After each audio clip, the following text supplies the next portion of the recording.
There's one more big revelation that's coming this patch and today, so let's get right to it. Right to it.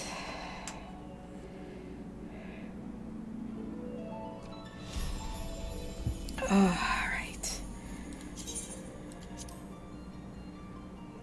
Oh, where the heck am I? Oh, I guess I'm in, oh, I guess I'm in the Crystarium. I haven't logged on since I logged off last Friday. But that's going to change soon because patch 6.1 is coming in 2 weeks. So there'll be a lot more of me playing Final Fantasy XIV at that point. But anyways, where were we? Here. Close that out. Let us get to resume.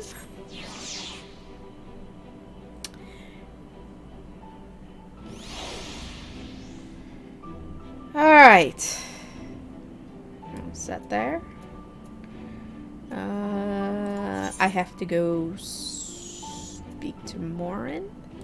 I think, where did we leave off last week?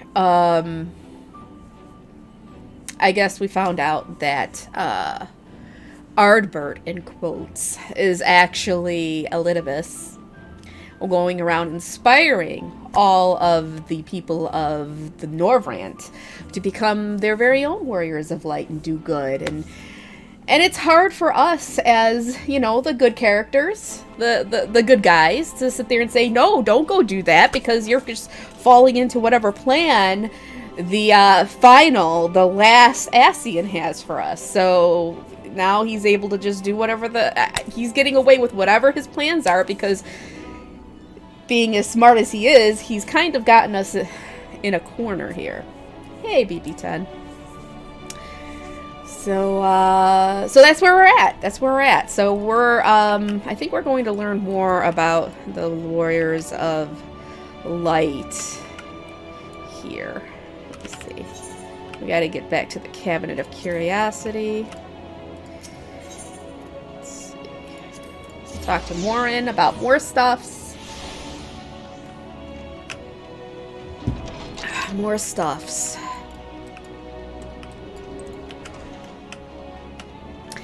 Yeah, but he's the last Buttian. He's the last one, so we gotta take care of him.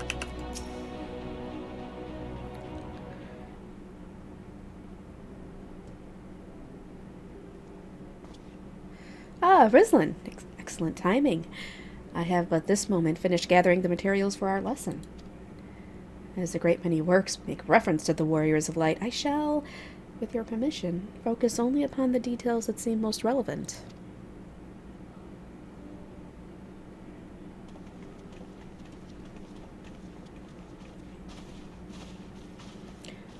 The Warriors of Light, you say? Forgive us, but we couldn't help overhearing. We've been out keeping watch over the Crystarium, but it appears to be business as usual. So I thought I'd spend some time brushing up on my knowledge of familiars, and Alphino volunteered to help. I actually came on a different errand, but I'd be interested in hearing about the Warriors of Light as well. May I join you?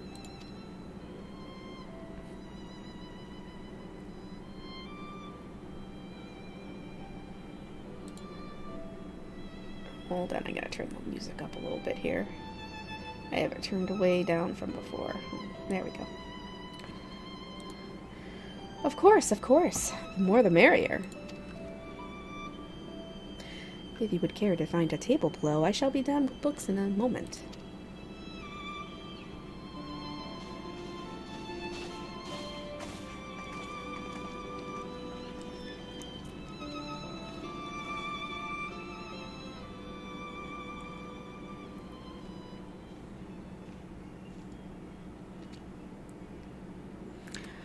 Were one to pore over the annals of Rantic history, one would note the comparatively frequent recurrence of individuals hailed as warriors of light.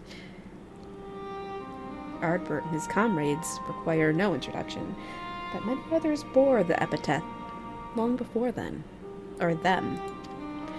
To name but a few, there was Tothwell, legendary first king of Lakeland, Rodfert and Sollard, the fabled drawn and Galgant duo of Verbert.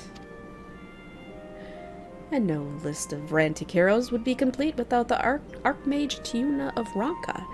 In older texts, she too was called a warrior of light. It did surprise me how ready people were to forget the negative associations of the title, but it makes sense if it's been around for centuries. Verily, in ages past, it was simply a synonym for hero. In the wake of the flood, however, light came to be regarded with fear, the title used not to exalt, but to revile.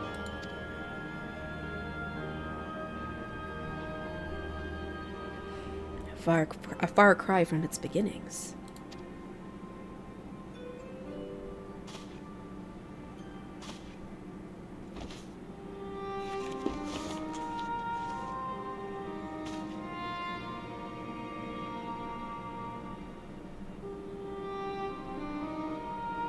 This, my friends, is Norvrant's oldest epic, the original tale of the struggle between good and evil.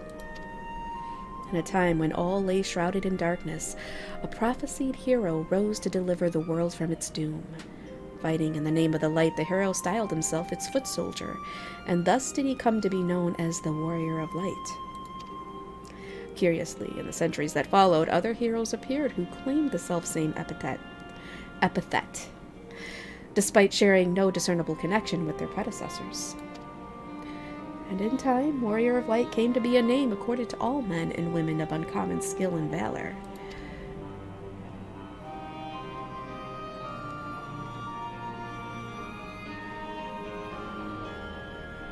Well, well, the plot thickens. As you know, the title of Warrior of Light is also used in the source. Though the manner in which individuals have earned it are many and varied, heroes have been honored thus since antiquity. Nor does the custom show any sign of dying out, as you can well attest.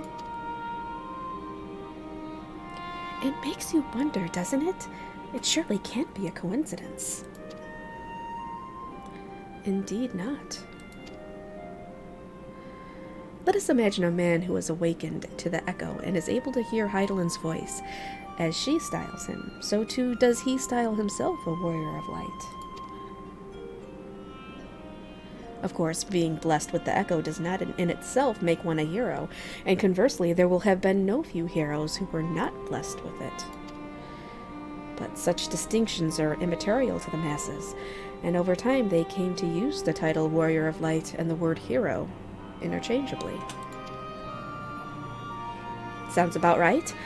It would be interesting to see if the theory holds true in the other worlds, if crossing the rift were that easy.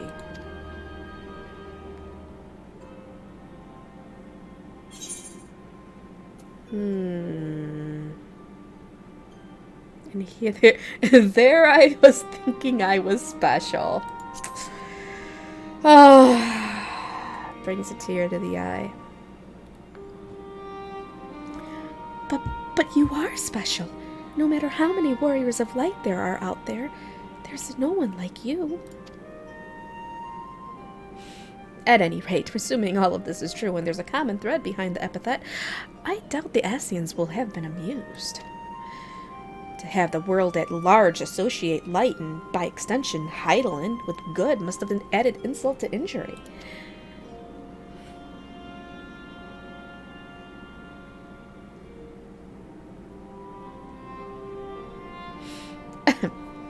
While this discussion is undeniably fascinating, I wonder, should I be privy to it?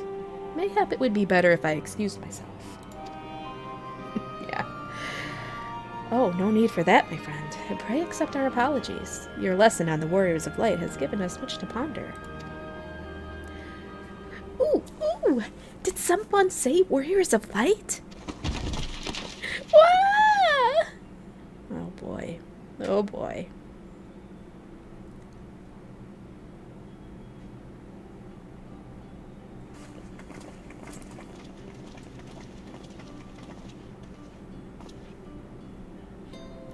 Ricky Tio, are you all right? Ricky Tio, is that her name? Ah, my precious tomes. Did I not say you must take care in the cabinet?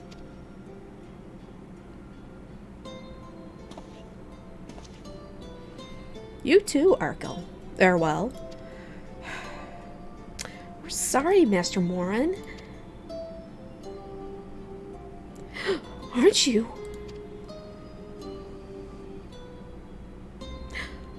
The Warrior of Darkness.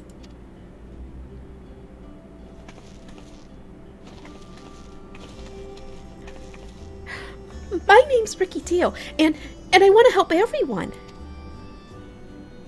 Please, tell me what I have to do to be a hero, to be a warrior of light.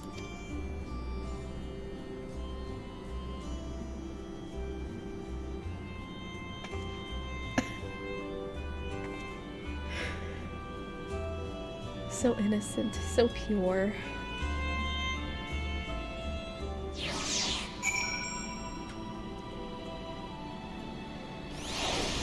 Oh boy.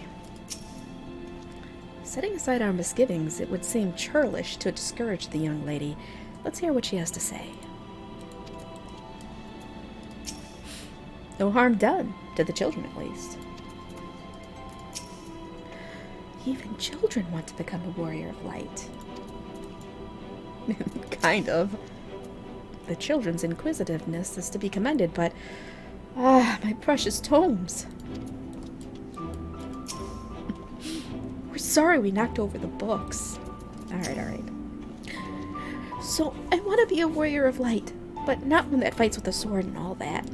No, I want to be the kind that fights with potions and heals people. An apothecary. And I'm going to help everyone in the Crystarium. No, in all of Noravrant. When I told Arkell and Arowell this, they said that the cabinet should have lots of tomes about potions. But this place is so big, and we don't have the faintest idea where to begin searching. At this rate, I'm not going to get anywhere. If one knew where to look, one should indeed be able to find treatises on potions here. Even so, I fear they may prove a little difficult for one so young. But, Esteemed Warrior of Darkness, perhaps you might accompany young Ricky Teo to Spagyrix. Rather than through tomes, I believe she stands to learn more by observing the chirurgeons at their work. Sounds like a plan. It seems we finished here, so we'll come with you. Treatises. Treatsies? No, isn't it treatise? I don't know. Last one, I'm not gonna be churlish, so... Last one to Spagyrix is a rotten egg.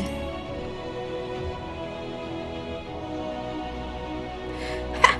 I'll have you know I'm really fast. You're going to be a rotten egg.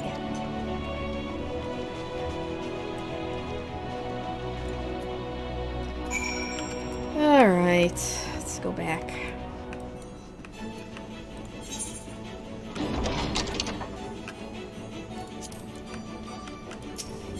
Alright, so treatsies for the kitties.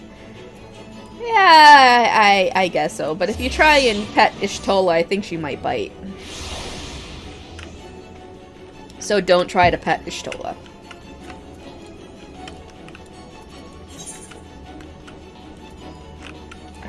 This way.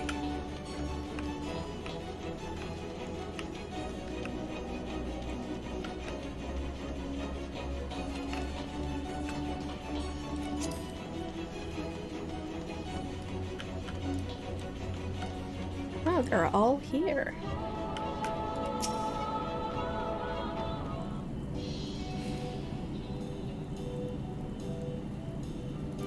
Well now. To what do I owe the pleasure of so many bright-eyed visitors?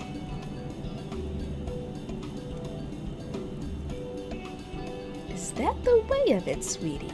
You wish to learn about medicine? That's right! I want to become a warrior of light who uses potions to help people all over the world. Well, that is a very noble endeavor, and you aren't alone in it. No few at our infirmary yearn to venture forth as warriors of light. But ultimately, they have all decided not to pursue that dream. Huh? Why? Well, because the people here need them too, sweetie. The guards who place themselves in harm's way to keep us safe. The artisans who toil tirelessly that we might sustain our way of life. And younglings like you who are the future of the Crystarium. They couldn't simply abandon them, you see. And so, difficult though it was, they made the decision to remain. Then, does that mean my dream isn't any good? Oh, sweetie, yours is a wonderful dream. And it would be my pleasure to help you to pursue it. If we all work hard, the day will come when our chirurgeons may set forth to aid folk in every corner of the realm. As we strive towards that day, I hope that we can rely upon you as well. Though I must warn you, ours is not an easy path. No, you must work very, very hard. I'm not afraid of hard work. I'll become the best apothecary ever. Just you watch. That's the spirit. Without further ado, then, may I entrust you with a task? I have placed an order at XIV for a potion ingredient, and I would like for you to go and collect it. Oh, an ingredient! Leave it to me, miss. They're not that short. They're short, but not that short. My, such an abundance of energy. Though I can't help but wonder if she'll be all right by herself. My apologies, but would you mind accompanying her when you arrive at XIV, I think? Speak with a woman named Gracine, and she will point you in the right direction. I shall join you. As the one who suggested this course to Rikitio, I would assist her in her first steps.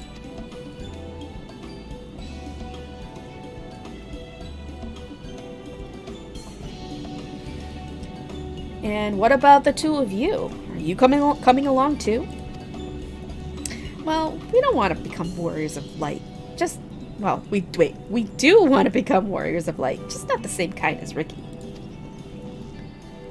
So we'll wait for you here, warrior of darkness. When you return, please teach us how to fight. In that case... Wait, it's Alice.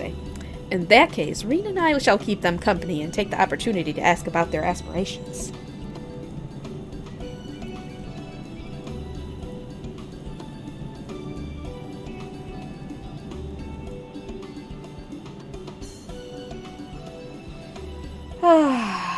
Alright. So... Speak with Gracine. Oh man, I gotta find my way over there. Alright.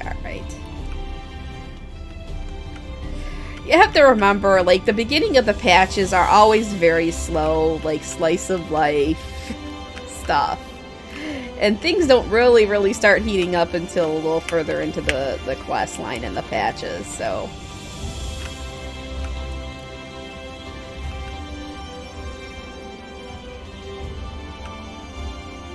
Oh man, I don't know how to get over there.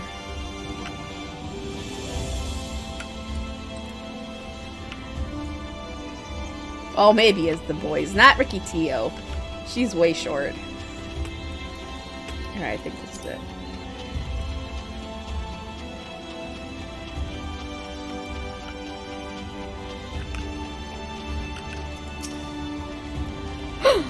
If it isn't the Warrior of Darkness herself! Hey, I assumed you were with Master Alphino. Right. Unless you wonder, Chesameel's order is for grapes. As busy as we have been of late, however, I regret to say we didn't have the time to harvest them.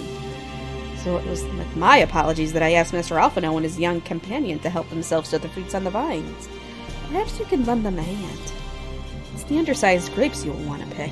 They're too small for normal consumption, but suitable for making wine and medicine.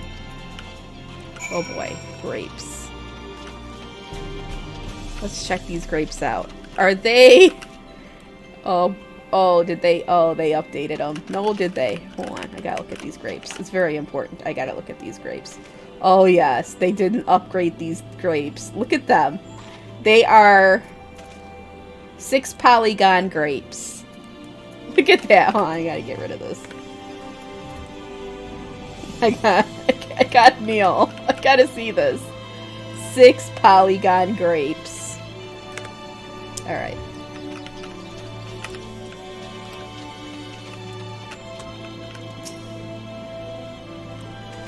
That was a big meme for a while. A big meme. They had like grapes that were really bad. They were really low poly grapes in Endwalker, and everybody made fun of them, and then they actually updated them to be like, you know, look more round. Just not as bad.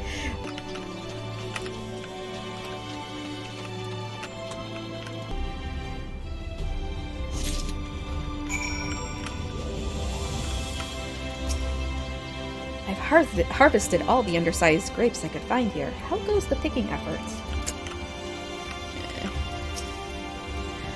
Oh, you're here too? We're picking little grapes. It's quite fun.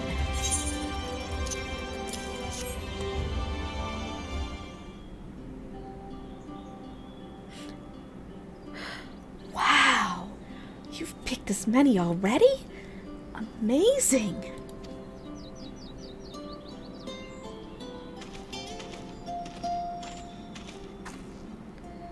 I dare say we have enough between us. Shall we take them back to Chesamil? I can't wait to see what she's going to do with them. Tell me, Ricky, what made you to want to become an apothecary and warrior of light? Why, well, a while ago I fell sick. Really sick. My body was burning up and I felt so weak I couldn't even get out of bed. Then a traveling apothecary came and gave me a potion to drink. It was the foulest thing I've ever tasted, but it made me get better. She was so brave. The apothecary, I mean. She went around taking care of people, even when it was dangerous. And I decided I wanted to help people just like her. So I started brewing potions out of grass, giving them to my friends. But I didn't really know what I was doing, or if there was anything else I could do. Then not long ago, a neighbor told me he was going to become a warrior of light and go traveling the world helping people. And I thought, that's the same as what I want to do. I see. Out of curiosity, what did your neighbor do in the end? Thaler? I haven't seen him for a bit. So he must already be out there looking for people to help. Yeah, she has heartsies. Thaler, one of the guards awakened by the star shower.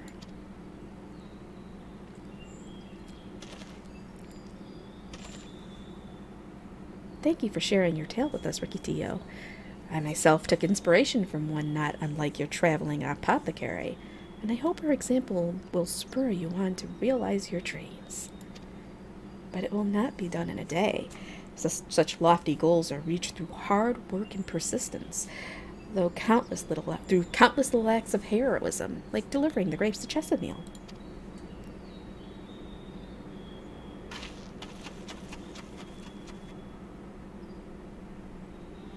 It would seem I have been laboring under a misapprehension. I had convinced myself that it was Elidibus who had sowed the desire to become warriors of light within the hearts of the people. But I see now that the impulse to aid their fellow man abided within them from the first. Elidibus did no more than give it a name.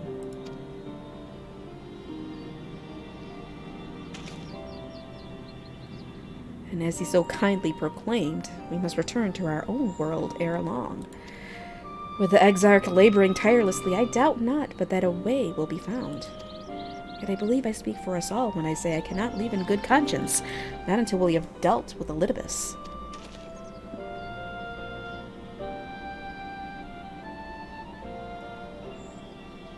This is no longer a strange and distant land, after all. Norvrant has become to us as a home to us, and to her and her people our own.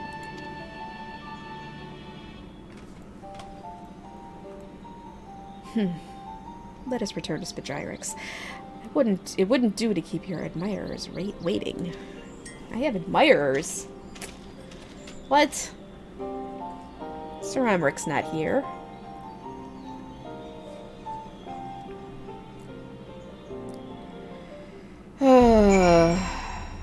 Alright. Just make it faster. Just to be fast. Alright. Because we got a lot of quests to get through, and we're... Yeah, I know. Definitely turmeric.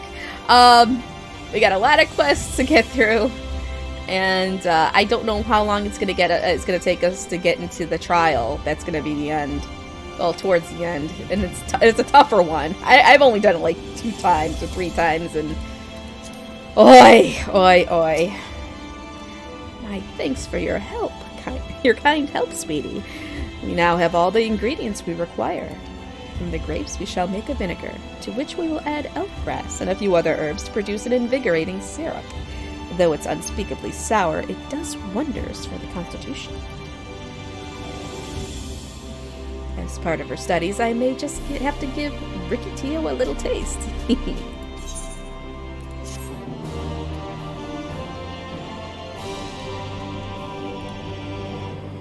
Alright. Neurobile. Warrior of Darkness, if you finished helping Ricky, won't you show us some fighting? Not play fighting, but honest to God's fighting. We already have some enemies that you can deal with. Vampire bats. The guards say they've become a pest around the Mysterium of late.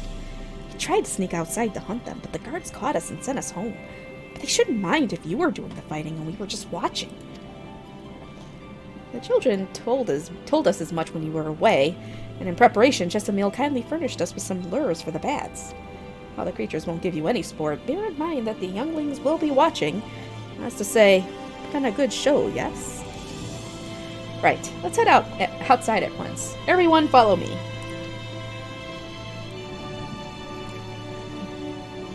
Alice? Wait, just a... Come on then, children. What? Not before Tom isn't here. Not before Tom's not here. But we will see him again. We will. I love Papa 4 Tom.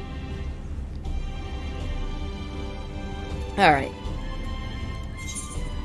At the gate.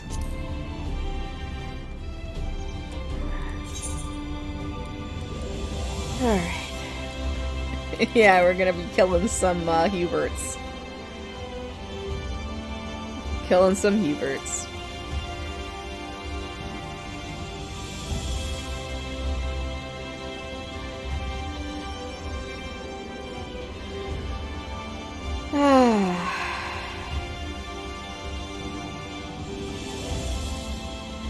I need to get my MSQ list up. I don't even have it up on my screen.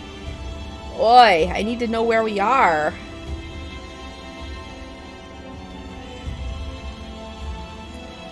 Oh good, I don't have to go all the way across that. I don't think that's how you plural it. Alright, let's see. Oh, here we go. It should be safe enough for the children here. Everyone's here. Good. Let's get started, shall we? As their name suggests, vampire bats feed on blood. And originally being nocturnal creatures, they've grown more active with the return of night and become a nuisance. To draw them out, we'll use Chesamil's lures, which work by exploiting their heat-seeking behavior. Bats aren't wont to nest under the eaves, are wont to nest under the eaves, so you are likely to attract more if you place the lures near the buildings. I have 6 lures here, 3 each for you and me. As proof of a successful kill, I want you to gather up their fangs. Whoever collects the most is the winner. Oh, you're hunting too? Yes! Well, there's nothing like friendly competition to bring out the best in Rizlan. Anyway, while we hunt the bats, the 2 of you are to stay with me. She's really strong too, and will keep you safe.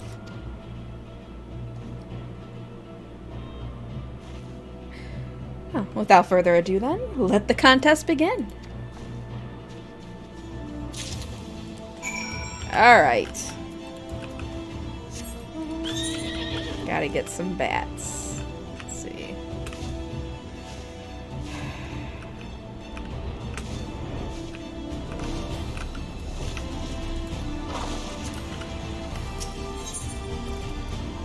Keeper.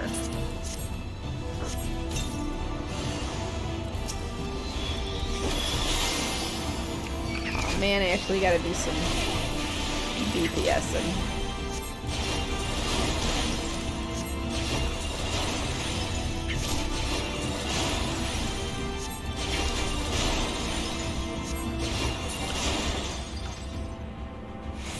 Okay, 1 of 3.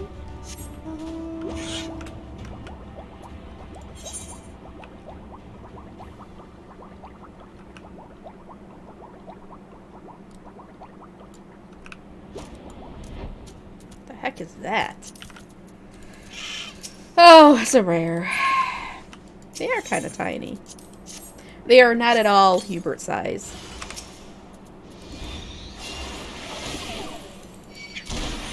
I think you can actually get one for a pet.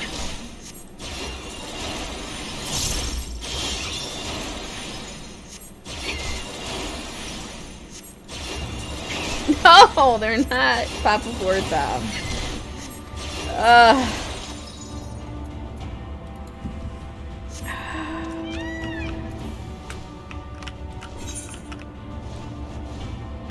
I'll go this way.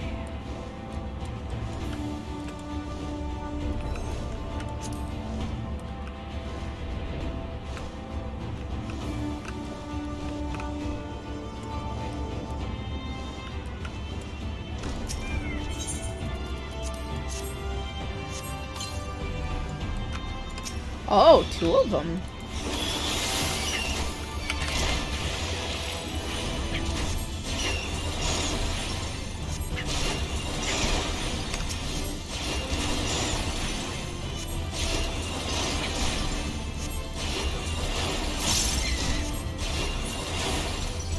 And done.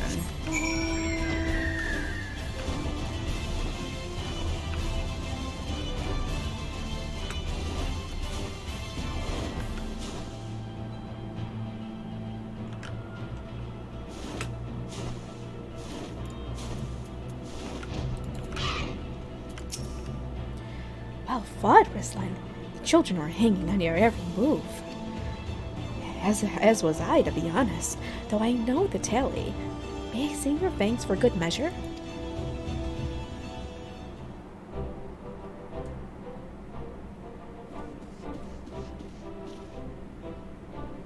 Apologies for the wait.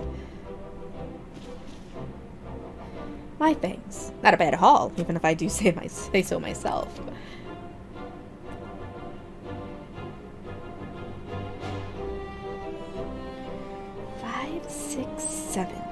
Seven thanks from Alice. Which means that victory goes to Alice. Rislin collected 4. What? I lost? Ha! I did it! I bested Rislin! In another goddamn life. You didn't even try, did you? There was taking it seriously. Spare me your pity next time, will you?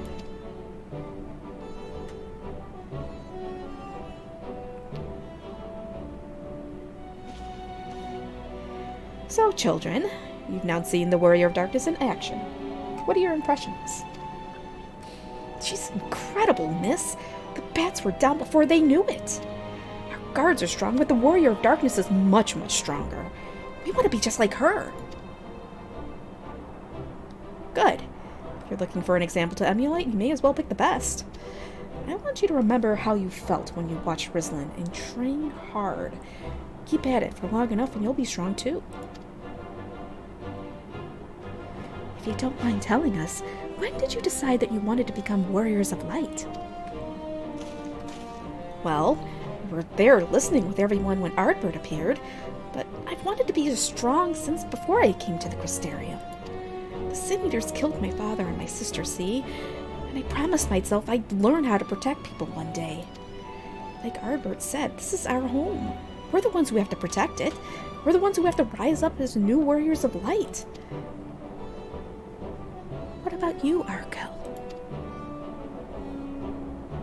Me? To be honest, I'm not sure what I want to do. But my friends were in trouble. But if my friends were in trouble, I know that I would want to help them. And I want to go on adventures with them. See the world together. That's a wonderful goal.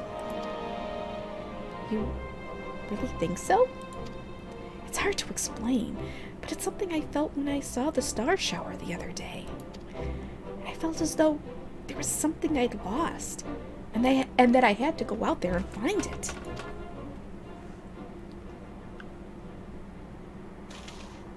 Well, for the both of you, there's nothing for it but to train. When you return to the city, I'll teach you some exercises you can do by yourselves.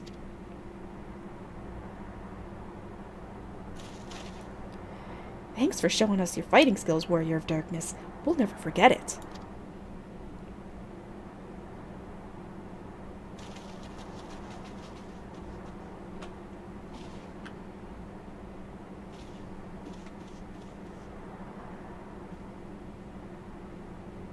I understand how Arkel feels. The star shower didn't awaken me to Heindelin's voice, but that vision of the final days, of Amrat burning, filled me with sadness to the very pit of my being. Things I once knew, people I once loved, promises I once made. It felt as though long-forgotten memories were dancing at the edges of my mind, but when I try to focus on them, they simply fade away. An effect of having a fractured soul, I shouldn't doubt. But lest you worry, I'm perfectly happy to remain fractured and have no intention of donning an Ascian mask. I just wish we knew what Elidibus was plotting.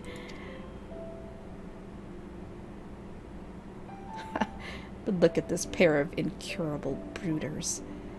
If we're going to stand around lost in thought, we may as well do it back in the city. Rest assured, Reen and I will take the children from here. Their heads will be in the clouds after meeting you, but we'll see to it their feet remain firmly planted on the ground. Uh-oh.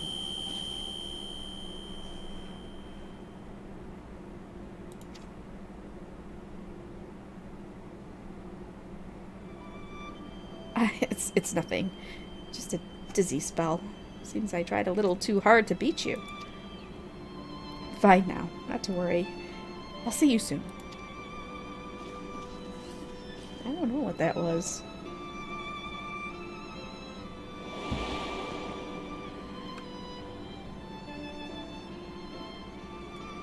As you ponder Alice's words, you were taken by an urge to revisit the scene of that fateful meeting.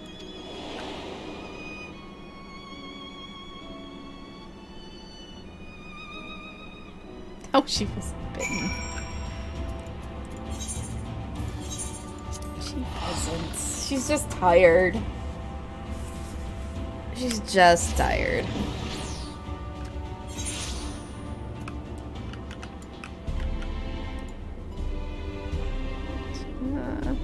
Is that really where I want to go? To the rookery?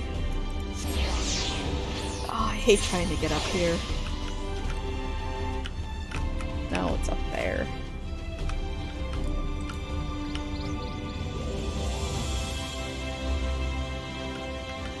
I think. No, it's not. I hate trying to get up. Oh.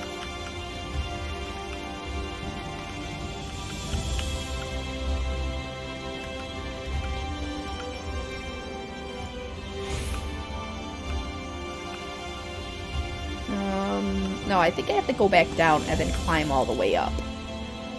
Yes. Maybe I can just jump down here. This is just where I came from. I just came from here. Oi!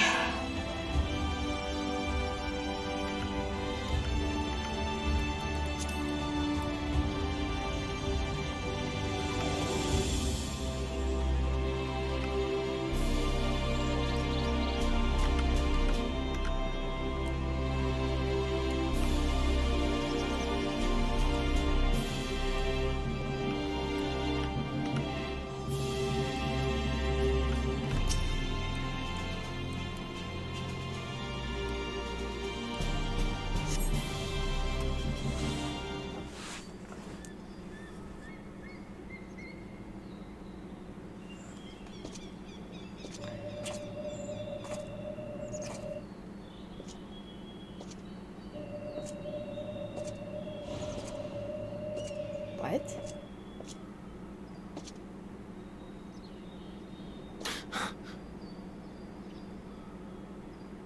Why am I... Was it you who called me here?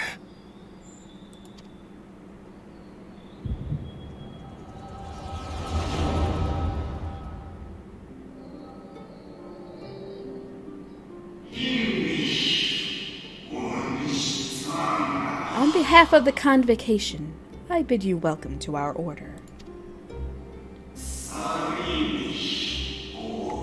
At times you will stand with us. At times you will stand against us. All that you might steer mankind and the very star upon their true course.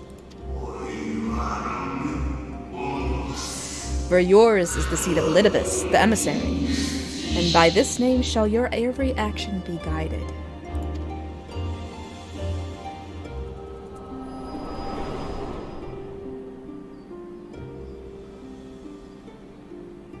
So you peered into my memories. No matter. You will have found little of import. But I see you intended to summon me here no more than I intended to come. The fault is mine. Such is the burden of hope.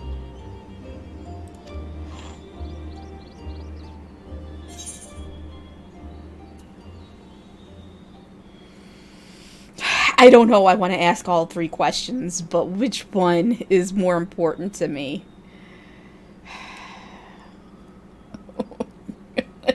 Alright, what are you plotting? I really want him to give back Ardbert's body, but I think that doesn't even need to be said at this point.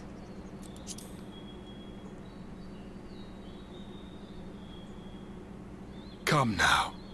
My plans are no mystery. That which I do is no different from that which you have done so many times, Warrior of Darkness. I arm myself, I hone my skills, I make ready to vanquish my enemy. You. You who have murdered my brothers, who have taken their selfless labors in service to the one true world and turned them to ash. I see you for what you are. You are death, and only in death shall you serve any purpose. The Convocation charged me to steer mankind and the very star upon their true course. As Elidibus, it is my duty, and I shall see it done. I will strike you down. Destroy you, body and soul. All else must wait.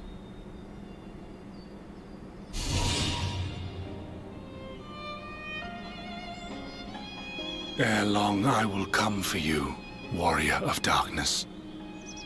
And I will save the world.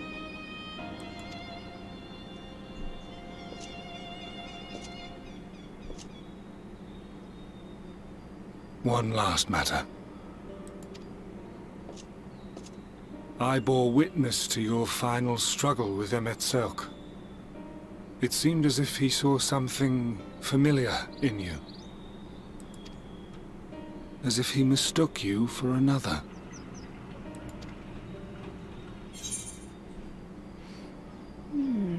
Ladeus called me his new old friend.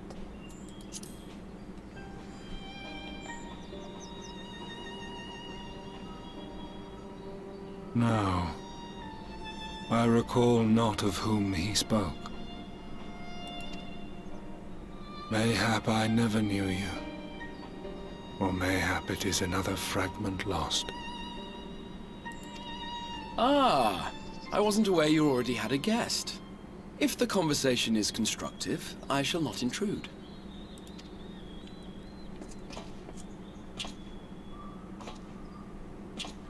But if you seek to stir up trouble, Elidibus, then I must insist you leave at once.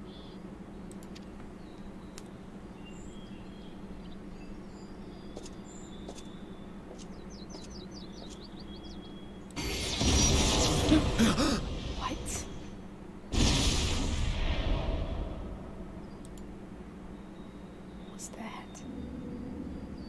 you lack her blessing, your soul is surprisingly dense.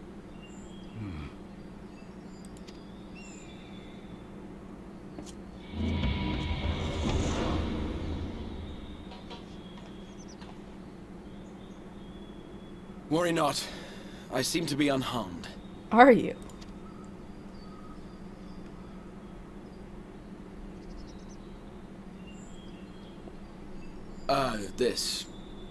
This is my own doing. The consequence of my recent exertions. It is the Tower's way of compensating me for the demands I have placed on it. Rest assured, it is no great inconvenience at present. Indeed, I told Beck Lug as much, but they would not be persuaded and sent me away to rest. No need to make a fuss. Strange as it may sound, I consider it something of a badge of honor.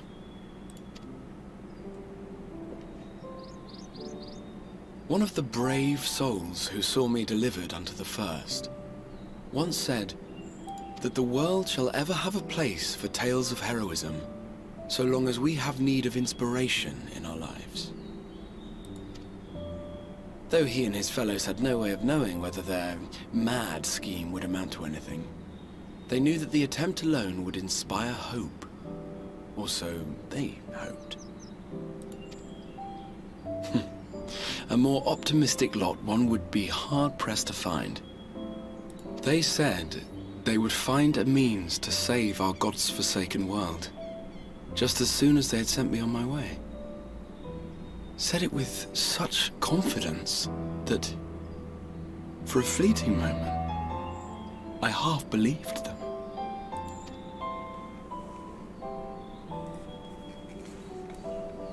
Such faith.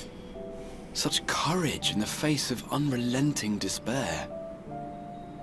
For a long time, it was more than I could bear to remember them. But having come this far, having sent full many on their way myself, I see things more clearly. To take action is to hope. To believe, to choose to believe, is to take the first step towards a brighter future. And why do I tell you this? Because I want you to indulge me in a little recklessness. Needless to say, I have a plan. And when all is said and done, I will ask yet another favor of you.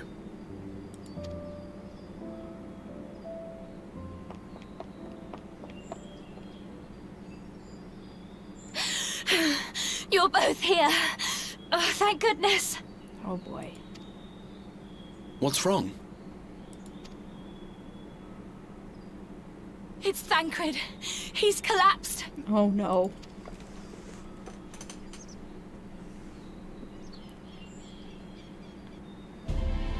Oh, okay, let me bring up the MSQ list. Let's see. Where are we at now? We are at Heroic Dreams. Yeah. Yeah, we got a ways to go. Just keep going. Just keep going. And yes, the Ezark is glowing.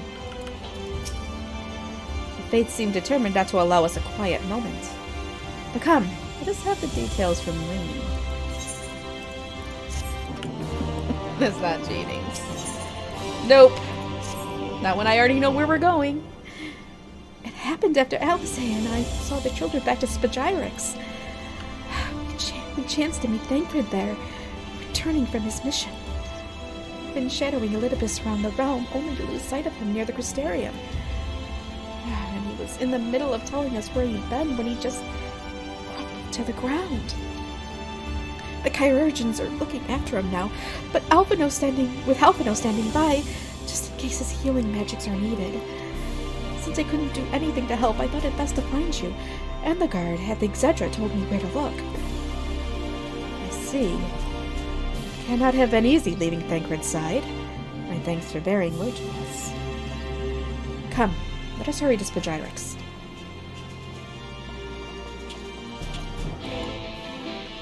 Why did Thancred crumple to the ground? Oof. Are they starting to get weak? What's this? Unknown card.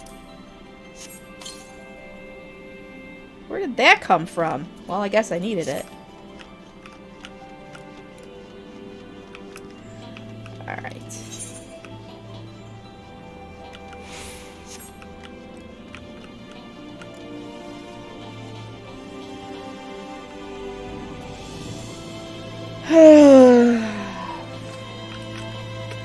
Keep going, keep going. As for no, triple triad. Which is not really poker. Not really. We found you then. We had to send the children off earlier than planned, but they understood. I fear this bodes ill. Not just for Thancred. Thancred! Shouldn't you be resting? It appears our friend is already awakened.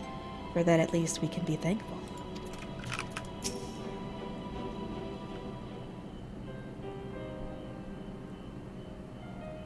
They dragged you here too, did they? My apologies. How do you feel? Embarrassed, but otherwise well enough. I won't be staying overnight. This episode was not the result of any injury I could find. Thancred's ether, however, did show signs of instability, and I did what I could to calm the fluctuations. And all of this happened without warning? Not exactly. You will doubtless recall the time Urianger nearly drowned and I gallantly went to his rescue. When his water-walking charm failed, he was tired, and as were you when you got back. We were both spent, yes, on account of which you begged us to rest, which, in retrospect, may have been a good idea. The fact is, I've been experiencing regular bouts of lightheadedness ever since, but there was no actual fainting until now.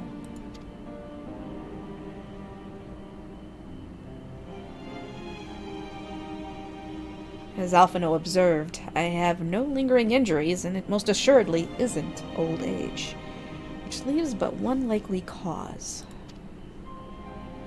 The link between body and soul has weakened further. Time goes short. We must complete the spirit vessel with all haste. To that end, Rislin, might I trouble you to make a trip to the source? In addition to looking in on our friends' bodies, I would have you consult Kryl about our plan. If she has any concerns, we should at least endeavor to address them prior to proceeding. In the meantime, we should get back to laying bare Elidibus's plot. Thus far, I have learned this much, that in each of the places he has visited, there have been sightings of suspicious black-clad strangers. Moreover, the coming of these shady individuals has invariably coincided with some manner of misfortune. Beasts terrorizing settlements, blight ravaging crops, you know the sort of thing. All of which serves rather conveniently to make Elidibus's call for new heroes reverberate that much more loudly in the hearts of his audience. And you think these black-clad strangers are Asians? I do, and I fully intend to investigate further, though for that I shall require additional feet on the ground. You can count on me. Gods know I have been itching to get out there for a while. Mayhap Urianger, too, can be prevailed upon to join in your efforts. He has already provided copious guidance on the matter of the spirit vessel's construction. It is for Beck-Lug and I to wrestle with the rest. Well, if you could spare the old boy, we may as well make use of him. I'll go and give him the good news. You'll do no such thing! However heedless you are of your own well-being, if you care at all for Reen's feelings, you'll stay in bed until you're needed. Alphino and I will find Urianger.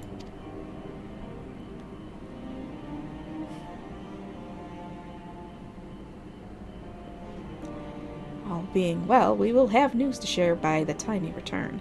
Safe travels, Rislin.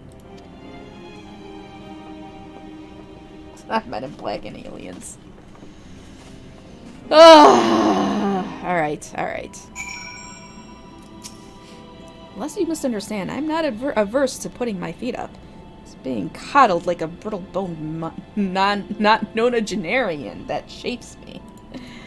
Nonagenarian. I know you cross the rift all the time, but please take care. Oh, yeah. Back to the Rising Stones.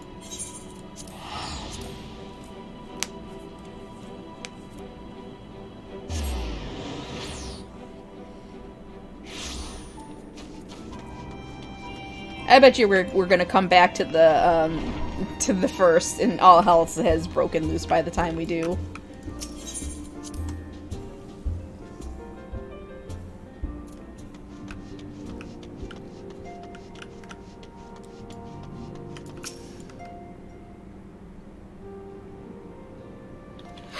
Rislin!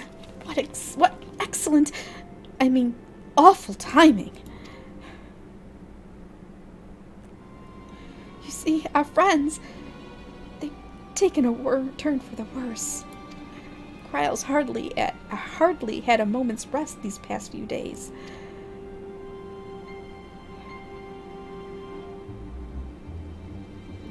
She didn't want everyone to worry, so we've been keeping it quiet. Oh, but listen to me. I call myself a receptionist and I haven't even bothered to ask you why you're here. So they think the spirit vessel will be ready soon, and they want to make sure there are no problems at this end. You better talk to Kryle. She's with the others in Dawn's Respite. Let's go and see her. Just prepare yourself, all right?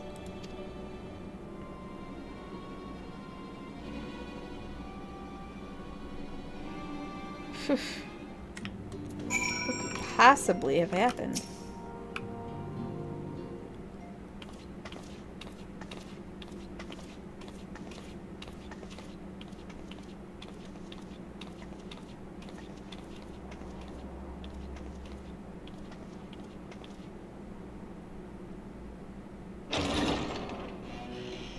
Excuse us.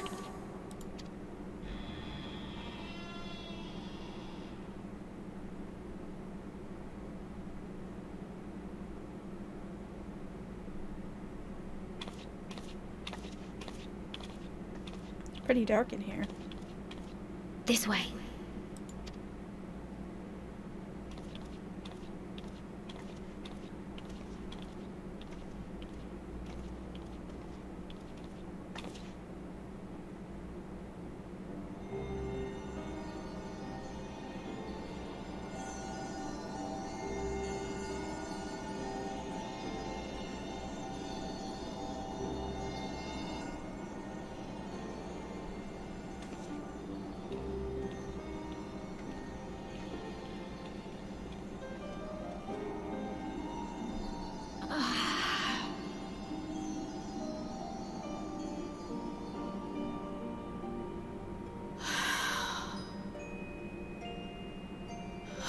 I would rather you hadn't seen this. I'm sorry. We have urgent tidings. Oh, no, I'm not angry with you. On the contrary, I know full well how hard everyone has been searching for a way to return home. And I had hoped to afford you the time you needed. But given our friend's present state, perhaps it was for the best that you came.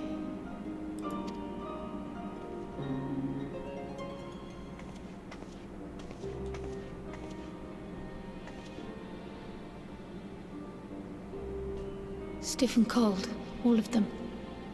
As if they were made of wax. Barely alive at all.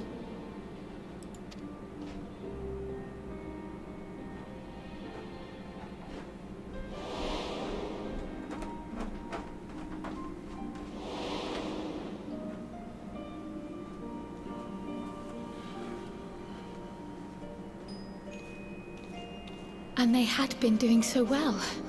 Save for occasional signs of etheric instability, they appeared to be in passable health. Then, quite without warning, things took a turn for the worse. A change for which even Master Matoya could offer no explanation. She could only remind me that the soul is yet an unknown frontier, and that much and more lies beyond our ken. But let's not lose heart just yet. At times like these, it is all the more important that we remain positive. Why? I but this moment succeeded in quelling a fluctuation in Thancred's ether. And while the others have weakened, they have remained relatively stable. I believe I may leave my post for a moment. So come, let me hear your tale outside.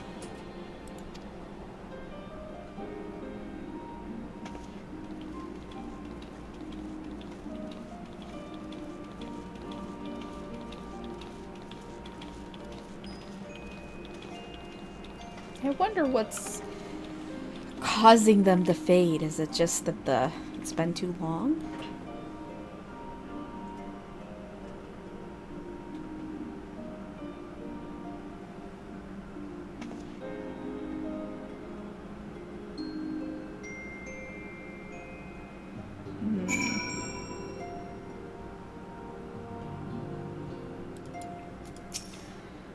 What news from the first? I see. Work on the spirit vessel proceeds apace, but our friends begin to falter. As they themselves have observed, the link between body and soul is weakened. It's as simple as that.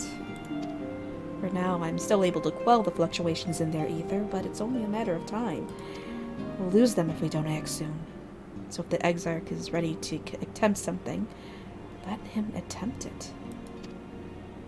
As for the spirit vessel itself, if we seek to draw upon Allegan wisdom, we could do worse than consult an expert in the field. And I think I know just the man. Time being against us, it may be best if I go and solicit his aid in person, even if it does mean leaving my patients. Who would that man be? Maybe it's Nero. Rislin, could you spare a moment? While Kryl goes and finds this expert of hers, I mean. There's a gift I was hoping to send to our friends in the first, you see. And since we might be waiting a while, I wondered if you wouldn't mind giving me a hand with it. My first attempt turned out well, but so now I'm going to make it properly. I'll be in the kitchen at this House of Splendors. Meet me there. Well, I had better be off too. I shall see you soon, either here or at the house, depending on how our patients fare in my absence. No, I love Nero. Nero is great. Why don't you like Nero? He's great. He's got that, like, dickish wit. And I love characters who have dickish wit. It's my favorite. It's my favorite. Alright.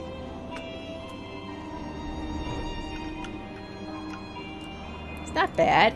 He's helping us out. Even though he only does anything if it benefits him, but still.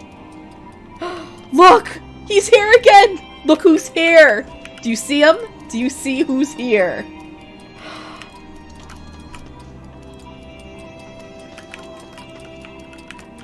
It's Alpha!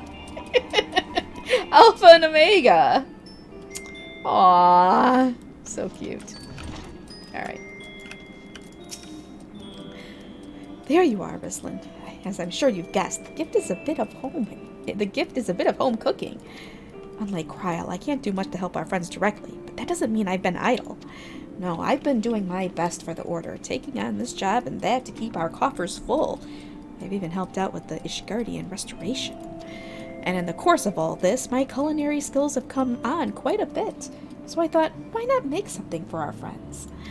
It's baking in the oven even as we speak. Shouldn't be long now.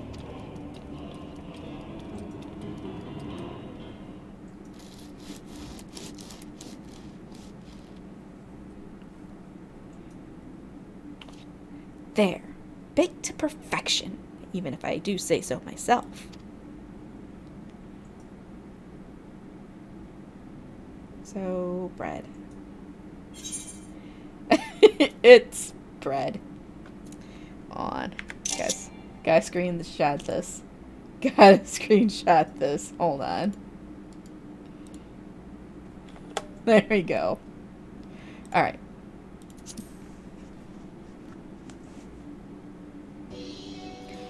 But not just any old bread.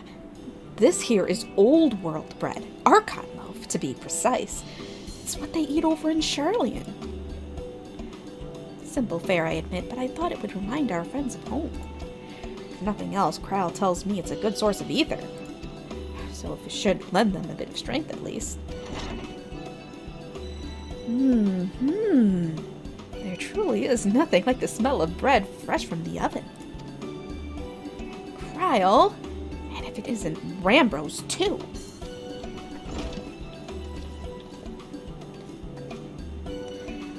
I trust you require no introductions either, Rislin. Greetings, my friend. Full glad am I to see you. Well, I'll see you well. I confess I have a long list of questions to ask you, but I will endeavor to contain my curiosity for the present. I understand our mutual friend is struggling with the application of certain elegant technologies. I have been keeping Rambros apprised of events in the First. Suffice it to say, he knows about the Exarch. If anyone alive can provide insight into this matter, it is him and his fellow sons. Loath as I am to disappoint you after so glowing an endorsement, memory transference was the sole province of Allegan royalty, its mechanisms closely guarded secrets. If any record of them remains, we have yet to find it. To wit, I regret that I can offer no solution to your problem. Which begs the question of why I bothered to come here empty-handed as I am, the answer being, rather brazenly, to ask a favor. I would have you relay a message to our comrade. Tell him that we never doubted him. Never doubted that he would achieve all that he said he would. Those of us who remain behind have yet to play our part. But when the time comes, he may rest easy in the knowledge that we will most assuredly do so. And then the tower shall shine. God, I can't say that as a tongue twister. Shall shine once more as a beacon of hope in this world and beyond. Tell him that we consider his duty done, and that he should follow his heart now. Forgive me, but do you say this to discourage him from ever exerting himself? Or to encourage him to hold nothing back? That is for our friend to decide, but either way, I dare say a certain someone will be unimpressed. Well, there you have it, Rislin. If you would be so good as to see Rambro's message and Tataru's bread to their intended recipients, along with my report, of course. Krile, before I wrap the bread up, would you mind giving it a try? Just to make sure everything's as it should be. Oh, but of course. I'm always happy to lend my taste buds.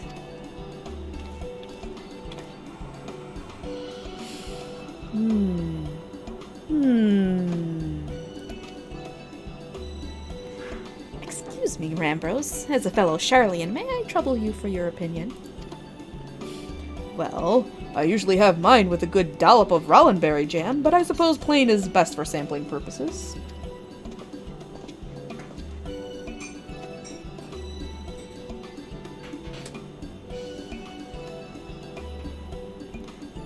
Punch. I see. Oh no, is it that bad? It is indeed, Tataru. Dense and unpleasant. Exactly as it should be. Just so, the very taste of home. As you might expect, our countrymen have amassed a wealth of culinary wisdom from every corner of the world, but our native cuisine is, shall we say, a little lacking. In Charlian, the majority regard food as a source of nourishment rather than enjoyment. Save for those few who actually research the culinary arts, we pay little heed to the niceties of taste and texture. It was against such a gastronomic landscape that what is now called the Archon Loaf was born, the creation of an Archon who devoted himself to the study of bodily sustenance. In order to maximize its nutritional value, he incorporated copious quantities of pulverized fish and vegetable matter into the dough, all with nary care for those qualities which make bread enjoyable. The result is a flavor that continues to defy description. Yet for its many shortcomings, the loaf's nutritional value cannot be denied, and being a damnably convenient way to cater to one's bodily needs, it quickly found an audience amongst busy scholars. Why, when I was a lad, nigh every meal was a sandwich made with this very bread and whatever ingredients happened to be on hand. I suspect just about every Archon could say the same. Having been away from home for so long, I thought I might have forgotten the taste. But no, it is all too familiar. Ah, how it takes me back. If there is enough, perhaps you can spare some for the Exarch. He is certain to appreciate it. Oh, there's plenty to go around. I'll be sure to wrap up an extra slice. Brislin, when you deliver the loaf, please be sure to send everyone my regards. Tell them we're doing everything we can, and that we'll be praying for their safe return until the moment they get back.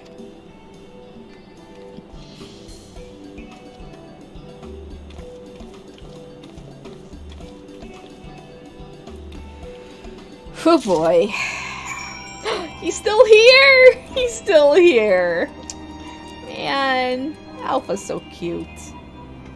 He's adorbs. He's a bunch of dorbs. Okay, let's go.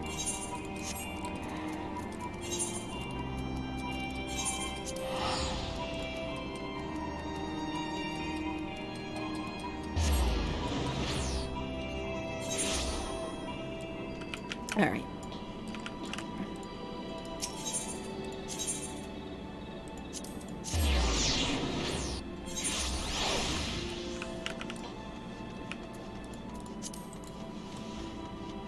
What? Screenshot failed? No, it didn't fail. I put it in the server. It definitely didn't fail. Alright.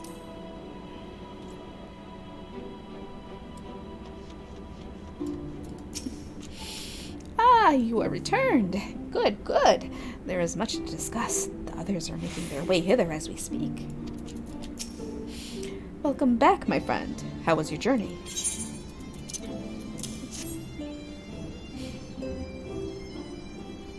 By the 12.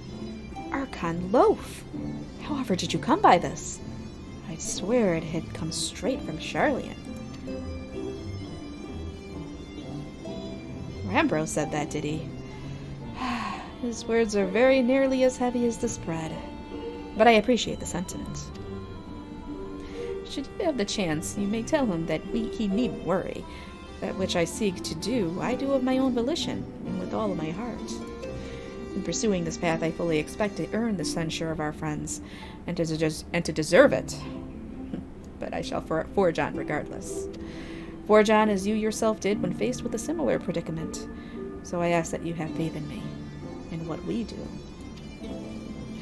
But we were talking about your journey. Before the others arrive, I would hear how their bodies fare. Oh, and the bread I shall save for later. Though it has been many years, I have not forgotten the feats of mastication required to consume it, nor how unconducive they are to conversation. This bread sounds horrible. It sounds just awful.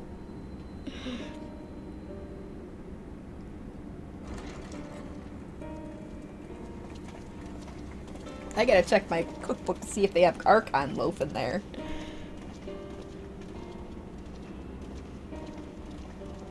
Forgive the delay. We have visited every region and confirmed the presence of Ascians throughout the realm. Lest a grave predicament be made to seem hopeless, it should be noted that they are of inferior rank. The black masked minions who answer to the red. Yes, a gaggle of schemers attempting to exploit recent events to sow the seeds of petty conflict. Fortunately, nothing of any great concern has come of their meddling just yet. We also encountered a number of the Crystarium's former defenders, busily solving this problem and that in a bid to become warriors of light. Their zeal is to be applauded. 'Tis but a pity I cannot encourage them on their course. Not knowing Elizabeth set them upon it, no. Both the troubles to be solved and the villains to be vanquished are his doing too, like as not. And so, with apologies to the aspiring warriors of light, I believe it best that we deal with the Ascians quickly and quietly. I quite agree. But tell us, what news from the source? How fare our bodies? Well, well enough, though time is not on our side.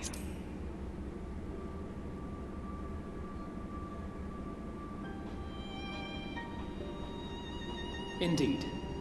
Heartening though it is to know we can stay a while longer, returning home must remain our priority. This seems an appropriate moment to ask about the spirit vessel. Have you made any progress? We have, as it happens. One moment.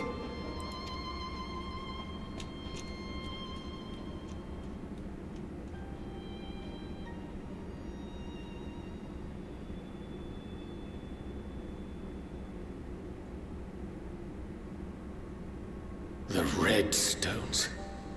Then this doth mean... For the benefit of all, permit us to explain. As you will recall, using white auracite as our starting point, we fashioned a vessel for mind and memory both. Yet, though it served this purpose admirably, the process of imbuing it with one's complete essence proved a somewhat thornier proposition. Simply put, the memory would not accompany the mind. And so, we looked to the Alligan's mastery of memory transference for a solution. This approach was not without its own complications, however, relying as it does upon blood, which inanimate objects, notably, do not possess. We duly explored methods of suffusing the vessel with drops of the aforementioned. Alas, our painstaking experimentation succeeded only in making me feel faint, and singularly failed to imbue the crystal with the necessary properties. It was then that an idea occurred to me, namely that we might fuse the vessel not with normal blood, but with my crystallized essence. What?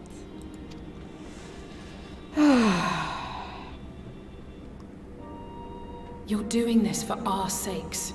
So far be it from us to complain. But don't think we haven't noticed what's happening to your arm. It falls well short of offering up my life in exchange for yours, which was your only stipulated prohibition, as I recall. And it is but a small price to pay for delivering you home. Assuming it works.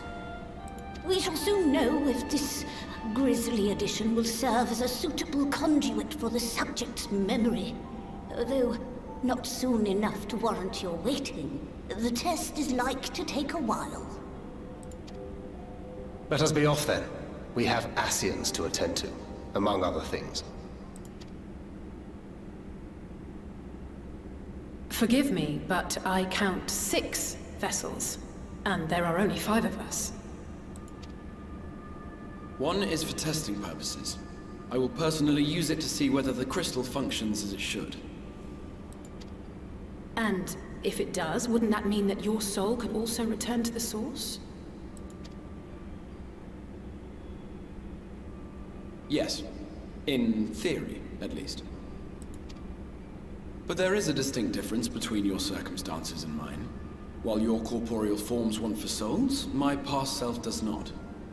Mayhap our essences would blend, or mayhap they would curdle. There is no telling what might occur.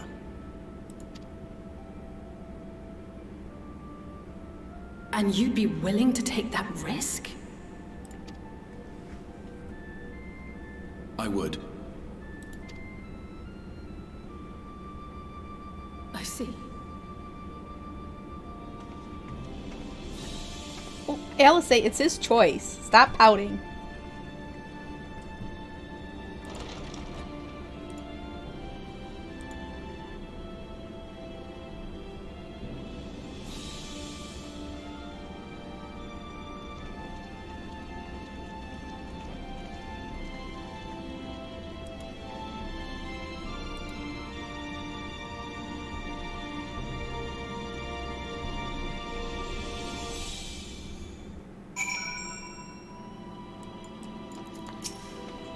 I'm sorry. I know it was childish to storm off like that.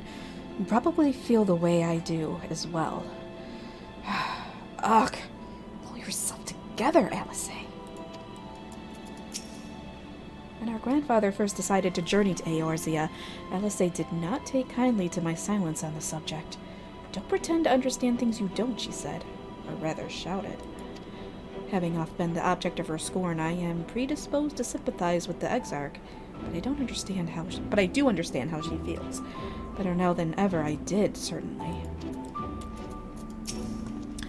I, for one, support the Exarch's choice. To be alive is to be driven by a purpose, and few are as driven as him. It's stupid, but I've never really stopped to think about what would happen once the vessels were complete. And now... No, there's no point. I hope the test is a success, truly. Hast thou a moment, Rislin? I would speak with thee on the matter of the Exarch's booted return unto the source. Thou wilt have observed that our friend spake not in certainties. Yet if Bucklug hath the right of it, 'tis possible to predict the outcome of his plan with some confidence. And it is their assessment that, given the opportunity, the Exarch's soul should successfully merge with that of his younger self. Which is not to say the process, and which is without complications. For one, the Exarch hath been subjected to an additional rejoining, an experience which will have wrought a change in his ethereal composition. As thou thyself didst demonstrate in merging with Ardbert, however, there existeth an affinity twixt like souls, and this doth give us cause to hope. Yet there remaineth one immutable condition upon which success doth hinge.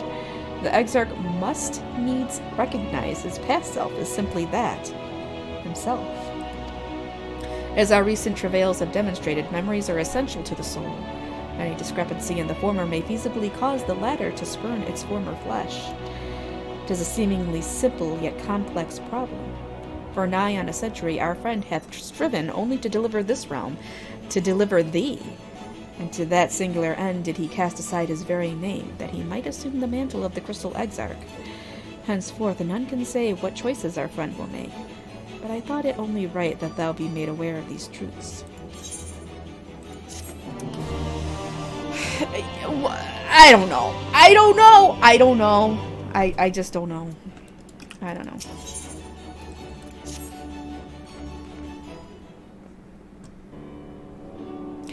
Right then, while the Exarch literally pours his own sweat and blood into his allotted task, it seems only fair that we attend to ours. Dealing with Elidibus and his minions. Just so. And there is one other matter. In light of our deteriorating health, Y'shtola should not be left alone at a nighter. Might I trouble you to visit her, Rislin? See that it all is well. I would go myself, but I think she might be safer in the hands of one less prone to collapsing.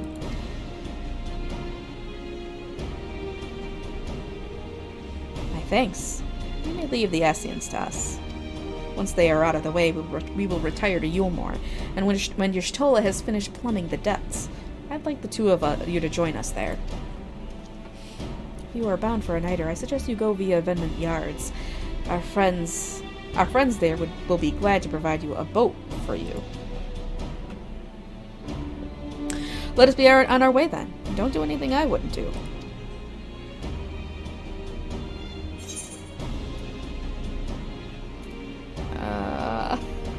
I have a delivery from the source, Kupo, courtesy of one Tataru Taru. I gotta do the Kupo one. I talked in Mog. You're a long way from home, Moogle. And this is from Tataru, is it? Whatever could it be? Archon loaf, thou sayest? Why, even to hear the name doth transport me to times long past. Bread from another world? May I try some? Mayst thou, child? Thou must.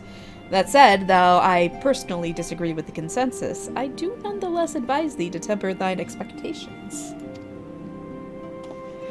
Wiser words have never been uttered.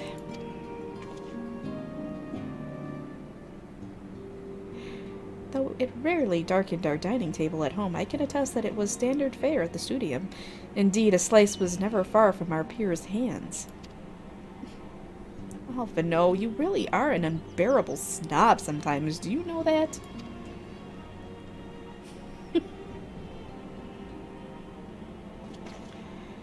What I believe my colleagues are trying to say is that we appreciate the gesture.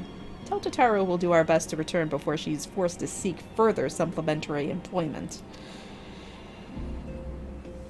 Right. Let's be off now. We can find a drink to wash down the bread on the way.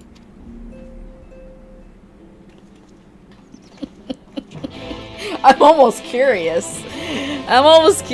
I gotta look at my book. I gotta see if there's Archon loaf in there. I bet you there is. Alright.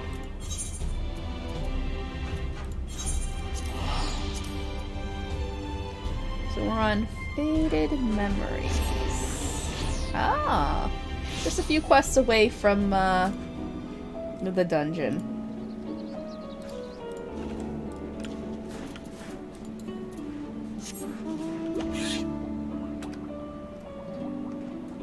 I bet you if it is in the book, it probably tastes a lot better than what it does in the game. And it probably doesn't have fish meal in it.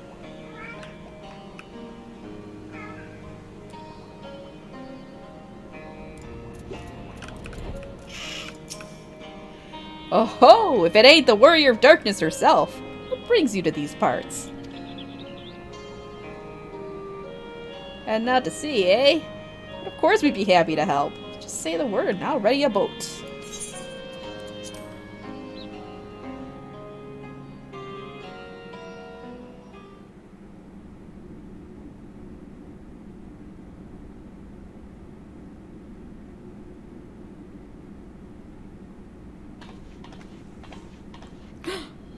Oh no. Excellent. I had intended to speak with you alone.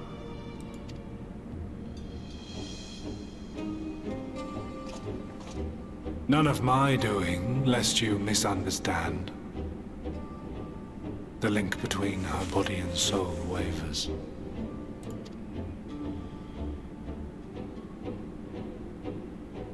I know not what you hoped to find here, but it will avail you naught to learn of our past.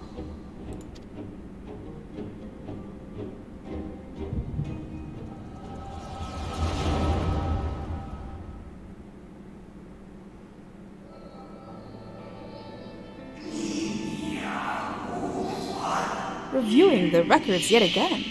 Really? You worry too much, Elidibus.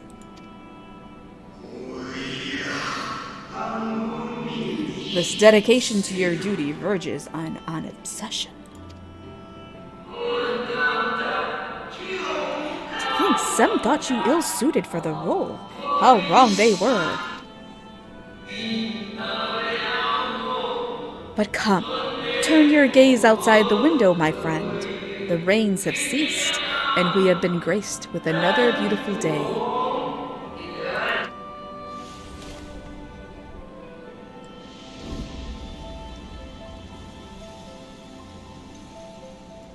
It fades. Fades away into oblivion. Does the world no longer have need of me? No. I am Elidibus, and I will fulfill my duty.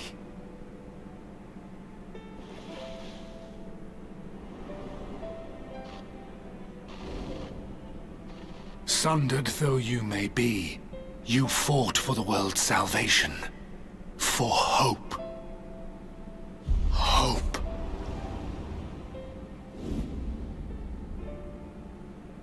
Ah, it swells within me, empowers me. Now I may carry out my mission. And yet, why do I yearn for this? Why do I struggle so?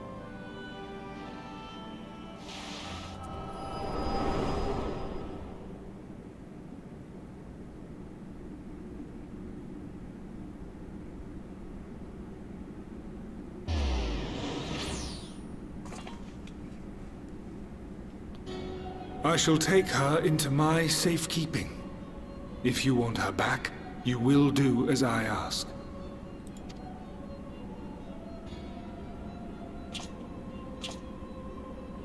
Show me your strength.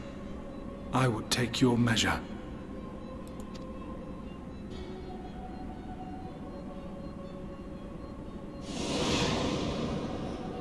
I have prepared a suitable arena. You need but ride the flow of ether. Oh boy. I don't remember if we do or not.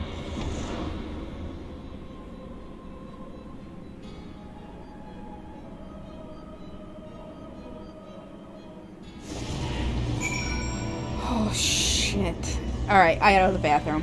I wanna go to the bathroom and get myself a Dr. Pepper. And then I know, he took your waifu. We're good. Hopefully, I don't remember this part of the story very well, but I think we get her back. I know we fight Elizabeth. I know we do that. What are you talking about? She's all the guys' waifus. They all fight over her.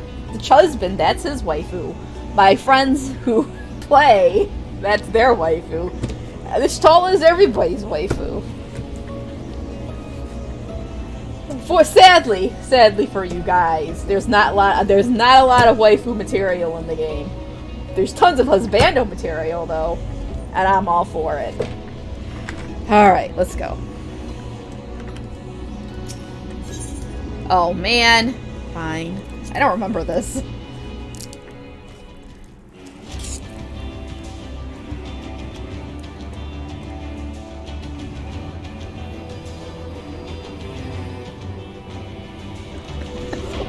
Not lewd. It's totally normal.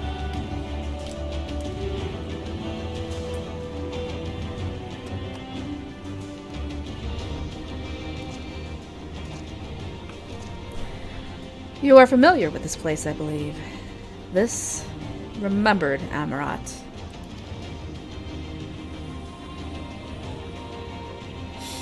Proceed to the capital. I shall return your comrade to you there. Tire of your games.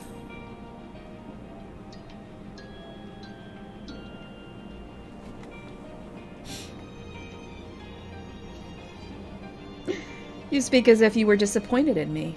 Why? I am your enemy, and you mine. Our goals are in conflict, and we are fated to clash. Or had you hoped that feigned sympathy and false understanding would cast your crimes in a less reprehensible light? That I would come to look upon you as a friend? You who have slaughtered my people, who would tear down everything we have built.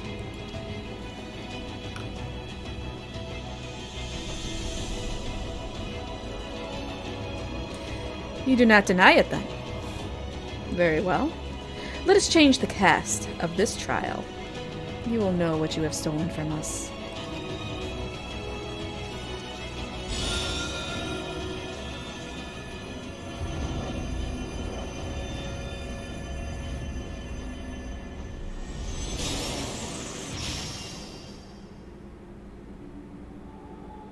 Oh no. No! Stop!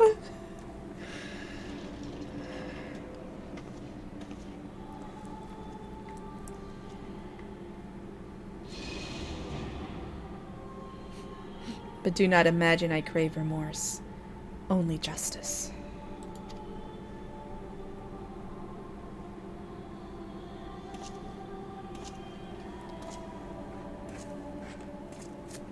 You motherfucker. I'ma kill him.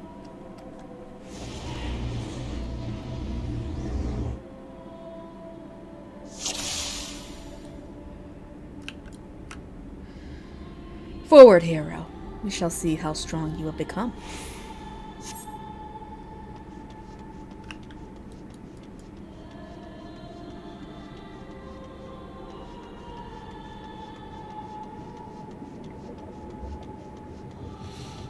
Let us begin. Rest assured, there are no tricks. You need but defeat the enemies before you. First, something easy. Those whom a budding hero might encounter at the beginning of her tale. And I believe I have the perfect subjects. No! No! Let not their appearances stay your hand. Beneath the facade, they are merely monsters.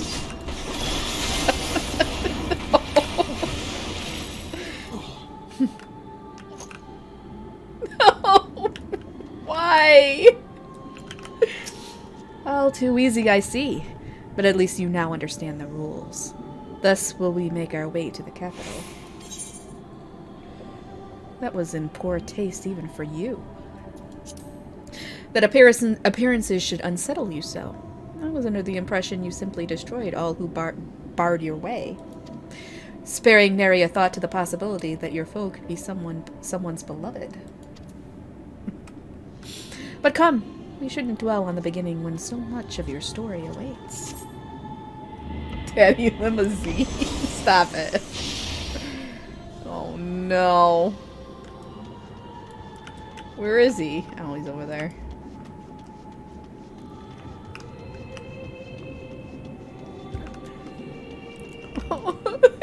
Kill Maggie. Every tale requires villains. Defeat them. Claim your place as a hero. Okay, that's fine. No, I don't want to kill Nero. I want to kill Gaius. Fine.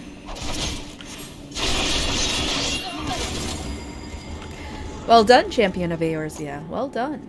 Onward then, over the bloody bodies of the fallen.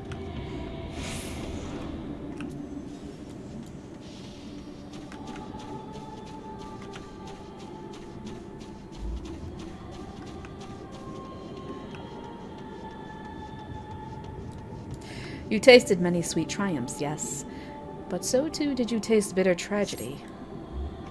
Who could forget the Crystal Braves, that idealistic, pathetic dream born from a malformed creature? Faces you know and loathe all. Let your hatred burn and strike them down with all your might. Oh, I'm sure he's coming. That's gonna tear me up. Tear me up.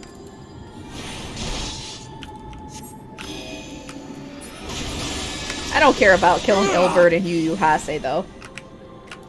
Fuck that guy. Sloppy! Oh, shut up! With such ease, yet again, you did always grow stronger with every battle.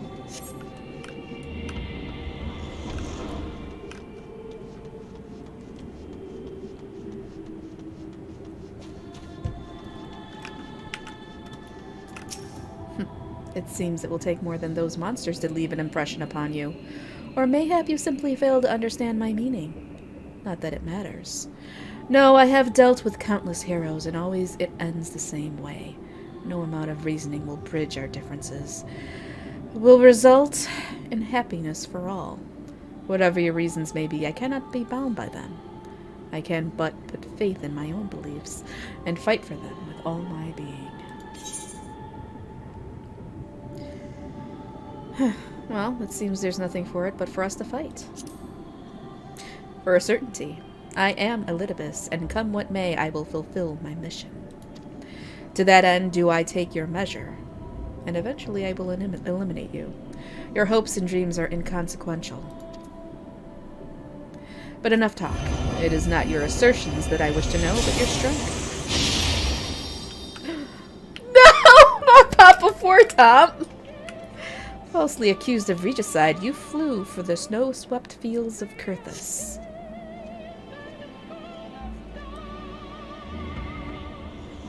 Had you and the Scions met your demise that day in the Sultanate, La Habrea might have been spared his.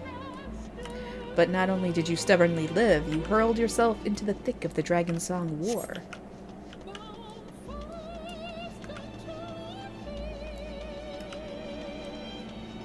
Is this where I'm supposed to go?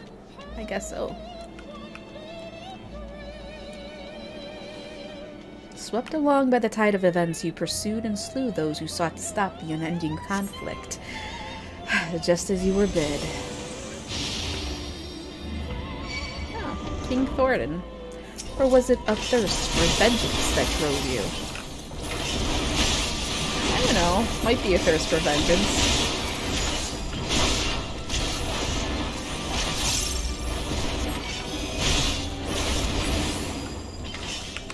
Oh, man.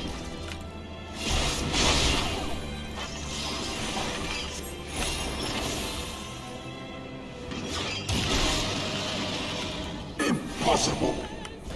I trust you are beginning to limber up. Do keep up the fine form.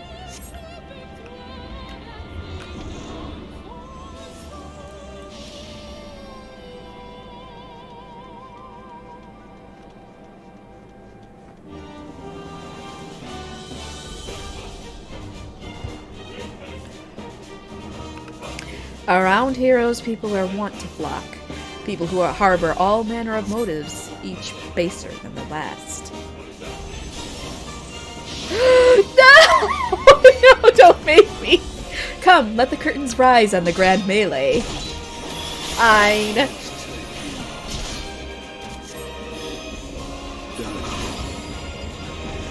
No more than they deserve. In the end, their hand of friendship was tainted with personal desire. No, not yes.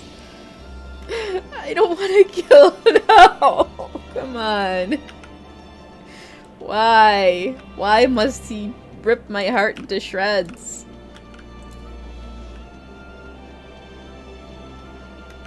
No. We're gonna see him again, don't you worry. You know what comes next. You put an end to the Dragon Song War.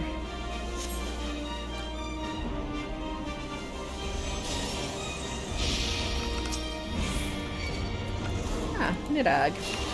There is no saving your comrade this time. All you can do is cut off the serpent's head.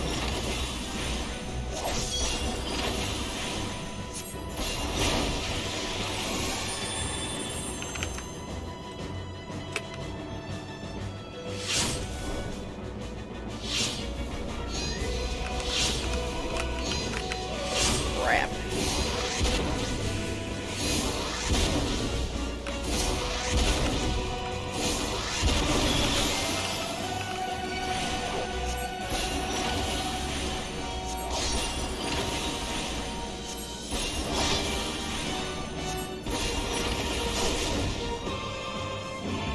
You dead?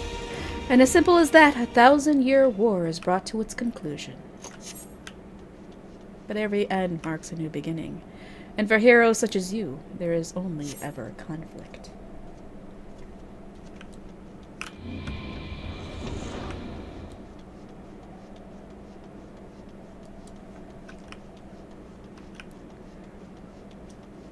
Please don't make me have to fight Xenos again. I don't fucking want to fight Xenos again.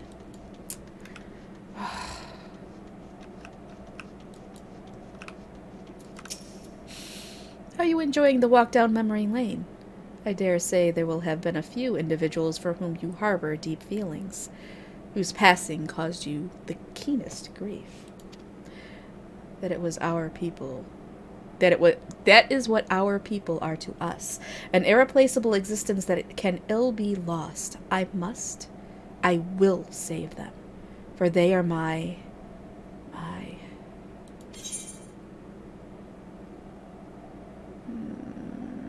Wait for him to continue. Never mind. We are not here to talk. Let us return to the task at hand. Emperor Solus had kindled an insatiable flame. Garlemald was its name, and it raged across the land, consuming all in its path.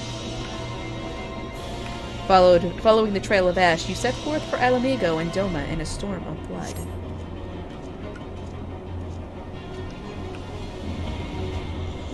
Again you fought, and again you grew stronger, so strong that we can no longer control you. Yours is an unnatural beastly strength, and we shall lay it bare. You weren't controlling me in the beginning, or maybe you were. In order to gain a foothold in the liberation effort, you journeyed to the far eastern plains. No! I don't want to kill Magni! There you encountered the land's greatest warriors and sought to win them over to your cause.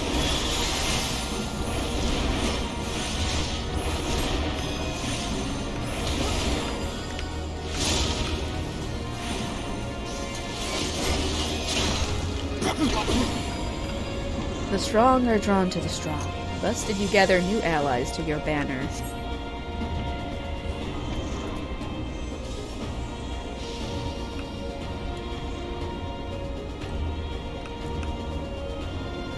Yet where ardent souls gather, so too do fires burn. In this way did you consign those around you to the flames. Burn them all, hero. Reduce them to nothingness like the ephemeral morning dew they are. Oh no, I don't want to kill Hien. Or Yugiri. Oh boy. Oh shit. I'm stunned. This ain't good.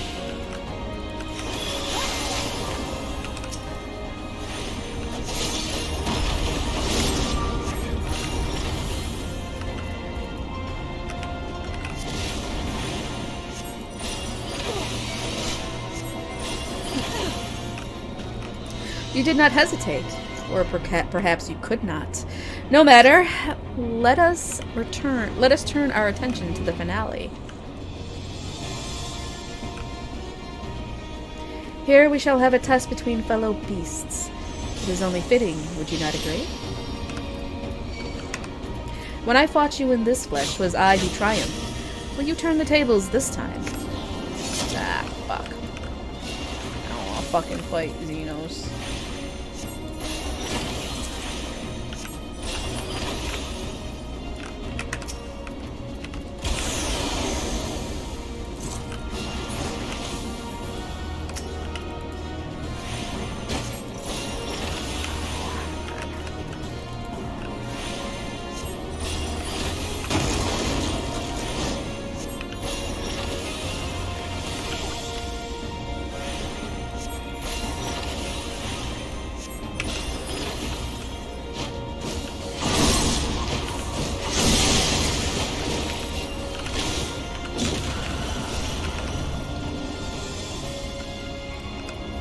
Is that all?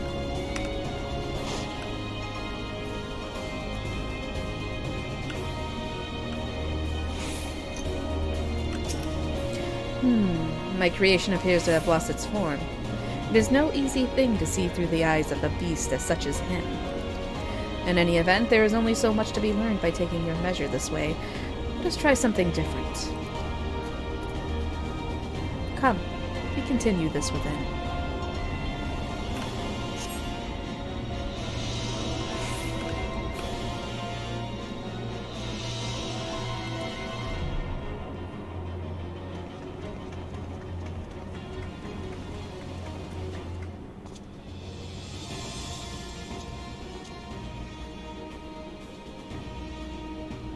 An impressive show of strength, but surely no more than a foretaste of that which Emmett Selk's conqueror is capable.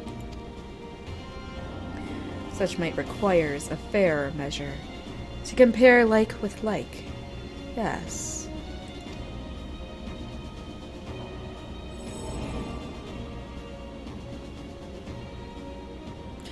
I shall just have to test you myself.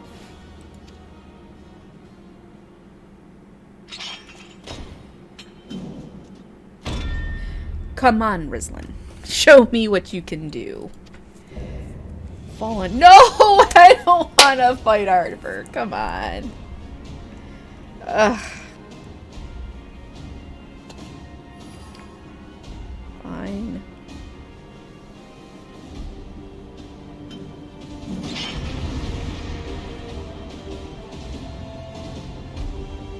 feel like I'm, like, fighting myself here.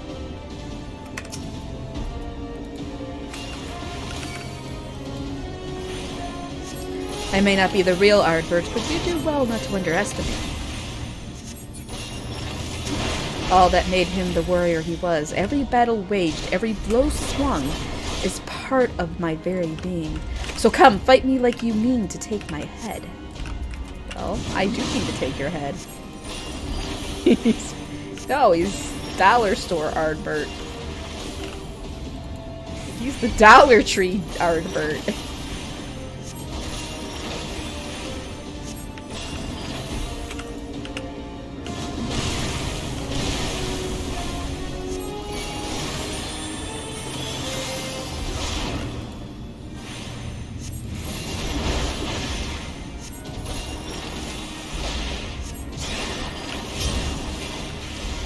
Good. I sense your murderous intent. Ah, you'd kill me even given the chance. God, I can't read. Prove to me. I can't read. Sorry, you guys. Come at me with everything you've got. I've been trying. I've actually been doing pretty good, I think. Gonna run me to pieces.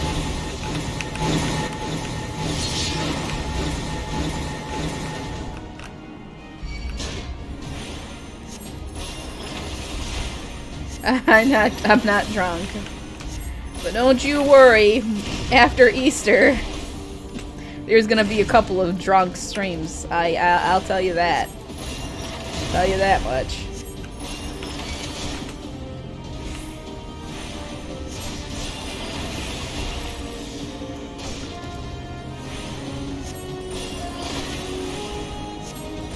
Maybe.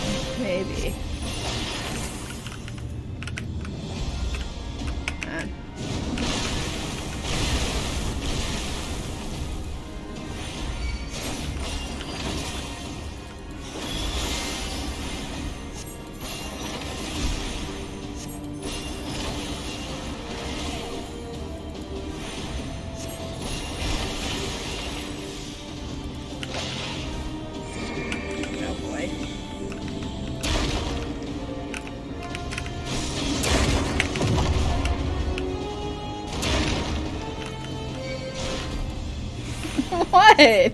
I'm not gonna do it for anything that I have to read a lot because I can't enunciate when I'm drunk. I slur. I just slur. I'm not gonna lie. But if it's something that I don't have to do a lot of reading.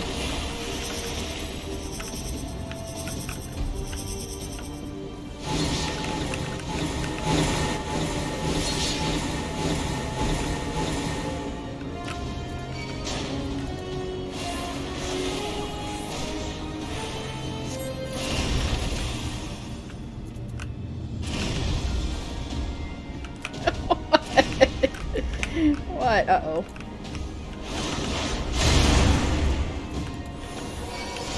I see you're a different beast from when you faced my creations.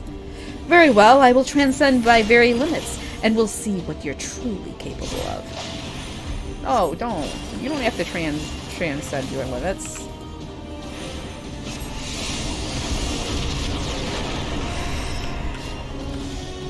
Hold nothing back, for neither will I.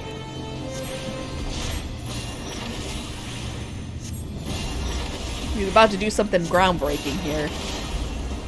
See what I did there? No, you did. Probably not. Oh, alright. Oh boy.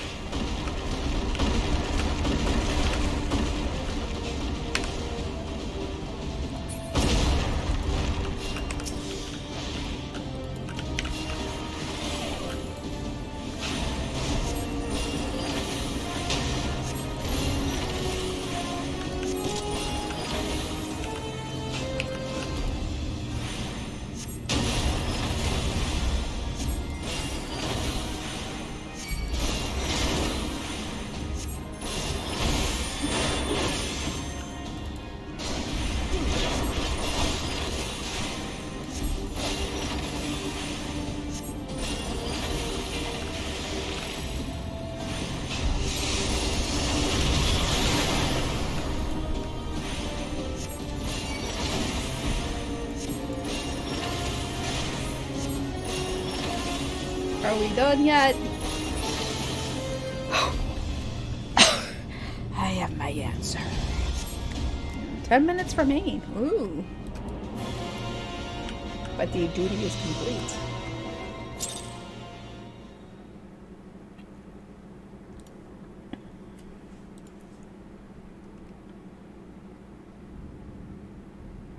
You have grown stronger since last we fought.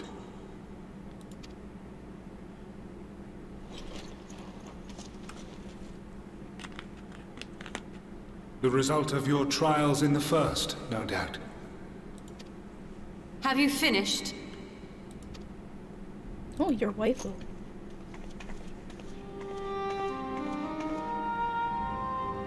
My apologies. I freed myself as soon as I awoke. But rather too late, I see.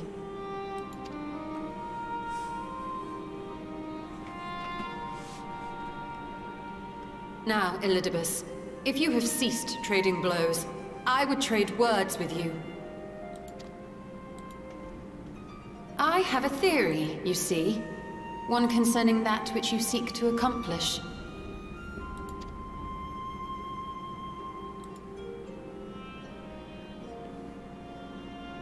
It stems from who, or rather what, you truly are. A primal. What? The ancients created Zodiac to deliver the star from destruction. If the magic that brought him forth is the precursor of what we know as summoning, then Zodiac would have been instilled with a presiding desire. I found it among the records at Anida, and it came as no surprise. Were I faced with the world's destruction, I too would wish for the same. Salvation.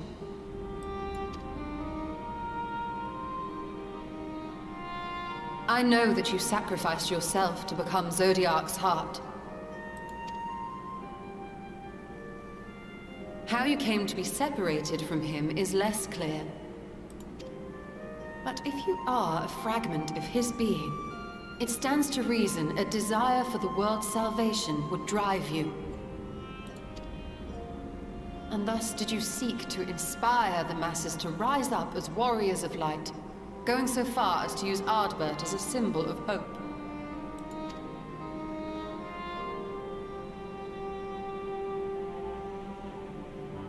Correct on all counts. Such is my nature, and such are my methods. I have aided heroes. I have made them. I have even become them. This served not only to strengthen me, but also to facilitate the work of my brothers, such as Emmett Selk, with his penchant for nation building. Then you will be all too familiar with the fickleness of mankind. We change, we forget, and what little we do remember becomes twisted and fragmented over time. For which reason, you deem us unfit to carry on your legacy. But are you, yourself, free of these foibles? As the last witness of the final days, do you remember everything that was lost? Or even the things you cared about? Get to the point. A primal is shaped by the hope that fuels it. Even should this hope be something as simple as the world's salvation, it is the collective desire of innumerable disparate souls crying out for deliverance. Having drawn your strength from such a cacophony of voices, can you truly be sure you still speak with your own?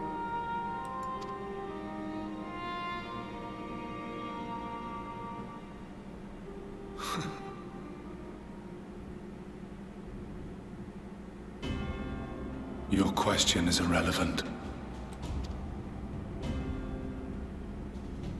No matter how much I should change, no matter how much I should forget, I shall ever remember my duty. At times I stand with my brethren. At times I stand against them. All that I might steer mankind and the very star upon their true course. For Elidibus is my name and my mission, guiding my every deed.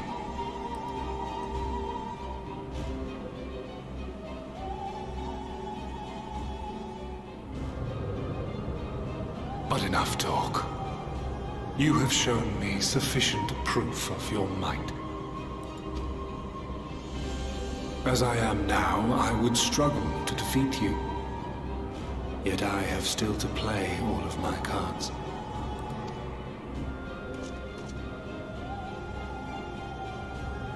If I could offer you some semblance of sport, your lessers would pose no threat to me. Would you not agree, Warrior of Darkness?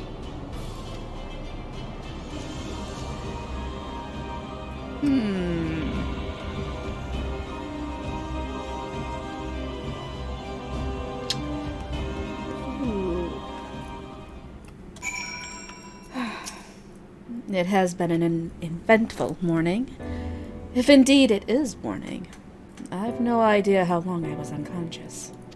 Regardless, I am gratified to see that my efforts at Enitor have borne fruit. We have confirmed the nature of our foe and his plot. Now then, what news from the surface? I see. Then let us make for Eulmore at once. We have much to share with our comrades. Elidibus's parting threat not least of all. But forgive me. It would seem my belongings did not accompany me here. I will need to retrieve them from it. Is it Anite or Anitor? I don't know how they pronounce this. With luck, the ethereal stream you traverse still lingers. I won't be long. Alright. Are we gonna get a meanwhile? Oh, we're not getting a meanwhile.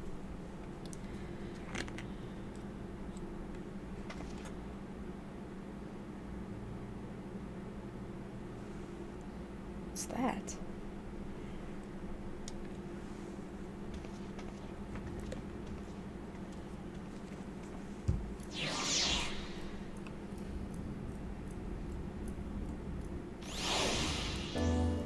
Peculiar crystal.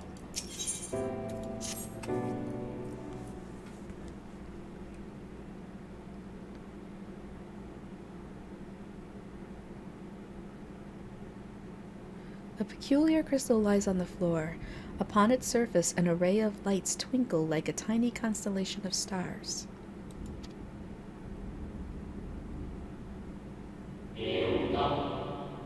Day 4th.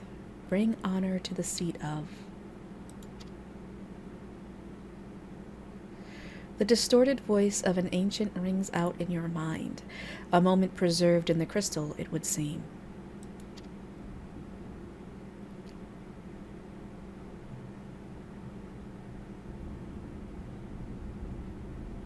You notice something else glinting up ahead.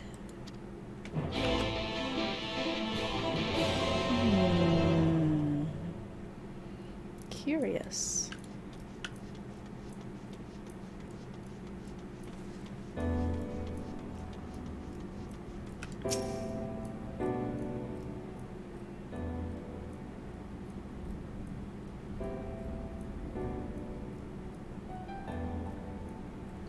You find 3 more crystals lying on the floor. Though they differ in color and decoration, each is identical in shape. You focus on the crystals and find that the words they hold ring clearer than before. Behold, my friends. Embraced by the earth and caressed by the wind, vibrant life flourishes. All is right in creation. There can be no greater joy than to use our wisdom for the good of our people. No greater pride. May all know happiness, now and forevermore.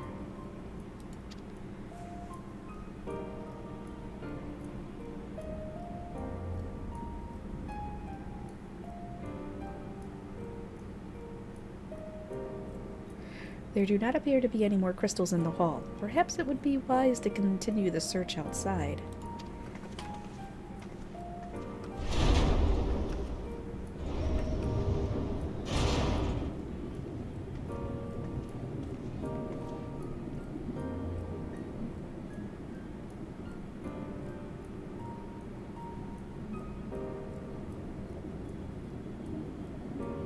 More crystals.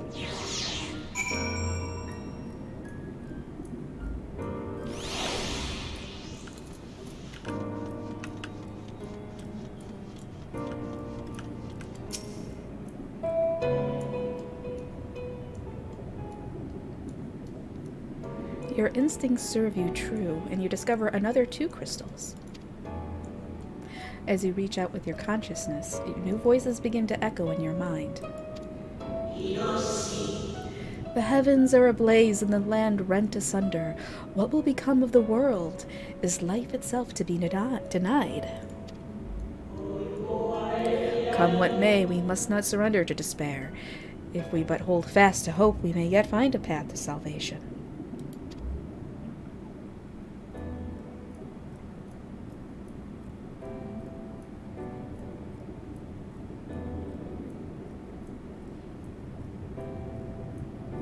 The voices tell an incomplete tale.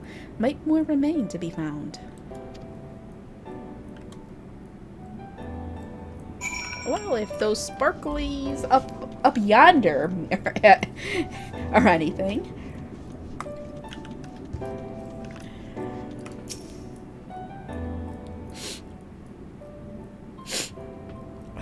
You'd soon discover 2 more crystals. Rather too soon, in fact, as if someone wanted you to find them. Everything burns, crumbles, decays. I hear the lamentations of my brethren, and soon there will be only silence. We will deliver our star from its doom, this we swear. So please dry your tears.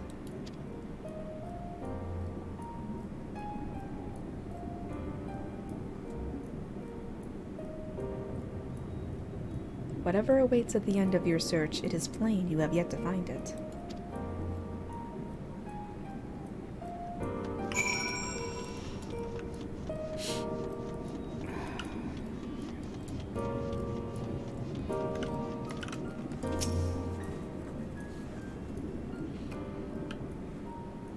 Sure enough, your persistence is swiftly rewarded, this time with 3 crystals. The time has come. We shall rewrite the laws of creation, and we shall save our star. From this life our Savior born, may I be worthy of the honor. I feel my soul turning, slowly but irrevocably, and the power I wield begins to seem terrible. But this is right. It is right. And I don't know if I've heard of Cooking Friends. But hi, Brian. I mean, I think I might have heard it in passing. The tale the crystals weave seems to near its end, but it isn't over yet.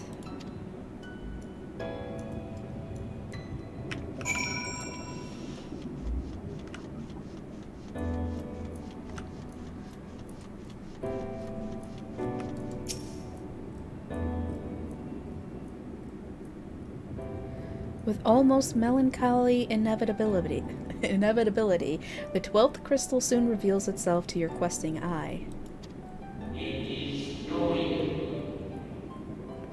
Though salvation is ours, it came at great sacrifice.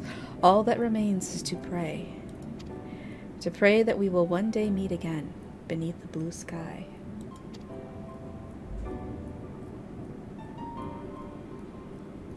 Judging by its testimony, it would seem the voice was recorded in the wake of the final days.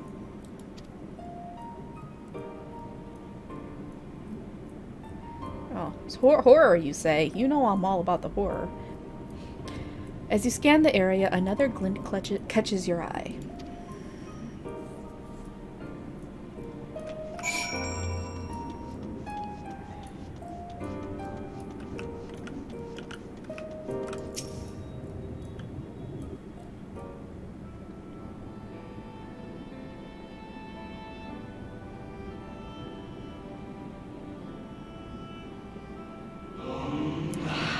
Gone is the brilliant radiance of life, replaced by the sickly glow of malformed creatures. Is this to be how it ends? For we who love the star with all our being? No, I will not suffer it to be so.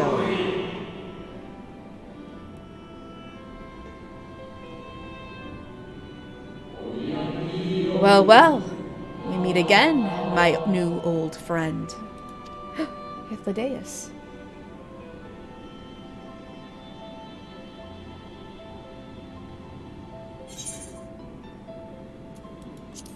I know who that is.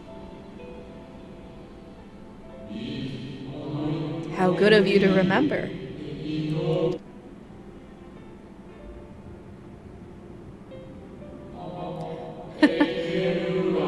I see you have been collecting stars.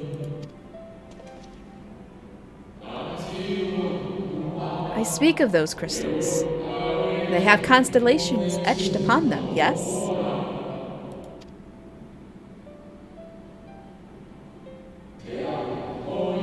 High in the heavens, those stars shine their guiding light down upon the lives below, fitting symbols for the convocation of 14. Would you not agree? As you will have gathered, each crystal bears an account of the life of a member of the convocation as remembered by the Unsundered.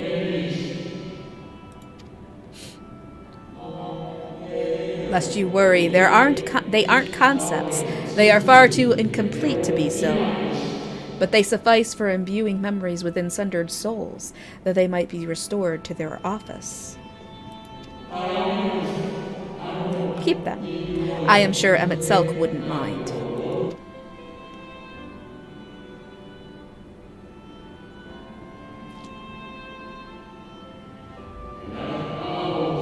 So, how fare you of late? You were feuding with Elidibus this time, I believe.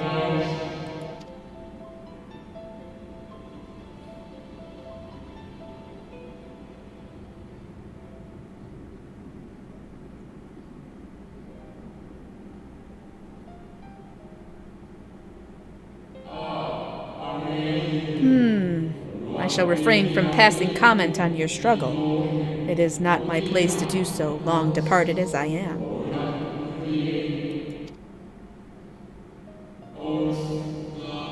But if I may give voice to a personal desire, I would rather you lived.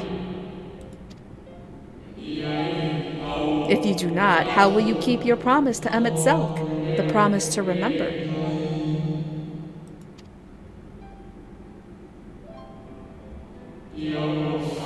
It must weigh heavy, the burden of all those memories. To one who has lived a life such as yours, I can well imagine how Elidibus' existence might seem hollow. How empty his single-minded pursuit of a half-forgotten cause must appear.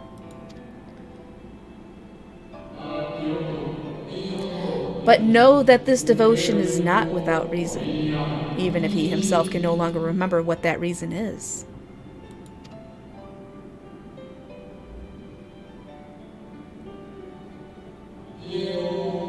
Well, that is quite enough talk about Elidibus. I would see if you can reunite the wayward stars.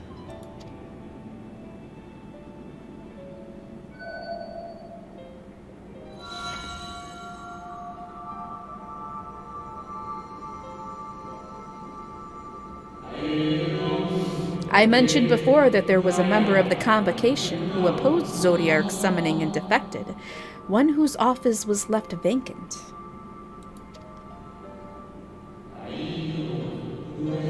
Defectors having been deemed unworthy of commemoration, no crystal exists for the individual in question.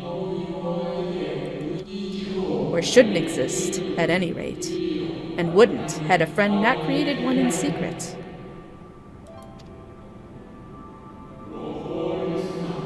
A crystal bearing the forgotten name of her office, along with the magic of her own conceiving, a singular incantation embodying her spirit.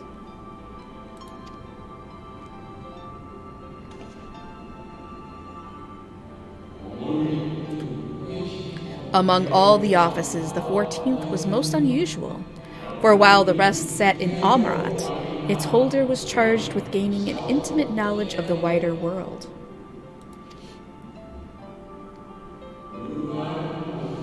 In the course of her duty, she traveled the length and breadth of every land and befriended countless folk.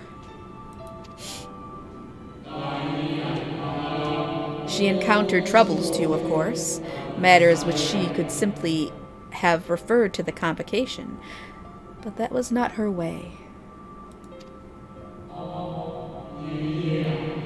Nay, more often than not, she would call upon her comrades, and together resolve matters themselves. Such is the magic sealed within that crystal, the magic to summon the stars to your side.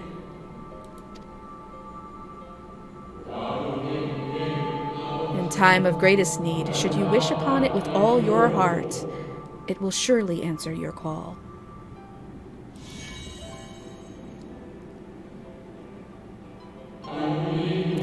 And now it is where it belongs. Oh, there is no need for thanks, but nor will I hear any complaints about it either. After all, I cannot say whether I act of my own volition or by the will of my Recreator.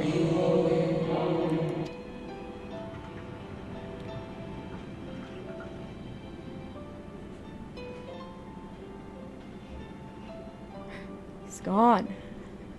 It might have been me.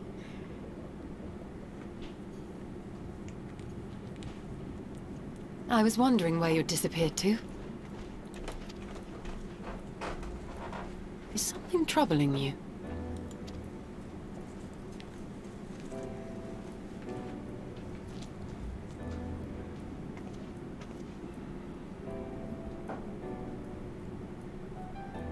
No? Very well. I have everything. Let's hurry back to the surface.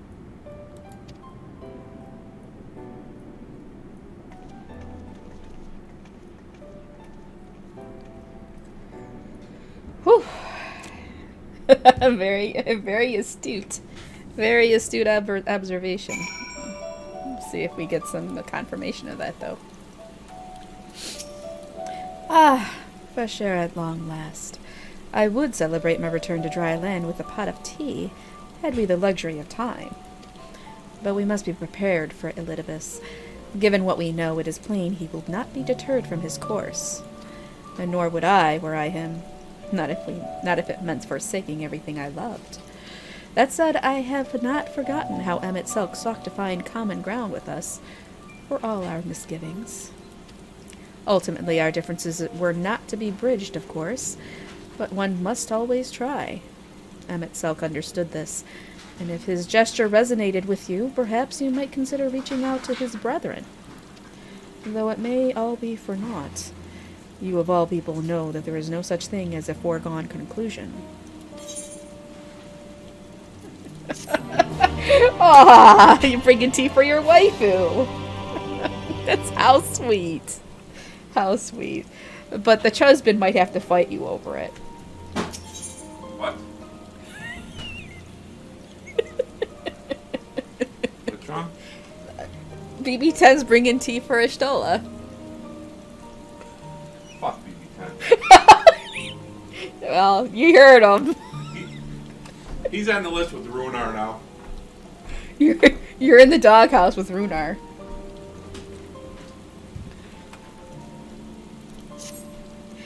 Right, no more musing.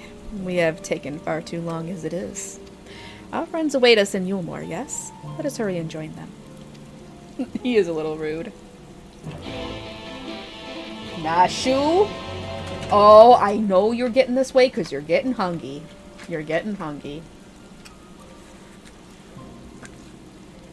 Come on, get down.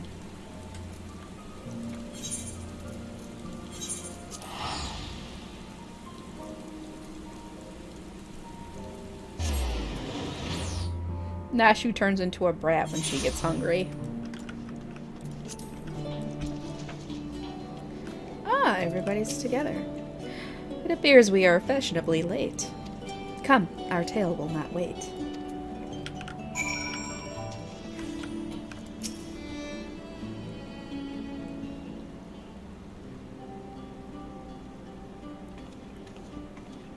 Forgive us our lateness.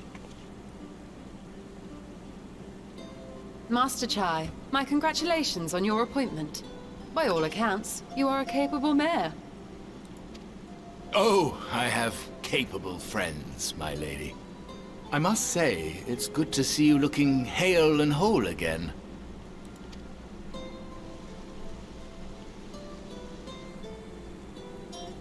The credit for that lies with my own capable friend, without whom I might never have escaped my abductor.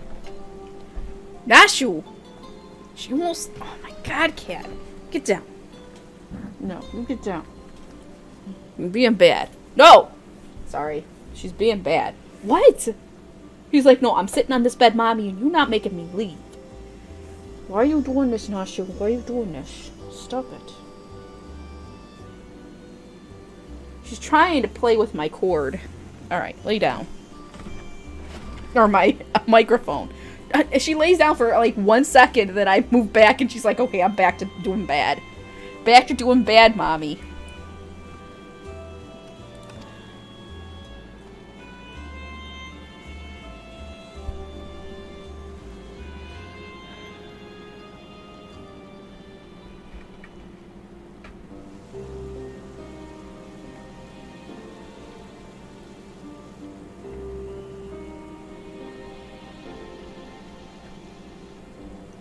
A primal?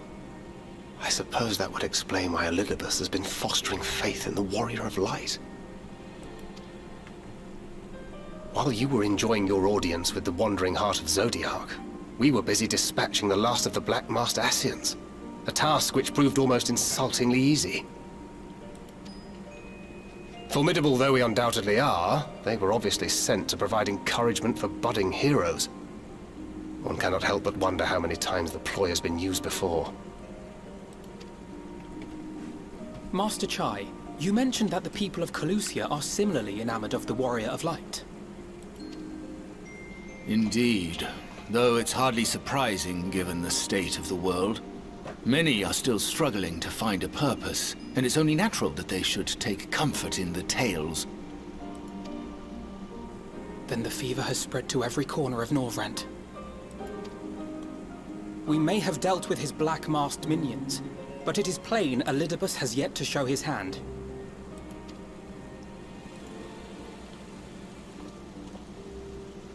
Oh my! What a spectacular sky! Uh-oh.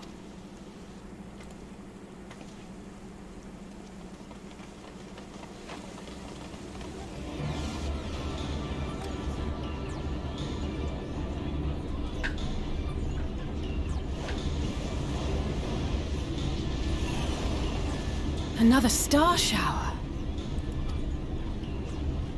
Wait, is that... What? Amaranth!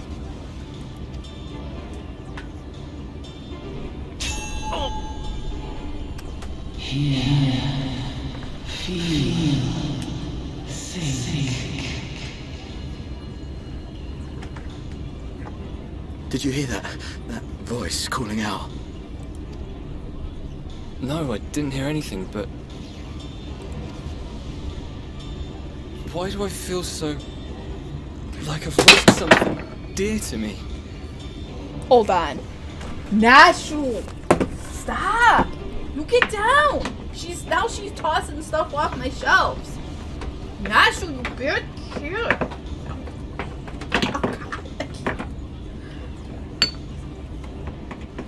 Poor Shovel Knight. Getting knocked around.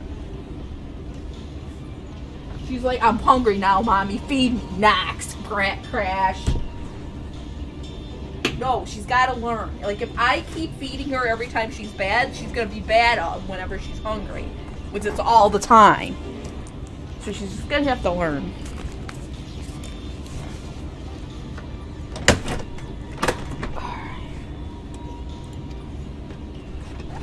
Does Elidibus seek to awaken more people to the Echo with clearer visions of the final days?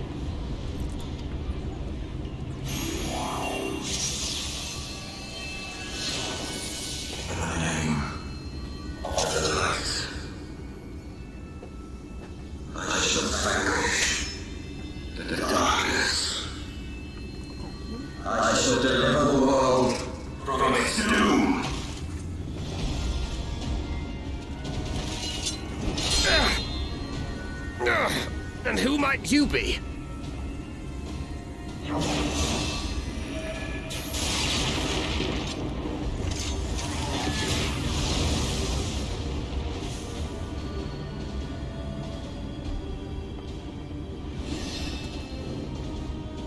Whoever they are, they've come for our heads! No, you don't! Ha!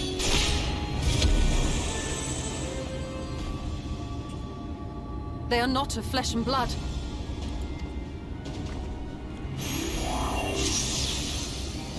I know this magic. The rings are like unto those that the Exarch did employ in our summoning. So they're from other shards? Are you saying the Exarch is summoning them? Nay, yet the similarity can be no mere coincidence.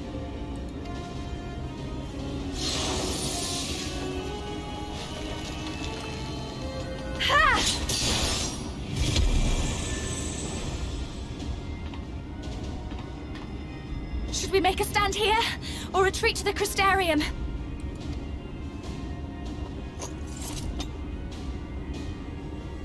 The ether churns around us. More of them will appear ere long. To stay would only place innocents in harm's way. We must fight this battle elsewhere. Wait! Take one of our airships. You can decide what to do on your flight to the Crystarium. You are a capable leader in your own right, Master Chai. The citizens of Yulmore chose well. It's settled then. To the airship!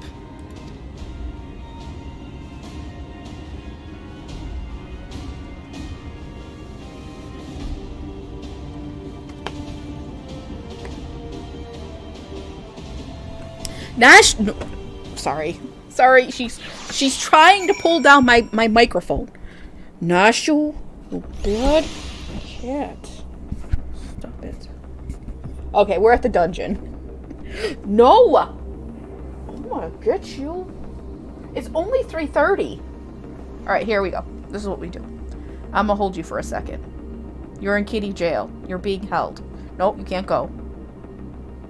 No, you can't. Don't purr. No, don't purr. She want to talk? Oh, now she's liking it. She's like, okay, I got attention. Now where's the food? Get down. You're being so bad. Alright. Alright, let's queue up for this.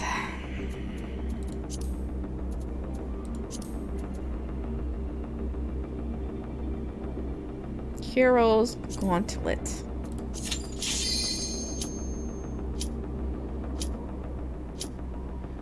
Huh. Why is it counting down here now? This is right? Hero's Gauntlet. Yeah.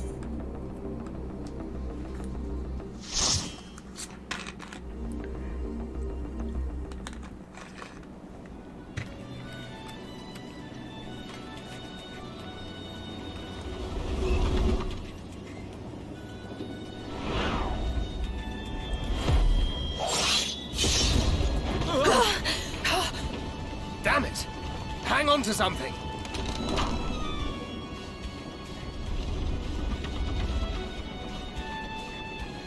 And we're going down.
No, no Amarang music, even though we are in Amarang.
Man, oh my god, this guy's like faking.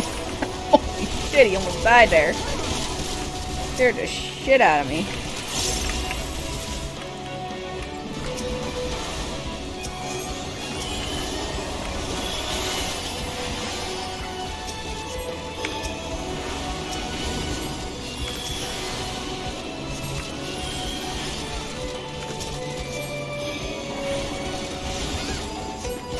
They're helping us. If you see the blue, like, telegraph on the ground, that's friendly fire. And that's the Talus. I think they're helping.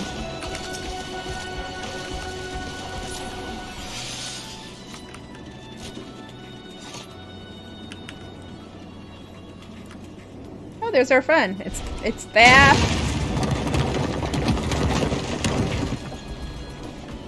And Jarek.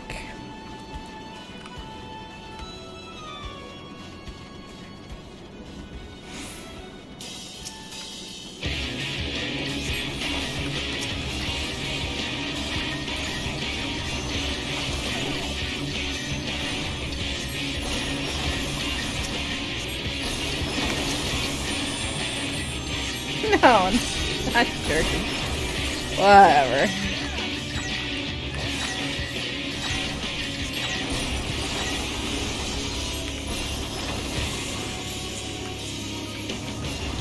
Nashu!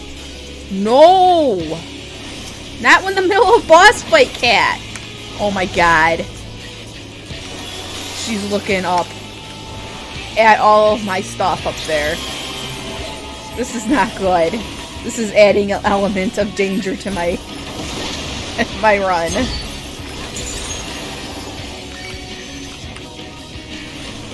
Nashu!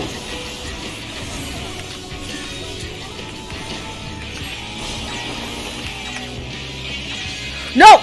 I know you're trying to drop those, cat. Oh my god, she's trying to knock shit off my shelf.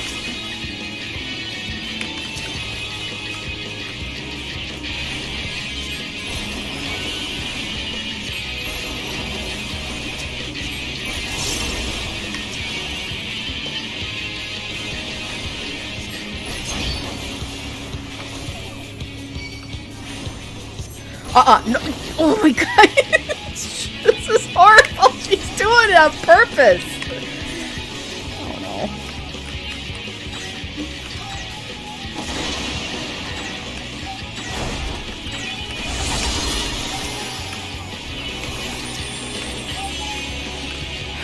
Oh my god.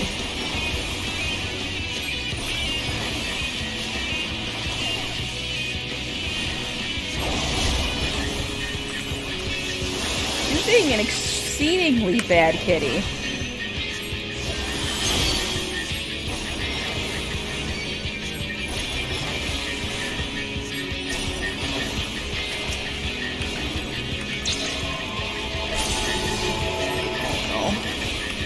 I'm not gonna be able to get over there in time. Shit. Alright, we're good. What? Oh, fuck. Alright, well. Chusman's gonna come down in a minute and yell at her.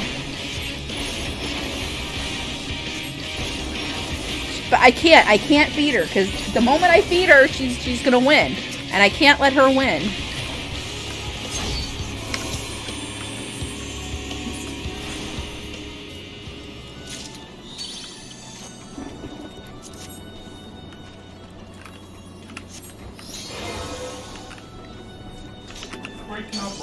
She's knocking shit off your shelf.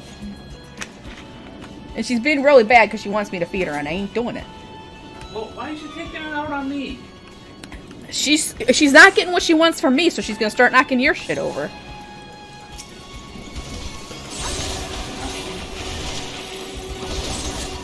And don't think I'm starving her. I am totally not. She's got food, dry food in the bowl, so she can eat that if she really wants. No, she wants the good stuff. She wants the wet food.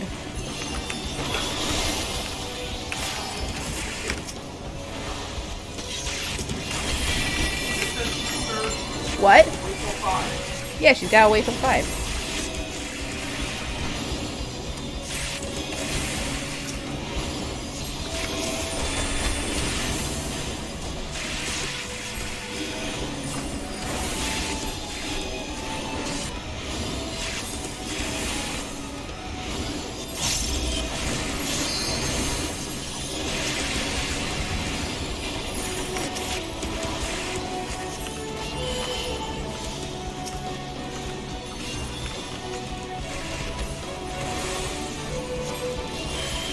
I think he must have used up all of his, There we go.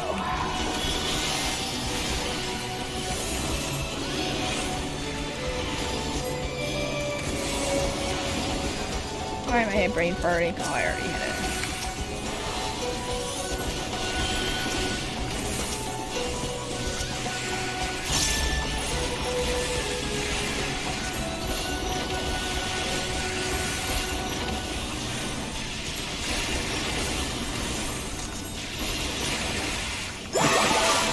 Titania.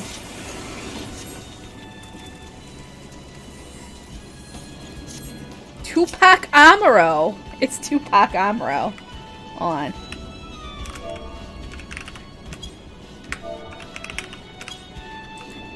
Gotta gently pat him.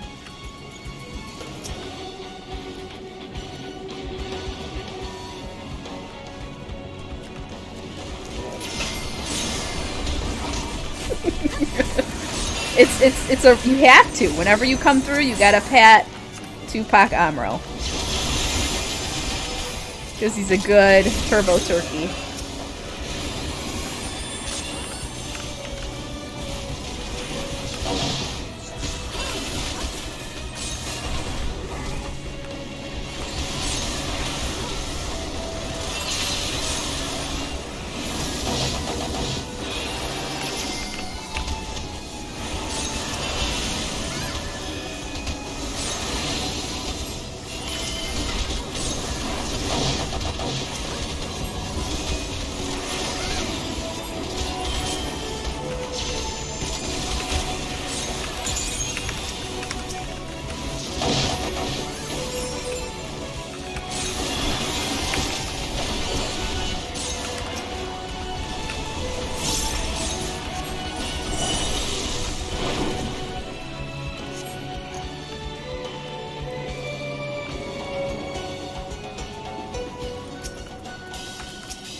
Nash, no!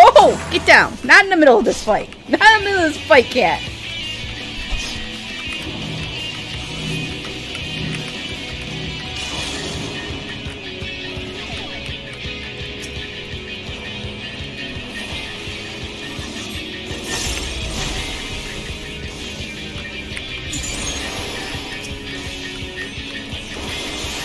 Not. Oh my god, kid, she's trying to knock the picture off the wall. Anything she can get her paws on, she's trying to fuck with it.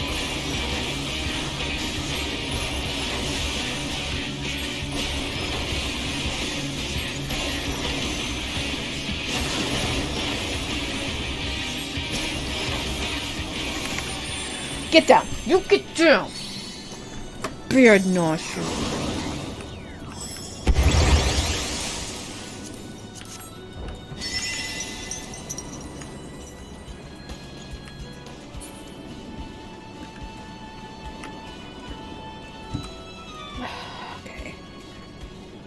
No, don't you touch my Dr. Pepper, cat.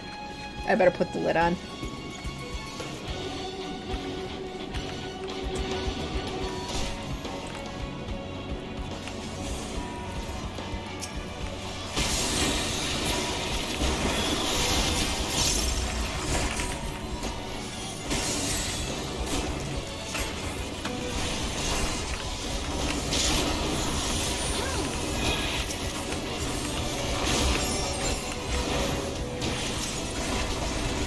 No, I actually have a bottle.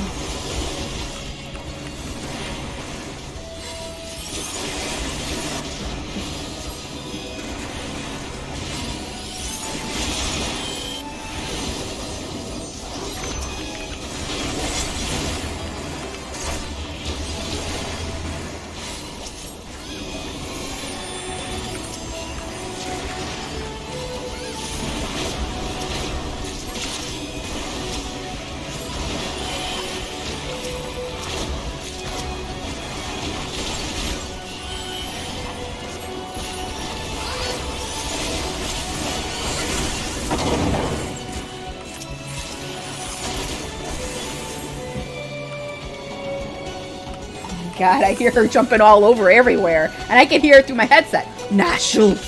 Nashu! Don't you do that, kid. I'm gonna kick your ass.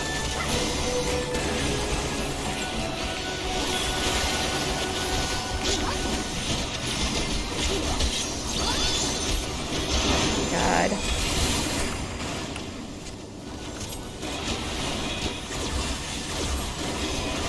You're gonna hear her crash at some point.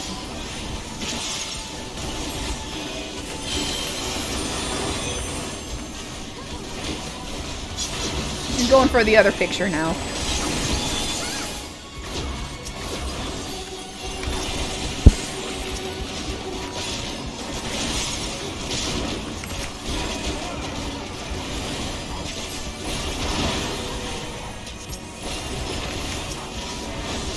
She does. I don't have time to give her a timeout though, because these people want to go.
Don't you look at me like that.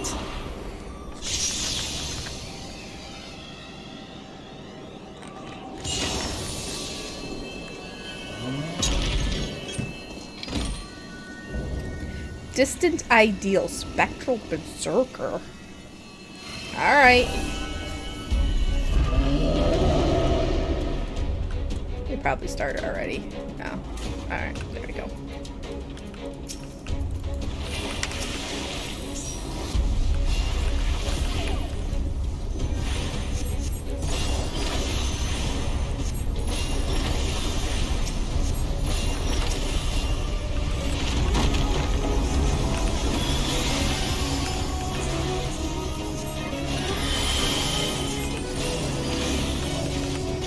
Right, stop.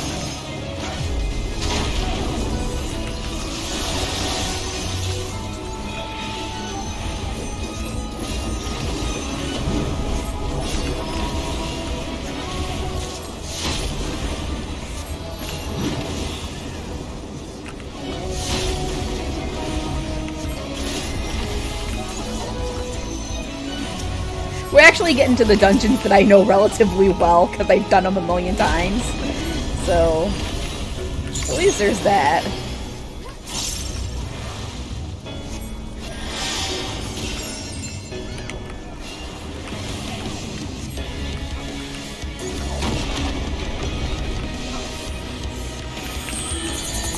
No, get away! Eee!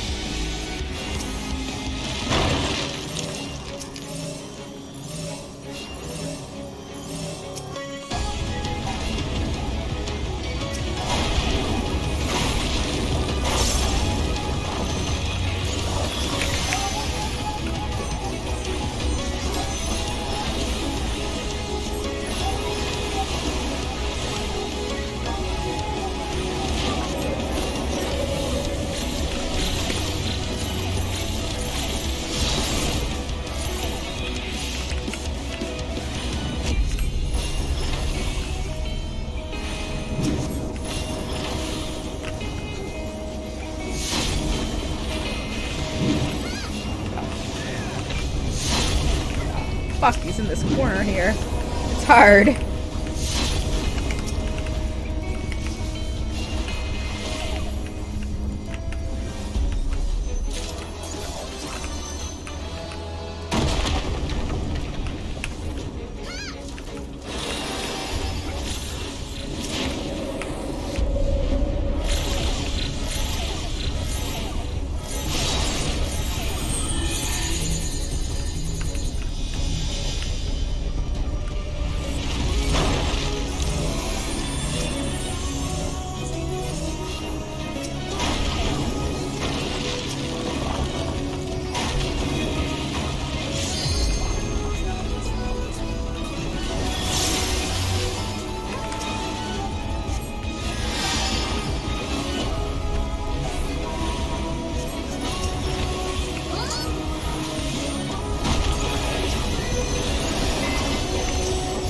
Got my wings. I'm gonna do this shit again.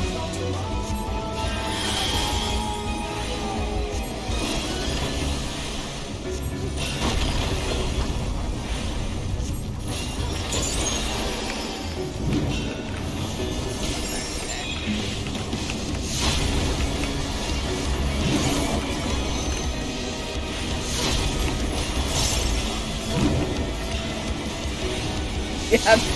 Now the angel wings.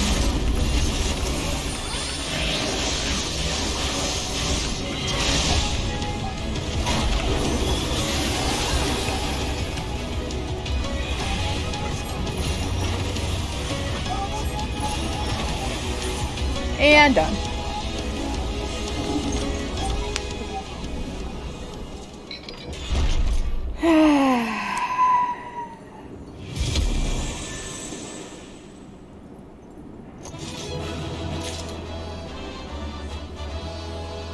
I guess I got all the stuff. I bet they just all left. They ain't waiting for me to watch this.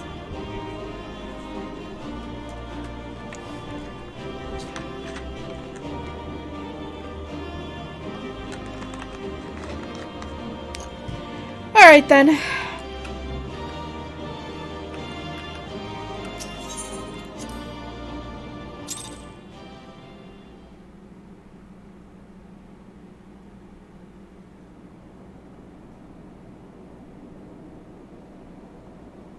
think that's the last of them. Apparently even they have limits. Nevertheless, we should remain vigilant.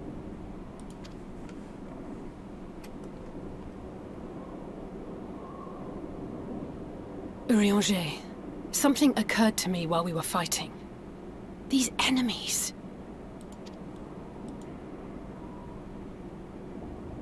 Our heroes hailing from other shards, summoned hither to deliver this world from its doom. Scant moments after the star shower did they appear, as yet more souls were inspired to walk the hero's path, no doubt. Thus did hopes for salvation of realms near and far resonate and converge, lending still greater strength unto our adversary. So that's Elidibus's game.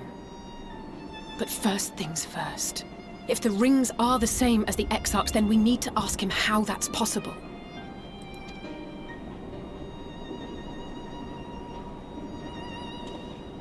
The Crystarium is close. Let us press on.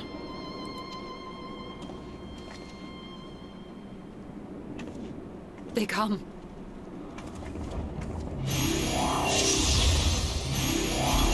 Uh-oh.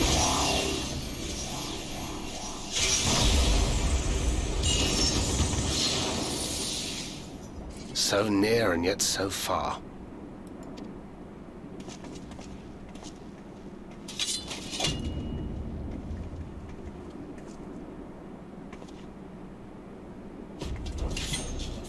In the chaos of conflict, one can always find an opening to exploit. Whoever taught you that is a wise man indeed, and good with a gun blade. But yes, I dare say we can create an opening wide enough for at least one of us to slip through. That being you, of course, though others are welcome to follow in your wake. Reen and I will keep our guests occupied. Brave and selfless as ever. Yet the two of you may struggle to fool our foes, etherically sensitive as they are. Had you a comrade who could use destructive magics to wreak havoc upon the ambient ether, on the other hand?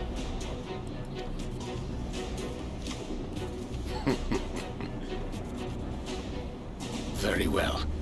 I too shall assist in the diversionary effort.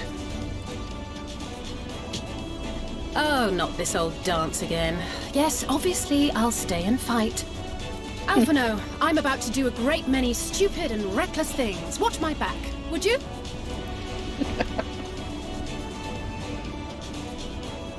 And there you have it.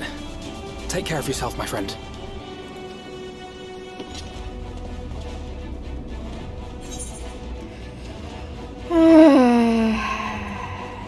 Make it a nice big opening, eh?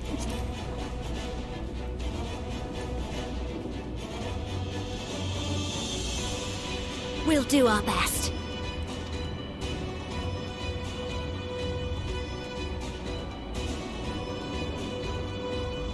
Finished? Then let's begin.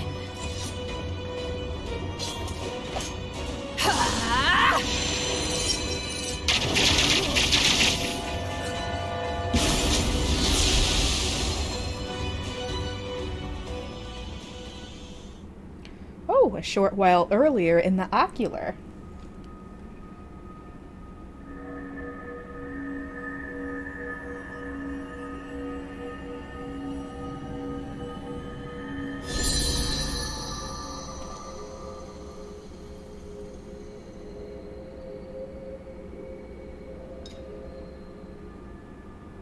Tis done. Oh, let me see, let me see!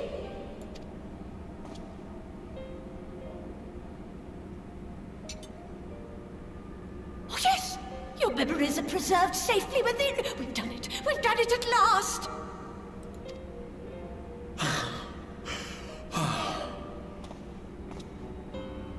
I have inspected the other vessels.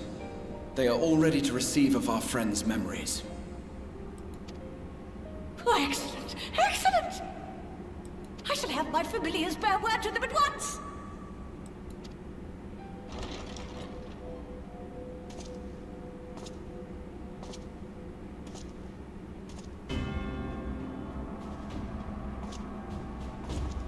Elidibus.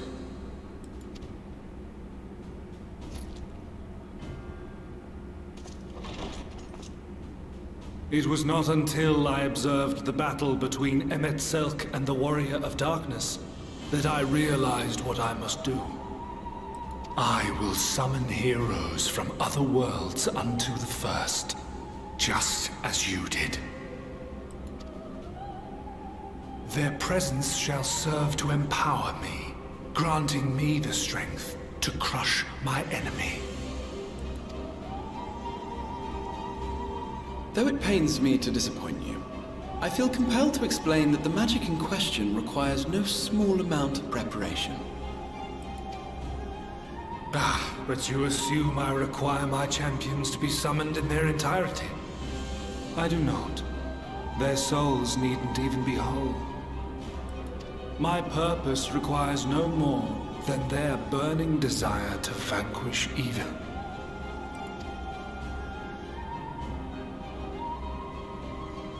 This I shall sear upon the ether, raising thereby an army of phantom heroes to whom I shall whisper, as I have to so many over the ages. Here lies darkness. It must be destroyed. And you expect me to cooperate? I do not require your cooperation. Your death will suffice. The magic I shall have from your corpse. Whew. Go, Lucas! Damn.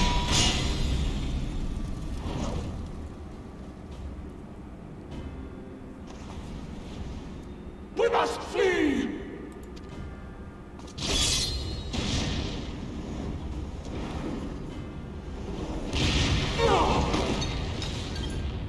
Oh noes.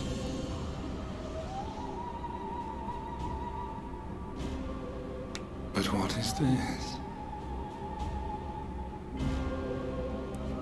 Oh no.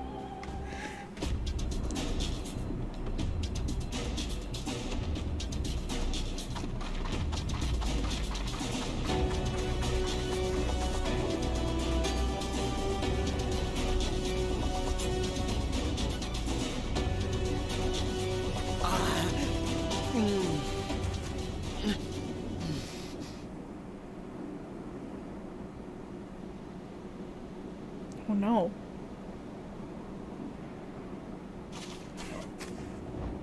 I better not be too late.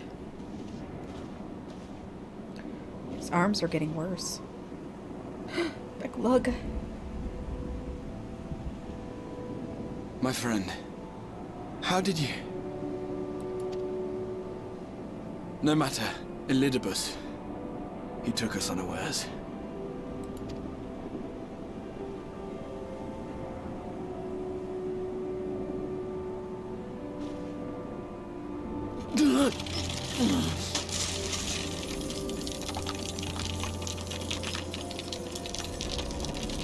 And it's getting even more pixelated.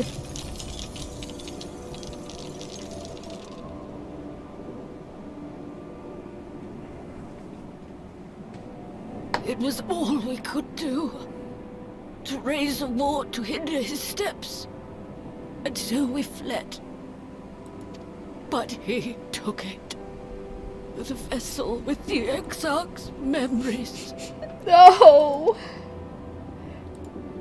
Forgive me. Forgive me.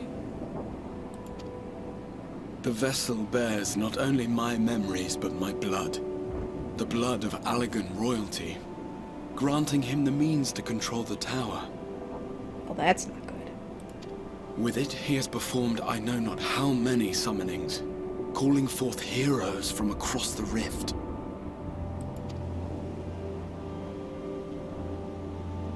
And, as you can see, the burden upon the tower is beginning to tell.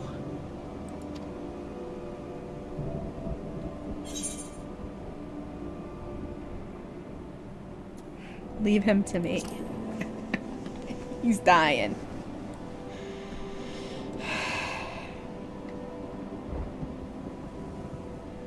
No, I won't let you go alone.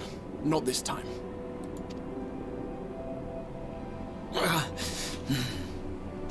Elidibus has exploited the people's nobility, twisted their purest intentions for terrible ends. And I cannot let it stand. As Exarch, it is my duty to protect them, to defend their hopes and dreams. So I am going to the Crystal Tower, with or without your blessing. Though, I would rather it were with. Fine.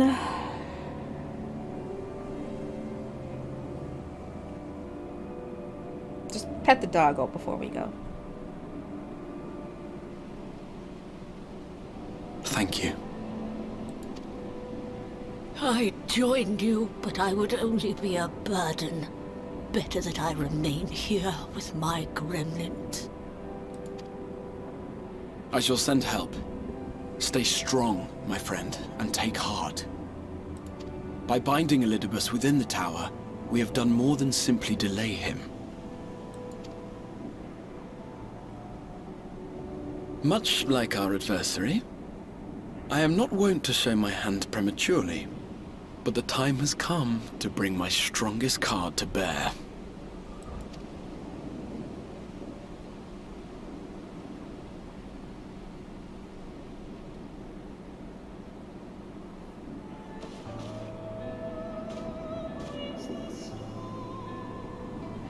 To the tower!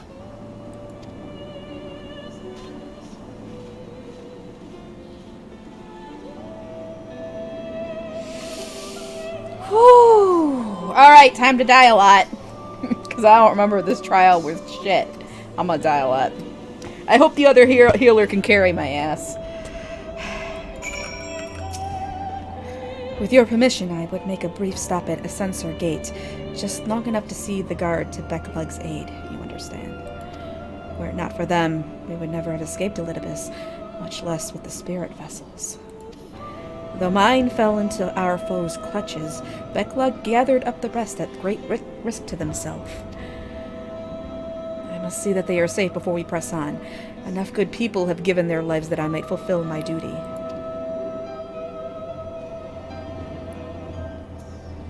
The Batmobile. Alright.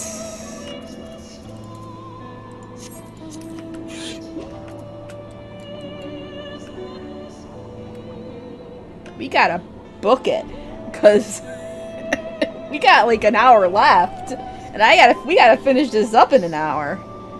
Shit.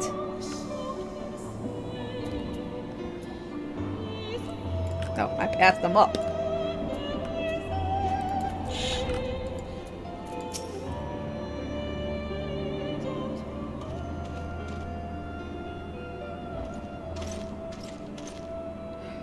Warrior of Darkness! Exarch! Forgive us this paltry greeting. We were not notified of your coming. It wasn't planned. I need you to assemble a rescue party. Our friend Becklug lies wounded in a clearing to the west. Pray go to their aid with all haste. At once, my lord. May I ask how they came to harm?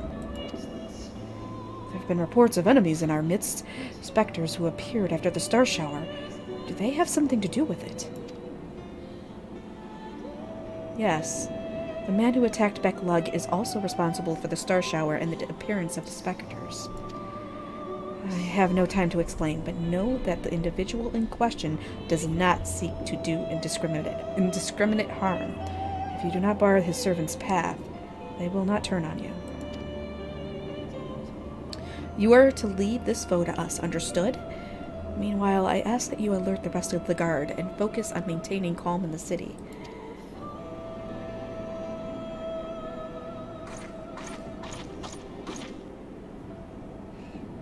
Understood.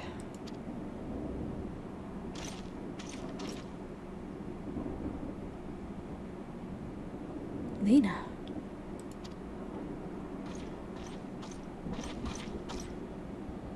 I shall take charge of matters in the city. Find Becklug now.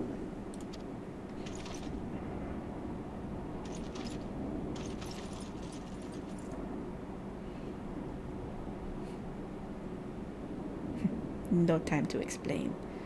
The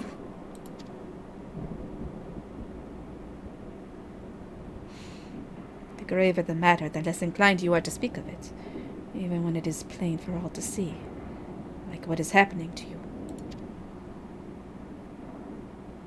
Lena, this time there truly is no time.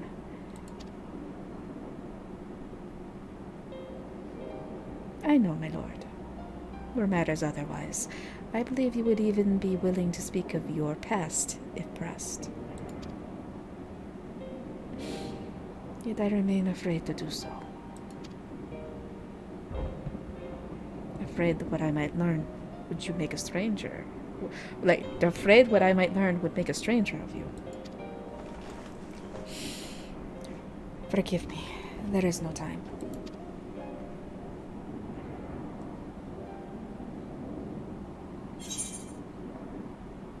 Well, perhaps a few words are in order. We may not be seeing each other ever again. Indeed, time must be made.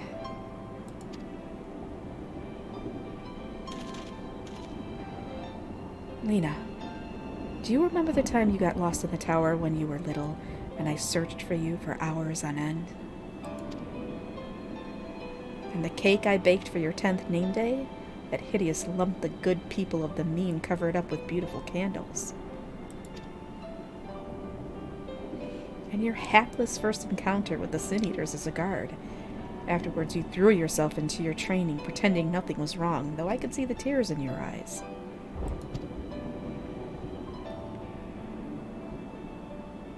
All these moments that we shared, all the feelings that accompanied them, they are as real as aught that came before, and nothing will ever change that. Will ever change what we mean to one another. If I have made you worry, then I beg your forgiveness. Heavens know you deserve better. Through the darkness of times you have kept faith with me, standing tall as proud daughter of the Crystarium. As an example to us all. I count myself blessed to have had you in my life, and I want you to know that.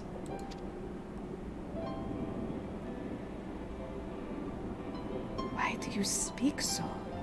As if this were our last meeting. Truly, you have a knack for making people worry.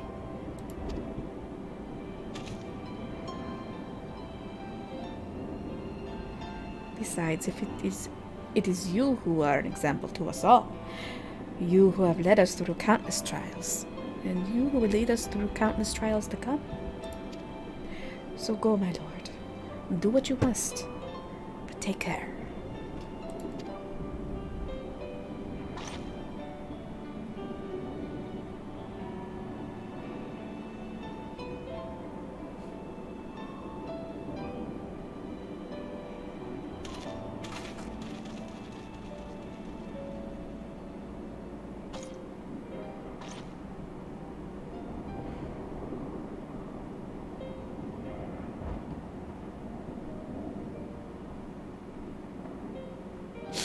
No.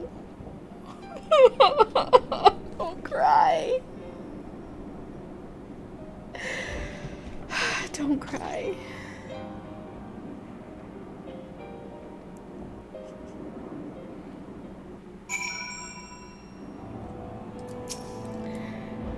The ward holds.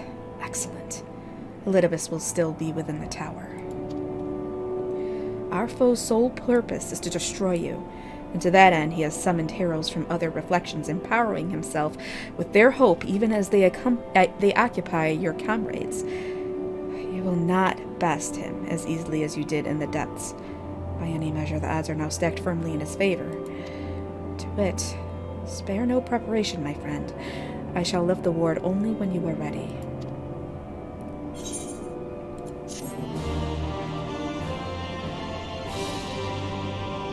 Oh boy.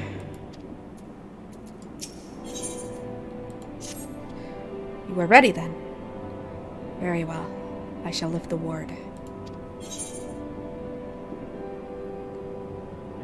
You know, it wasn't so long ago that I watched you seal the place up.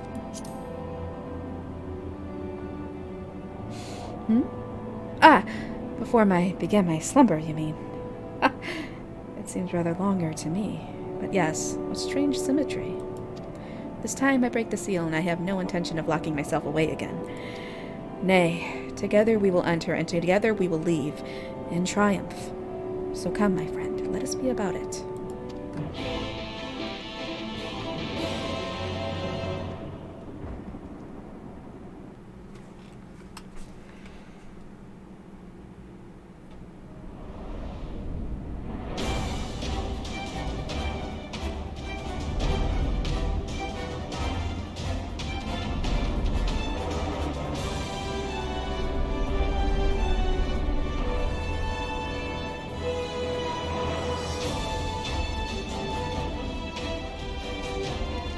Not here either. We must keep climbing.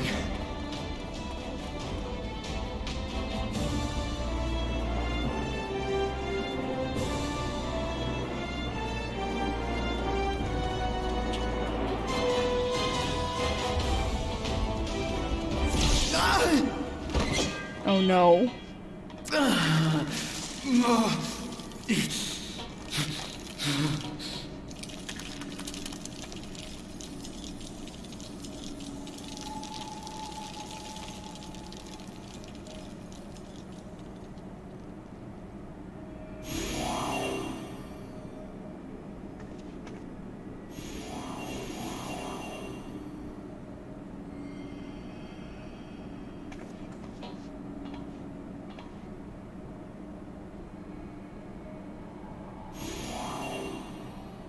Twas but a matter of time. I cannot keep up with you, nor will it avail us to make a stand here.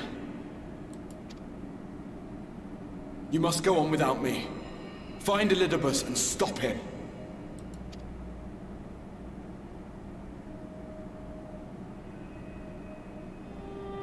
Worry not, my friend. Though I am no warrior, I have learned to hold my own over the years.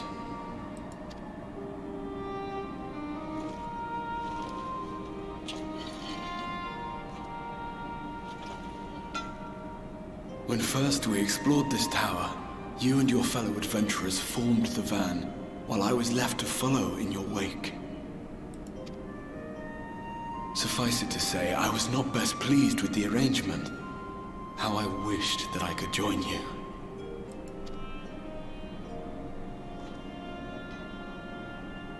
And now I have, here where it all began. I was right to trust in you, and the power of your legacy, of your name, to let them guide my every deed.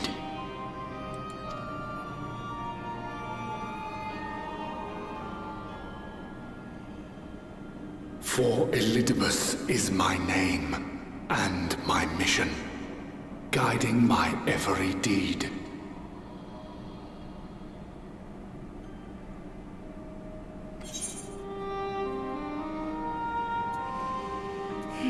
Why me?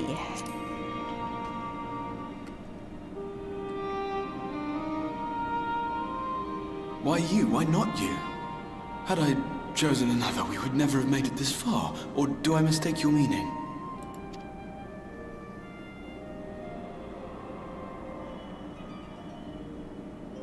Elidibus spoke in similar terms, you say?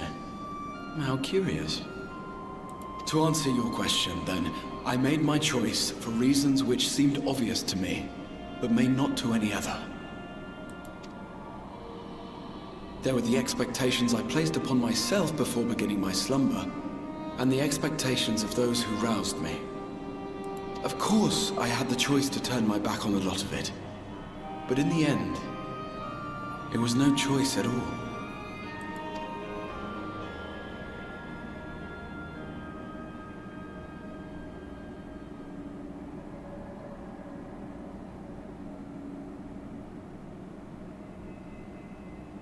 I cherish the time I spent with you and the others.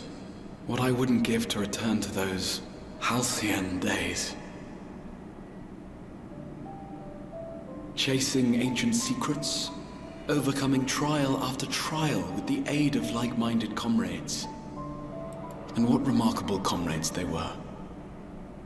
In such company, I felt as if I were a character in the epic tales that had stirred my heart as a boy, as if my dream had come true.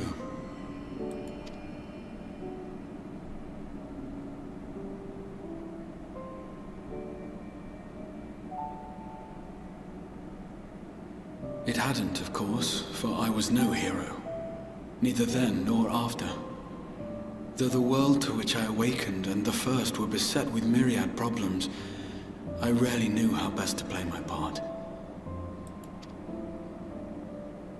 There was, however, one thing of which I was certain, that I could not bear to let those dear to me meet a tragic end.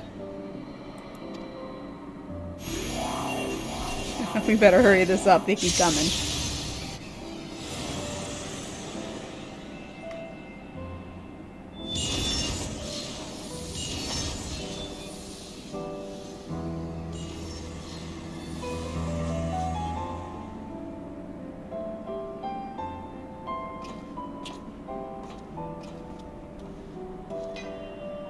I'm afraid our time is up. Go!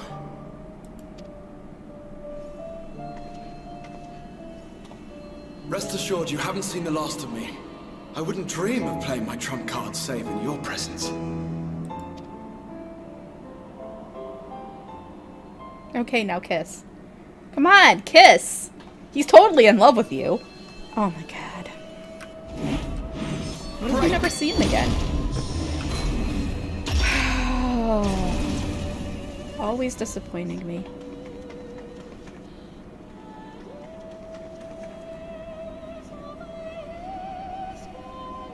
Not lewd.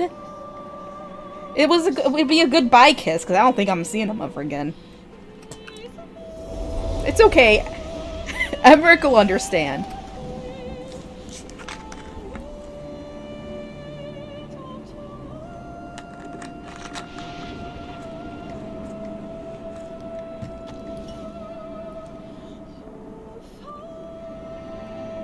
Memories of a possible future.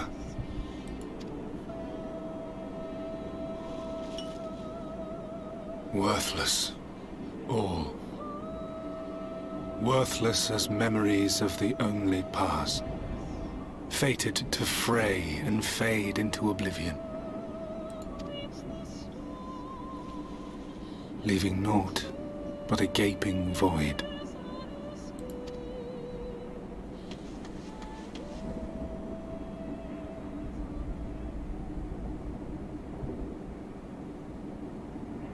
The Waking Sands. Yes, that was the place. The place I first made myself known to you and yours.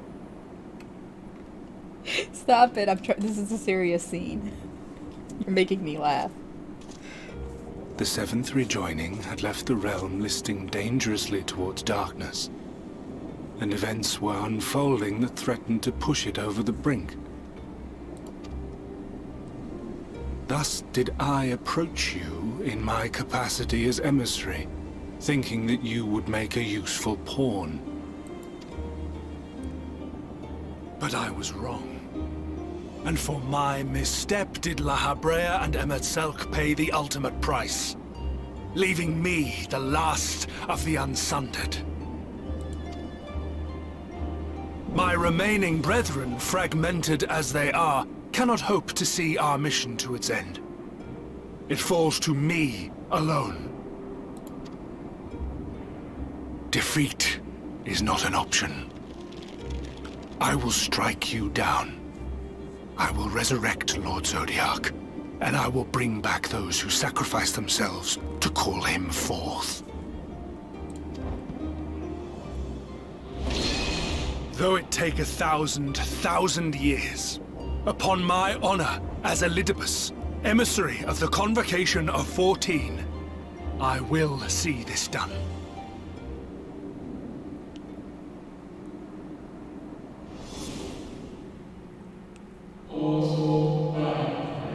But know that his devotion is not without reason, even if he himself can no longer remember what that reason is.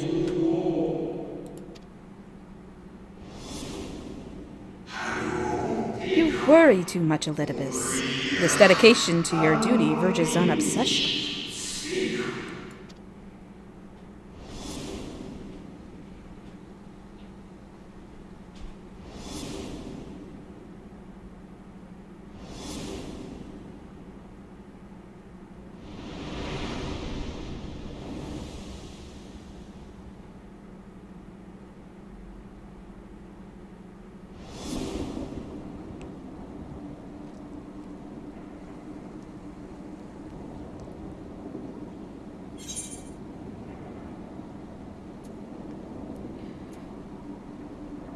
Well, those who once relied upon you are no more.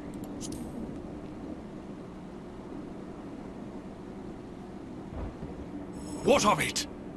I have my mission.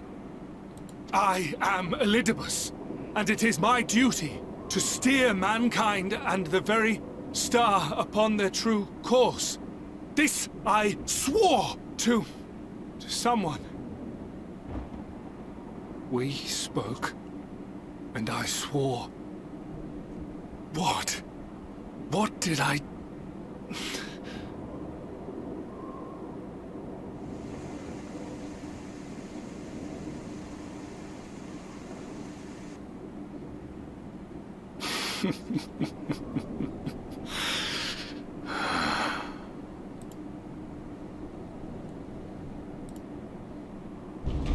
This pain, this torment, is nothing.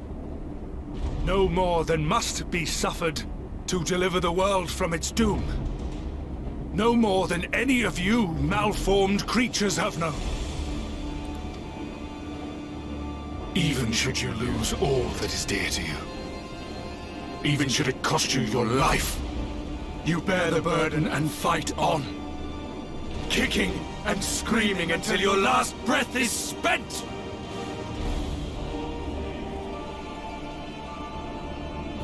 Aye, it's true. We've lost much and more. Known unimaginable suffering.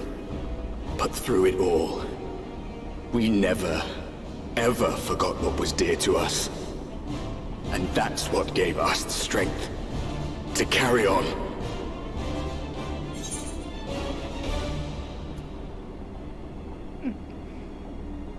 I will put an end to this. That's it. That's it. This is ending here.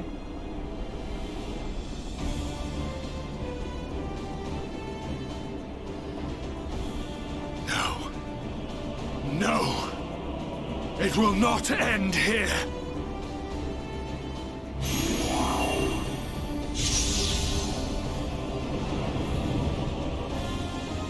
Champions from beyond the rift, heed my call. The time is come to deliver your brethren from darkness. My heart's sole desire is a world free of sorrow. Join with me now in hope and prayer for the salvation of all.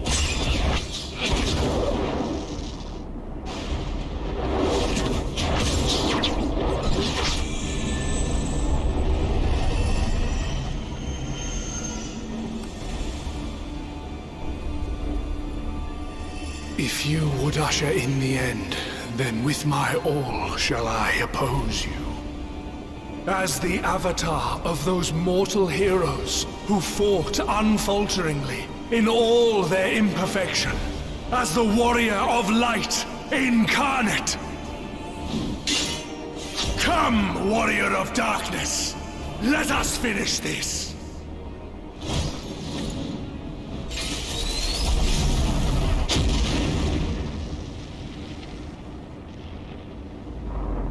What?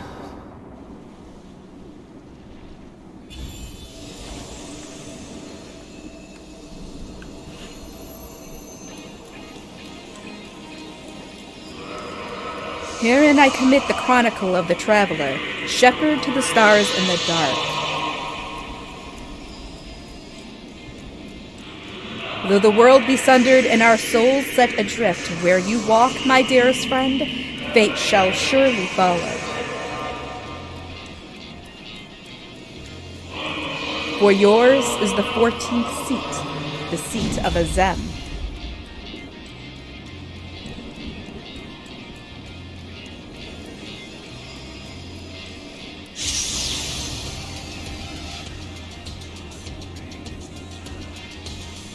An invocation of Eld. Though not of Hydaelyn's making. What are you? No. It matters not. You are the enemy, and you will fall. Even should it cost me everything, I will not forsake my duty.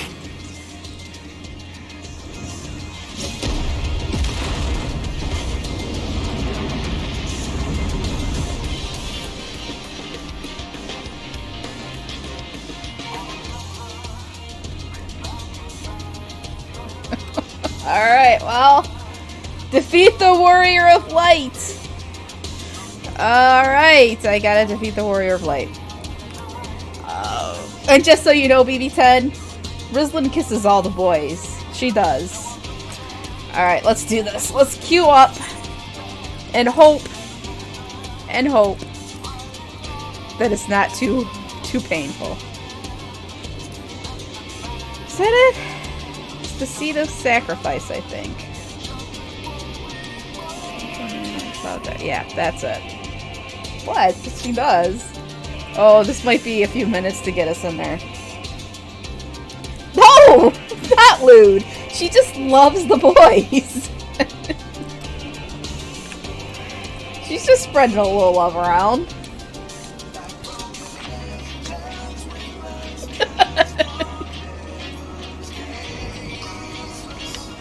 Yep. Hopefully this doesn't take too long, because I don't want to push this off to next week. I'm thinking I'm going to have to finish the last few quests next week, because I don't want to go too long after 5 o'clock, because we've got to get over to Home Depot and get some stuff.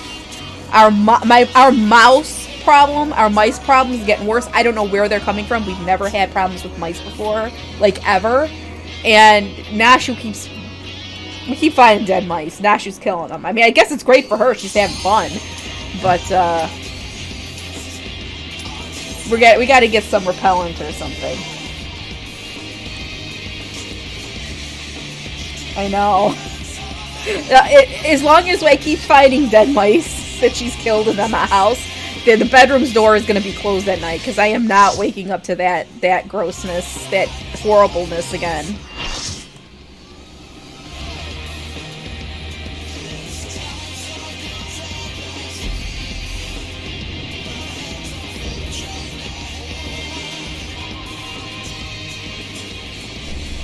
For my people, for our world, I will strike you down.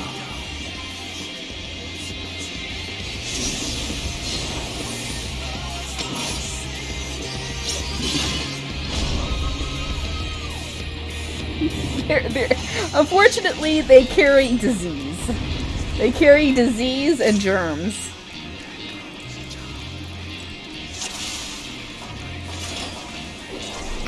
Oh boy. This battle shall be our last.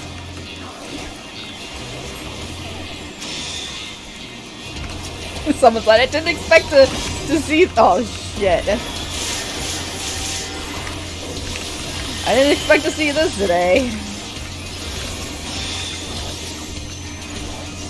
Nashu, no! No, god dang it, Cat! Not on this fight! Oh my god.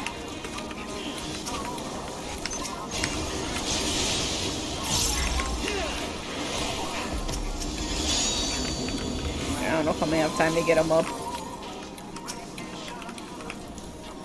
No, Nashu! Get down! Oh shit, pause.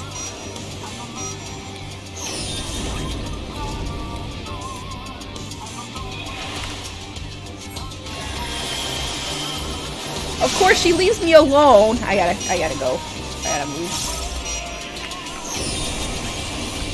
No! Oh my god, she's trying to climb on top of the arm for my microphone.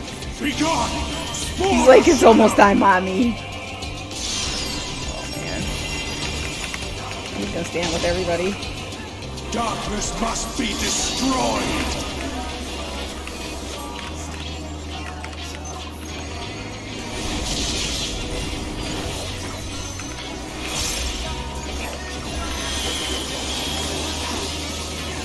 Gleaming steel, light my path!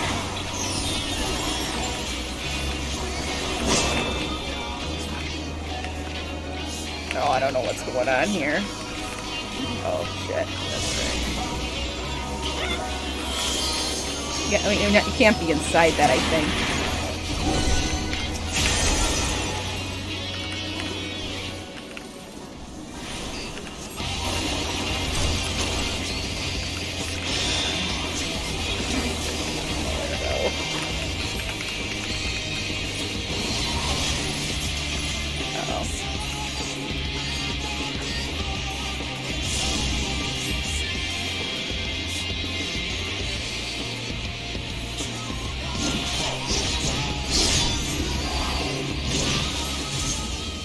Uh-oh. Active time maneuver, probably. Because they love doing these.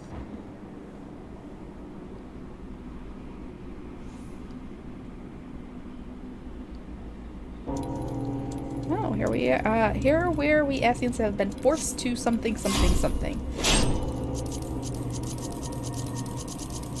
No, don't fail! Oh my god! Don't fail! Oh my god.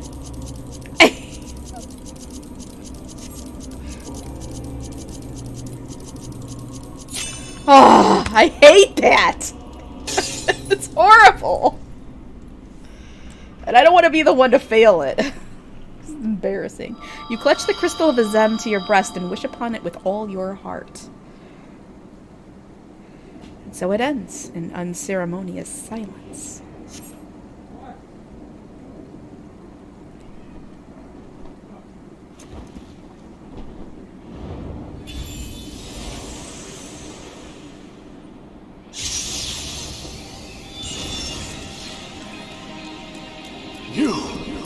It cannot be!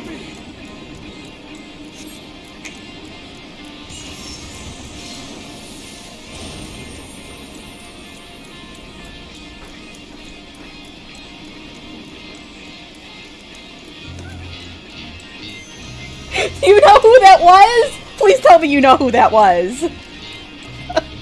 Please tell me you know. Warriors of light!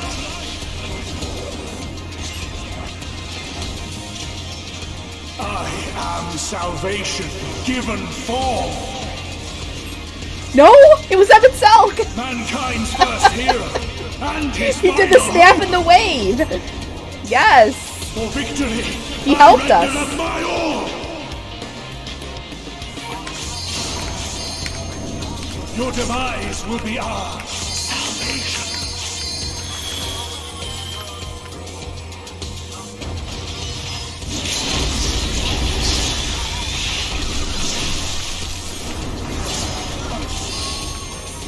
I'm about to say, because man. You still stand. Oh, two angels with wings. Two angels with wings. Lord of Shadow.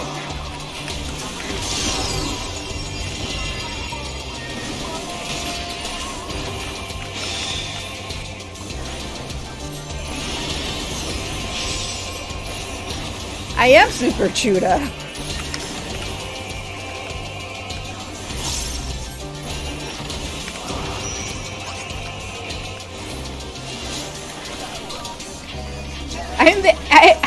He's not the true warrior of light. Oh boy.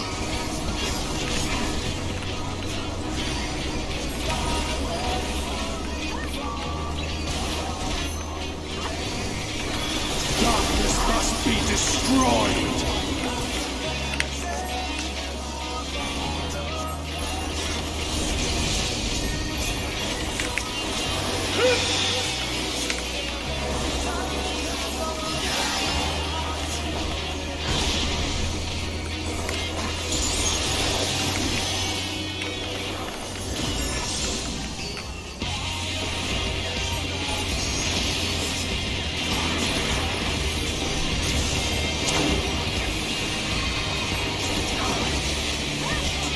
But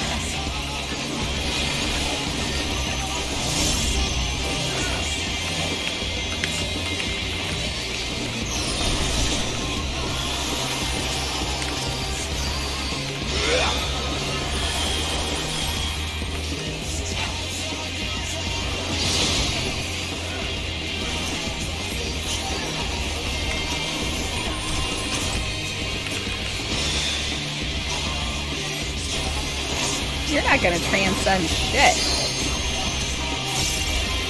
My soul knows no surrender.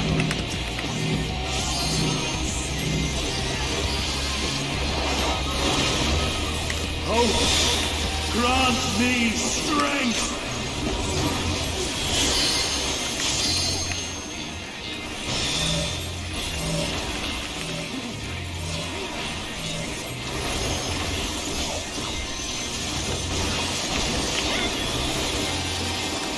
I guess he moved. Oh shit.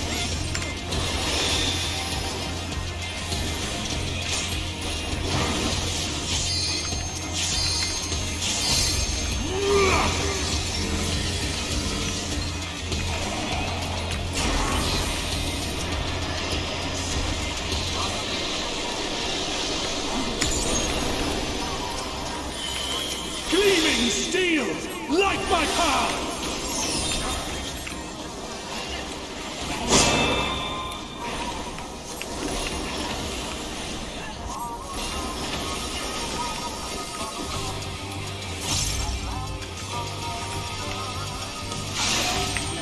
Pause.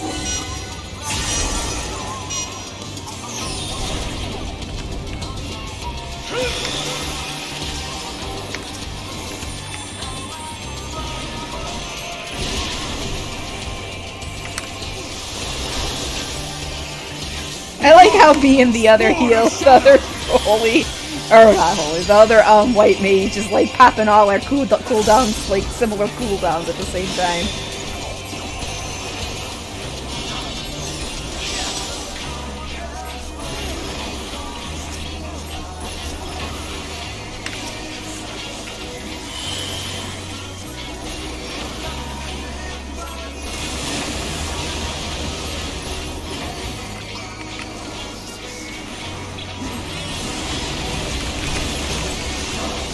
Darkness must be destroyed!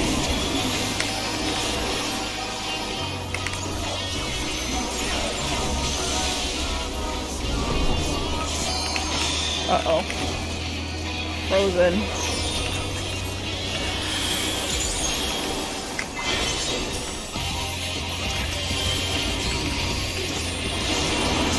My beauty!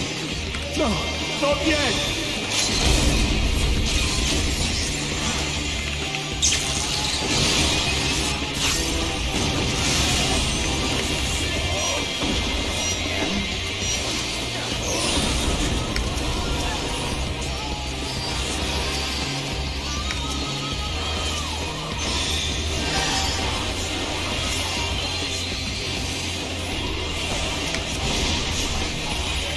And done.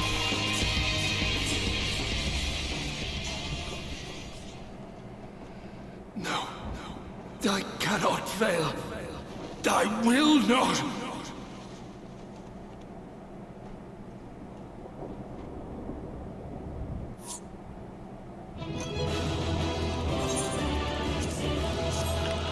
And done.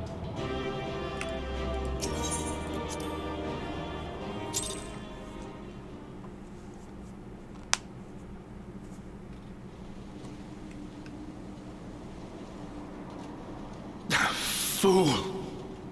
You have achieved nothing.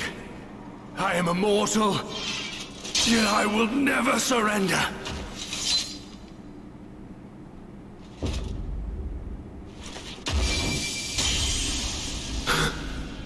Elidibus, so fixated were you on my memories of the future, you failed to heed the lessons of the past. Your obsession blinded you to the true nature of this tower, this beacon of hope for mankind.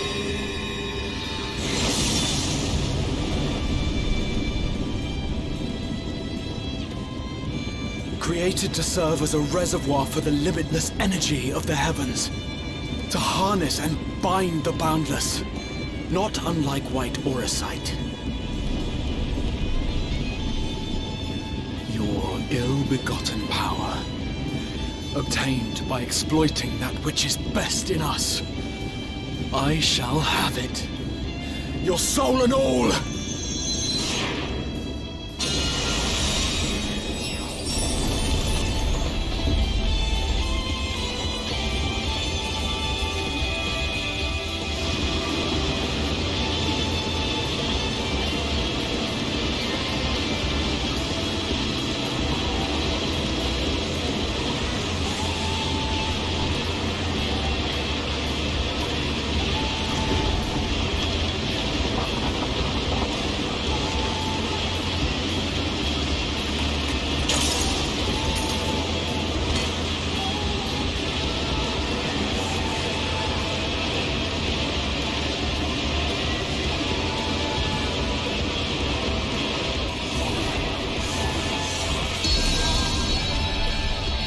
That's the money shot. This is the money shot.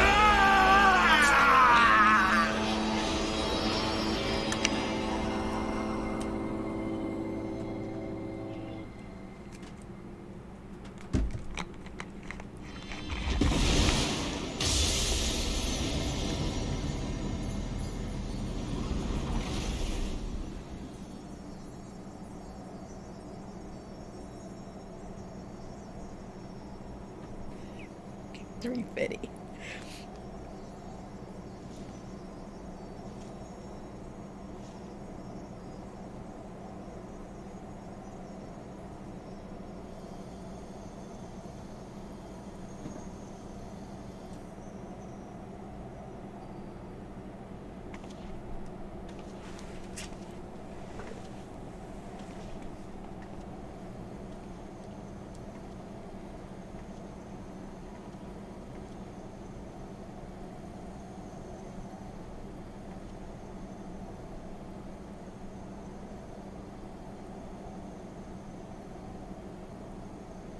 He's so small.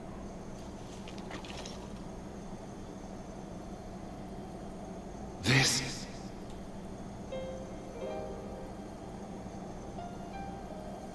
Yes. I would become him. I would save everyone. This, I believed. Yet still they cried out in rage and despair. Divided over the fate of the star. A rare occurrence, always fleeting. But not this time. Not this time. Reconciliation. Elizabeth. I was needed. I withdrew myself from Zodiac. For them. My people. My brothers. My friends. Stay strong. Keep the faith. At duty's end, we will meet again. We will. We will. The rains have ceased, and we have been graced with another beautiful day. But you are not here to see it.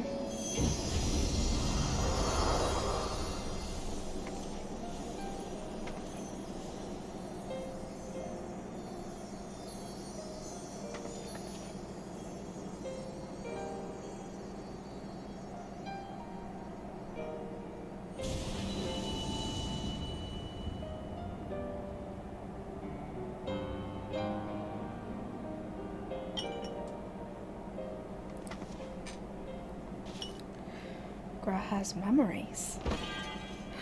No. No. The pixels. They're eating him. I concede I may have overexerted myself.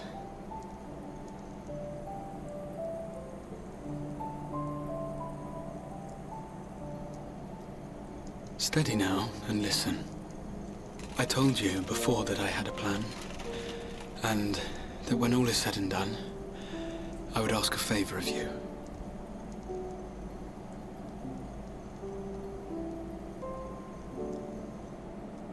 We have averted the 8th Umbral Calamity, found a way for everyone to return to the source, and, last but not least, we have secured the future of all the people of Norvrent.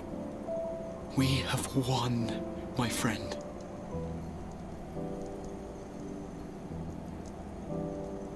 So, I hope you'll forgive me this moment of selfishness, and while I wouldn't want you to feel obliged,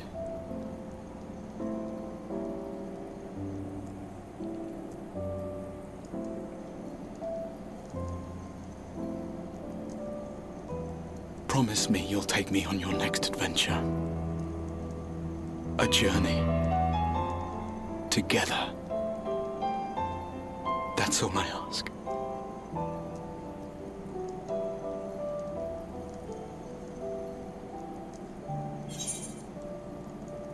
You could have asked me earlier.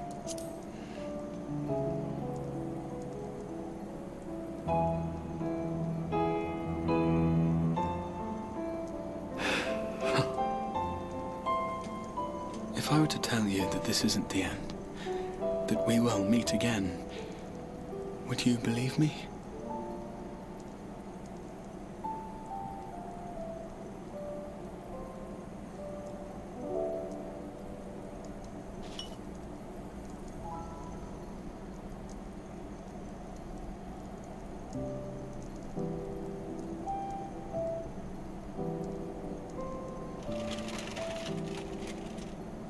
Thank you.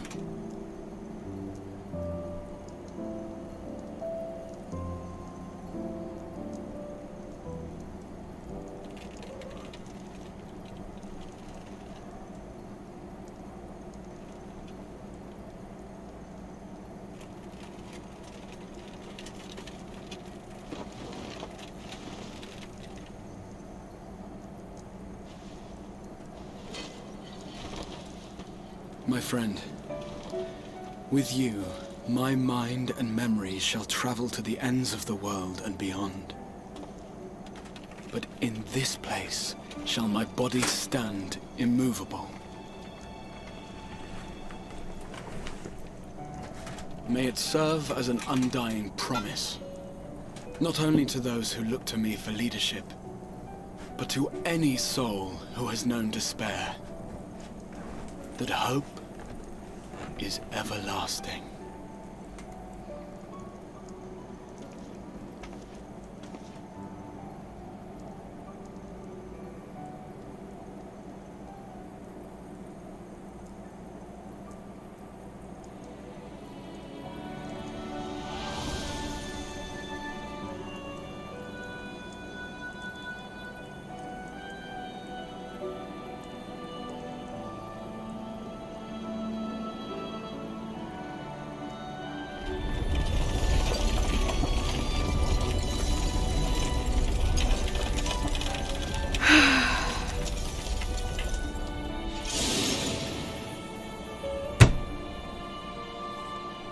Damn it, we didn't even kiss!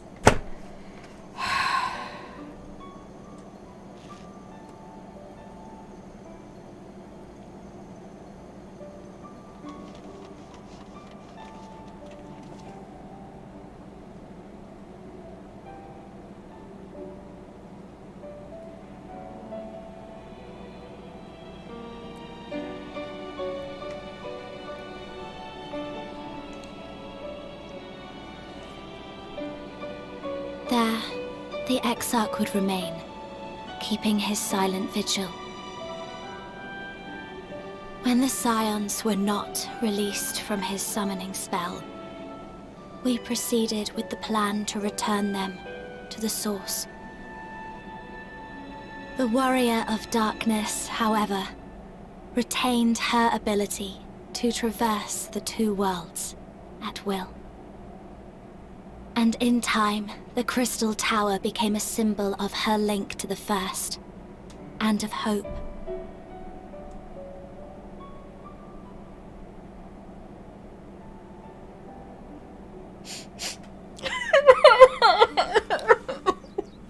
We'll never see him again. Oh well. There'll be other boys to kiss.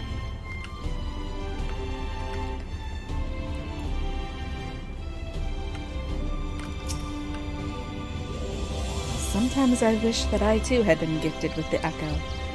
Then I might see what you have seen and glimpse into your heart without the need for words. Ere we descended from the throne room, I did chance upon an object which, if I have the right of it, did once... Mine apologies. Mayhap now is not an appropriate time. Let us speak of it later. Shortly after you left, we observed that our enemy's ranks were no longer being replenished, presumably when your absence was noted. So we polished them off and came as quickly as we could. Which is to say, not quickly enough. But then you had the Exarch for company, didn't you? And you could ask for no better than that. You did well, Rizal. You and the Exarch. At such moments, it is hard to know what to say. Are you all right, my friend? Aww, Alphonse was worried about me. Am I right? All right. I should be the one asking you. But yes, I'm fine, thank you. We all are. The people are fine, the city's fine, and the star showers have stopped. It's almost as if we'd gone back to the peaceful days that followed the knight's return. Almost. No, I'm not going to kiss all the mountains. Alright, I'm just going to start this here. Rizlin, if you are ready, would you recount to us how the day unfolded? Oh, I guess I'm doing that.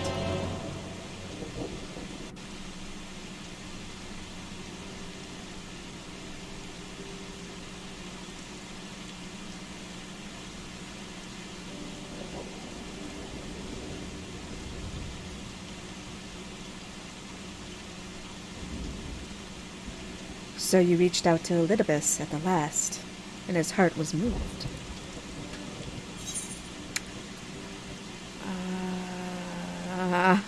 I'm not sure I did the right thing. I feel kind of bad for him. Perhaps you did. Perhaps you did not. None can say. But the important thing is this, that though violence proved unavoidable, you did at least come to understand your foe. And in knowing his hopes and dreams, do we best remember him and his legacy. So long as they remain unforgotten, the love he and his brethren bore for one another, and the star may yet be rewarded.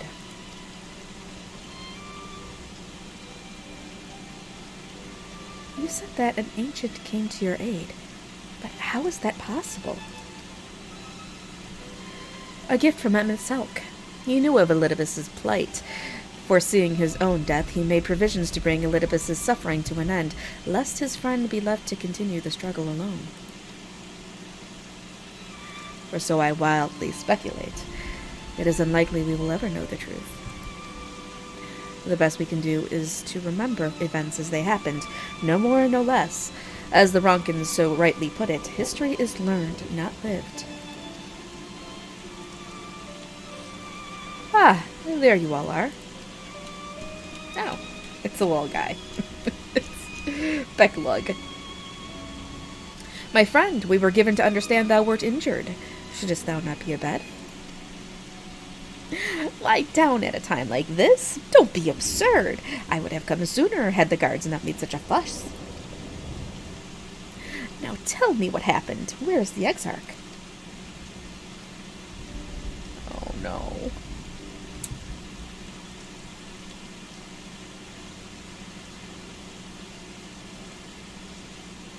Yeah, we'll just have to see.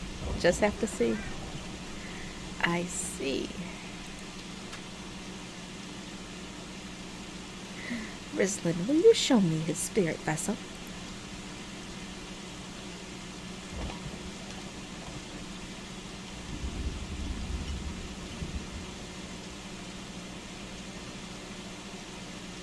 yes. Both his soul and memories seem intact. Good.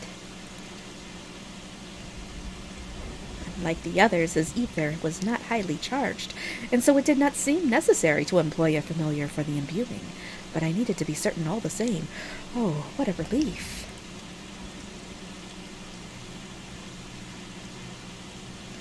Then 'tis but a question of restoring his soul unto his flesh. And as thou didst lately tell me, the success of this process resteth on no more than our friend's soul recognizing his flesh as its own. Given his apparent desire to return to the source with Rislan, one would think his soul would be only too happy to be home, no? Surely it wouldn't balk at the relative newness of its accommodation. So one would help, or hope, but none can speak for the Exarch's heart of hearts, and he can no longer speak for himself. Furthermore, though I have drawn upon all of my not inconsiderable experience to predict the outcome, the fact remains that there is no direct precedent for what we are attempting. Will his body accept his soul? Will his essences blend properly? Will he awaken whole of mind? Any number of things could go awry.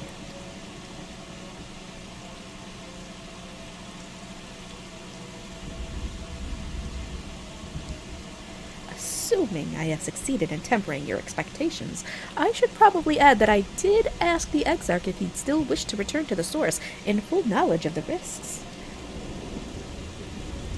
A simple enough question, one would think, warranting a single word reply. Yet the answer I received was rather longer than that, almost comically so, in fact.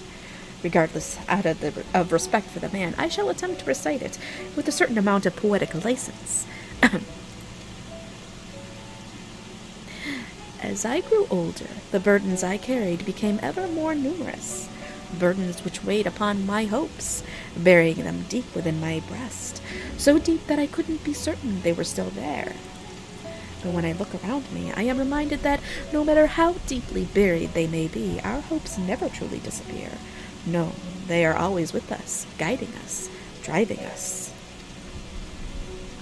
I see it in Valkyrie, who sought to vindicate his existence by creating his paradise. I see it in Ranjit, who forsook his life's cause in order to protect that which he held most dear. I see it in the people who chose to struggle rather than surrender to despair. And though our struggles may differ greatly since the very beginning of time, they have all shared that one common thread: hope. We struggle because we have hope, and when the time comes, I too will embrace mine. I will follow my heart, regardless of the risks. And I will live with all my being, as befits one who has been granted a second chance. There, I told you it was long, and unspeakably sentimental to boot. One would think them the outpourings of a dewy-eyed boy, not the old man the Exarch seems to believe he is. I mean, really, he's scarcely been alive as long as I've been in hiding. I dare say he is blushing in his vessel. Speaking of which, we should make ready for our journey. Time remains of the essence after all. Needless to say, once we leave, there is no guarantee that we can return. If anyone has unfinished business, now is the time to see to it. I must pay a visit to Slitherbow. Let us reconvene here anon.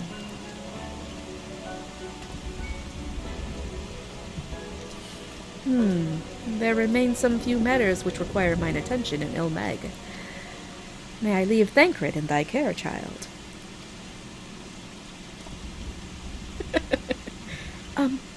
I've been meaning to get some flowers from Infilia. I thought you might help me choose them, and then we can go to Nabatha Rank together, one last time. A fine suggestion. Lead on.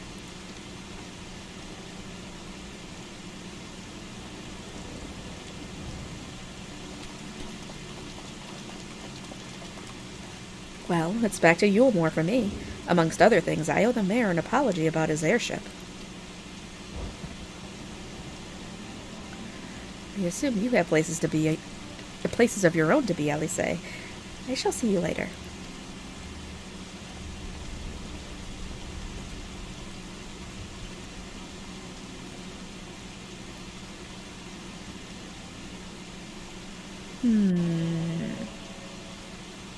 Alright, hold on a second. What is this? What? You've just placed a note on your parcel that is requiring over delivery when possible. Is it? What is with this, with these freaking texts? I got a block number.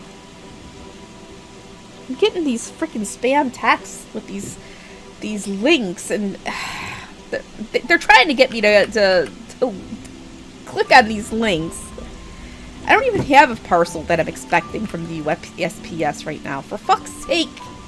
Alright, sorry. I'm just tired of these scammers. Okay. I shall take this opportunity to conduct a final inspection of the spirit vessels. Given what is at stake, one can never be too thorough. As you probably guessed, I'm going to pay a visit to the inn in Journey's Head, but I want you to come too. I realize you don't need to say any farewells, but the XIV does, if only in spirit, so I thought you might bring him along, so to speak. I'm sure he'd love the thought of being lugged about on his hero's back. So let's be off, shall we? I can't wait to see how Halric's doing. Oh boy. Yeah, that was the second scam text I got in like an hour. Second scam text. The one before is like, oh, here, click here for, thanks for your order, click here for your rewards. I didn't order anything from whatever site that was. Then I got like 3 scam likely calls in the last hour. It's like, what is going on? Alright. And people wonder why I don't answer my fucking phone. Alright. Halric. Halric! Oh, gods, don't tell me he's wandered off again. Quickly, Risen, we have to find him. Oh, Alice, I didn't see you there. If you're looking for Halric, he's gone for a walk with one of the others. They were planning to visit the graveyard, if I'm not mistaken. Oh, what a relief. Shall we adjourn to the graveyard, then? I don't know. I think the scam calls come in waves. Like, I haven't gotten very many in the last couple weeks, and then now it's just like I'm getting bombarded with them. I don't know why. Alright.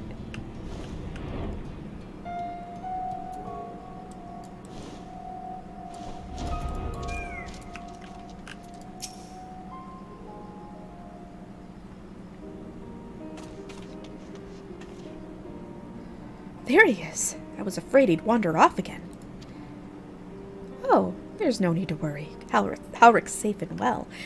He's been showing good progress, and likes to go for walks of late. Though his steps usually bring him to this particular spot.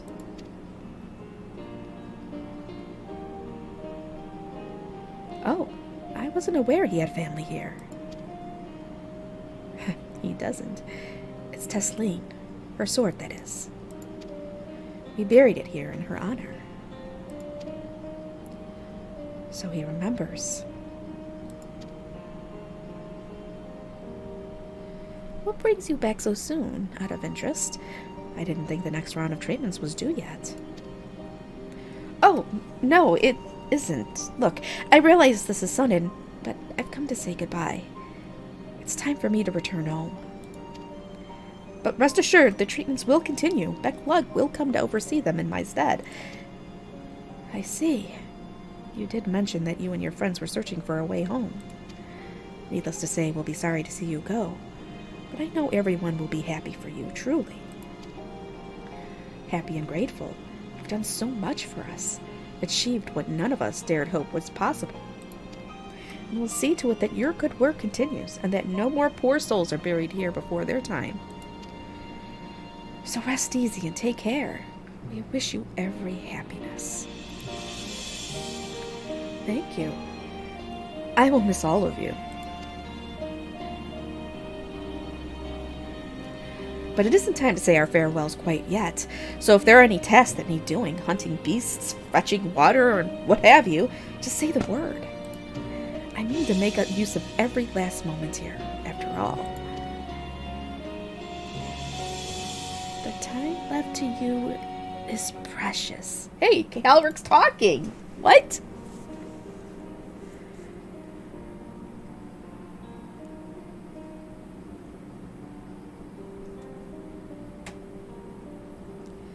That's right, Halrick. That's exactly right. Those words will guide you true, so never forget them. And neither will I.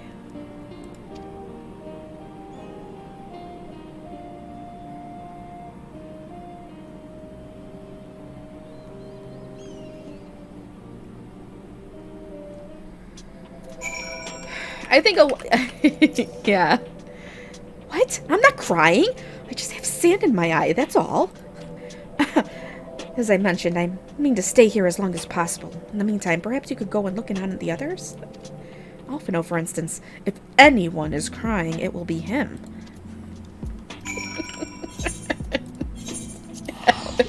Alice's not crying. Ugh.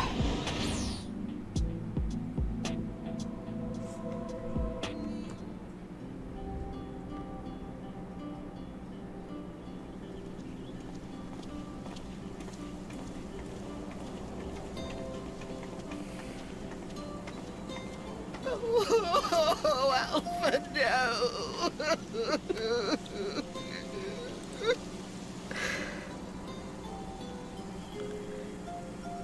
Please, Lady Chai, dry your eyes. The thought of never seeing you again is more than my poor heart can bear! What? Alright. She needs to calm down.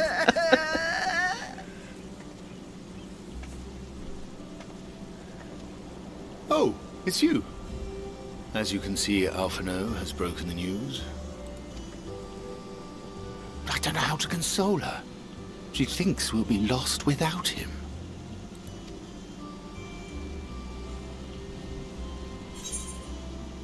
Well,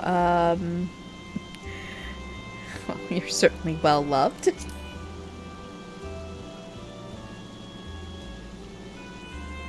Tis more than I deserve, yet I am truly grateful and will see that she knows as much.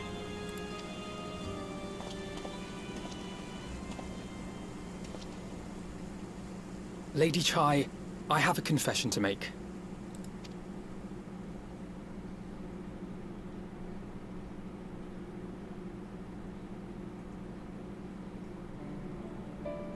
On the day we ousted Lord Vorthree, when I revealed the truth of his tyranny and your complicity in his crimes, I did so with great trepidation. Not out of fear that you wouldn't listen, but that you might never recover. There was a time when I too, in my hubris, believed myself worthy to lord it over others. And when the lie was laid bare, when I was forced to confront the cost, the lives lost, it all but destroyed me. To awaken from a naive dream to so harsh a reality, I would have understood had you all surrendered to despair.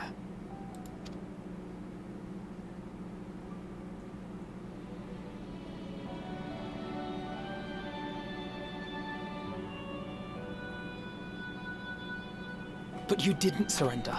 Far from it. You picked yourselves up and rose to the challenge.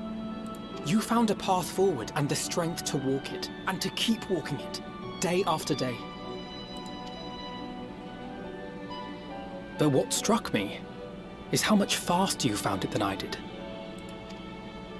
Really? That felt pretty slow to me.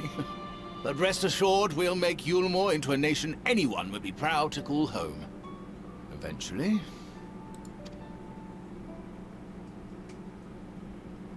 You can still come and go as you please, I believe.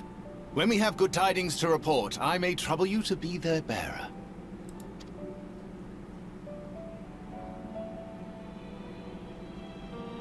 there may also be less than good tidings, in which event I hope I can trouble you for your counsel. I should be honored to provide it, Master Chai.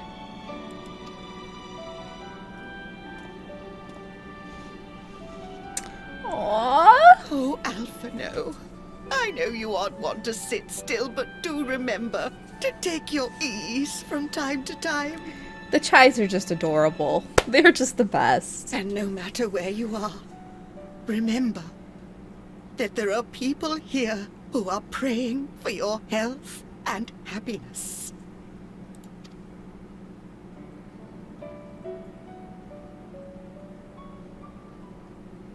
Our brave and gentle artist.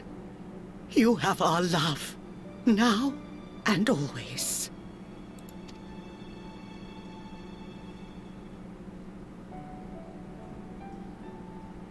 And you mine. Please take care.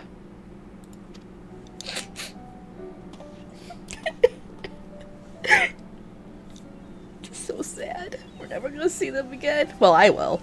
Alphino won't. Alphino is the son that the Chais always wish they had. At least in my headcanon. At least that's what I think. Alright. It is a strange feeling, Rislin, to stand in the company of our friends knowing that I will never see them again. I struggle to reconcile it in my mind. But this I know. I shall cherish my memories of Norvrant, of every soul I met here, for the rest of my days. And I shall look forward to your tales of their endeavors.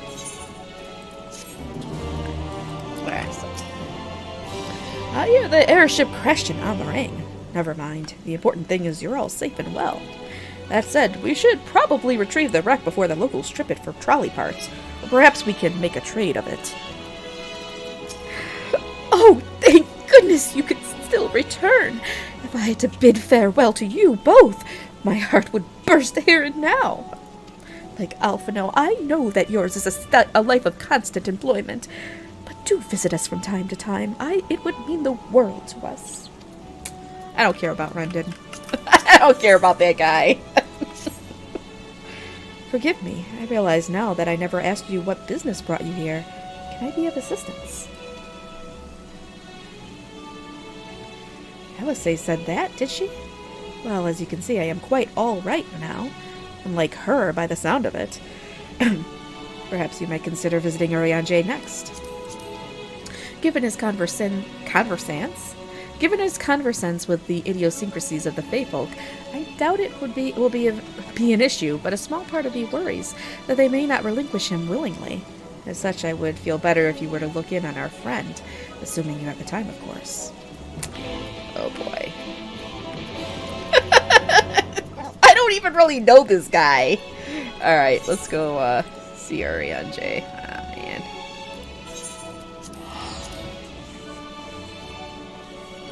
Look, China's Noobs and Dulia Chai are the best. I just love them with all my heart. Ugh. Great characters.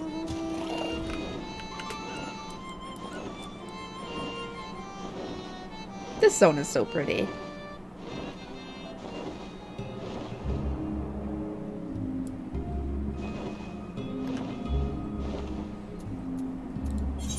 Get rid of that. Get rid of that.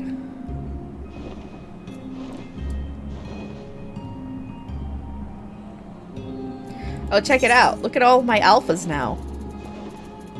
I think I got like 3 more in the last week. They're really racking up. I'm running out of room, though. I'm starting to get a little worried.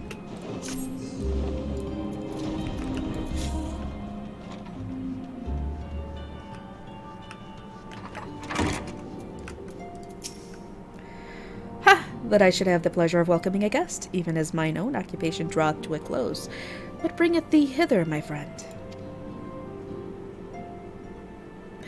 So thou wouldst grant the Exarch a final tour of the realm which hath been his home these 100 years.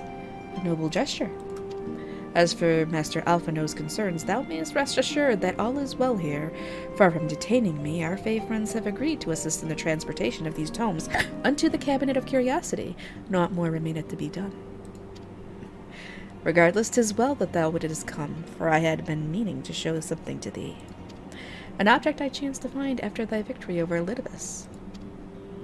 Huh, really?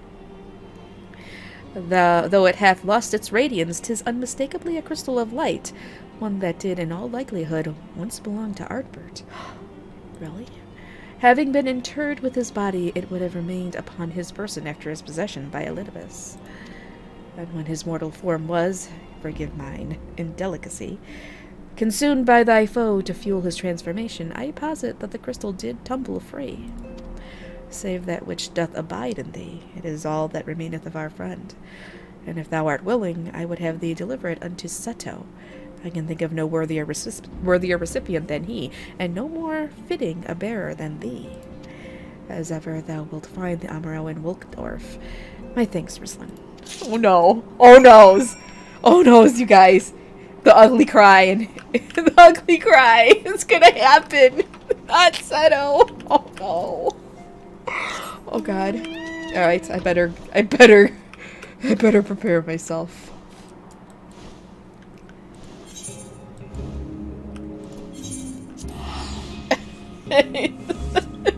I'm good. I'm getting some preemptive cries in. Oh man.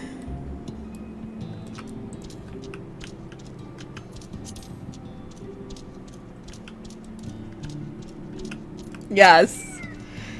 Ah, full glad am I to see you safe and well.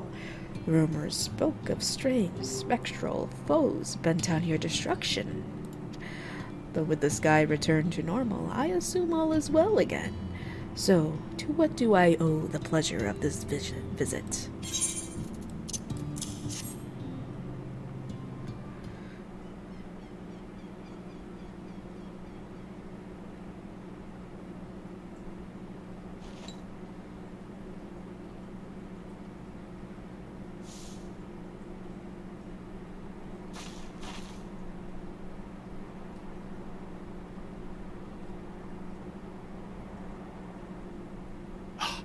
Is that Ardbert's crystal?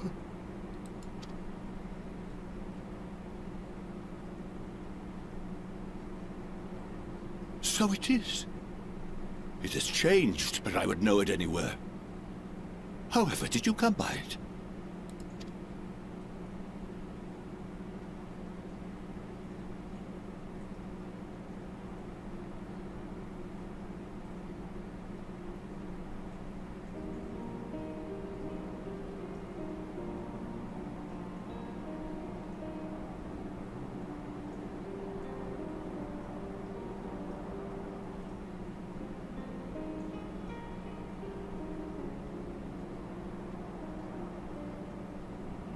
Then, even in death, his enemies found a way to profit from his sacrifice. Oh, it grieves me to think of his body being used for evil ends. But, thanks to you, his honor is restored, and he may finally find peace. No words can express my gratitude. I will keep this crystal safe to the end of my days.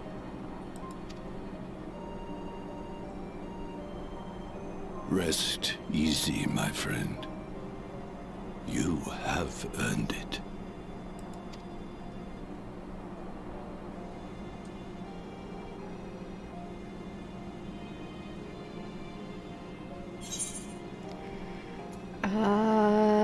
Close your eyes.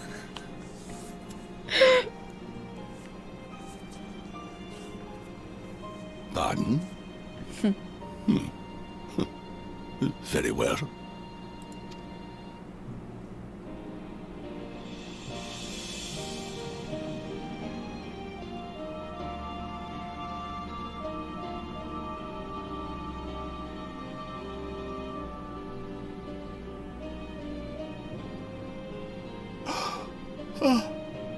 How can this be?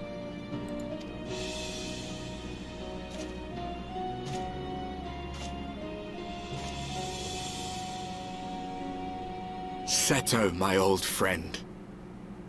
You've grown. Oh, Ardbert, how I've missed you.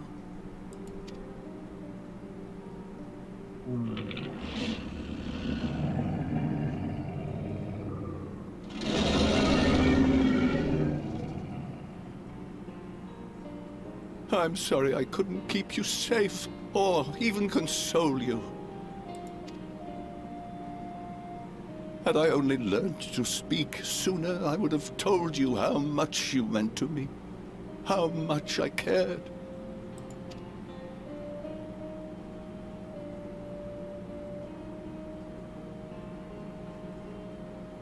I knew. I always knew.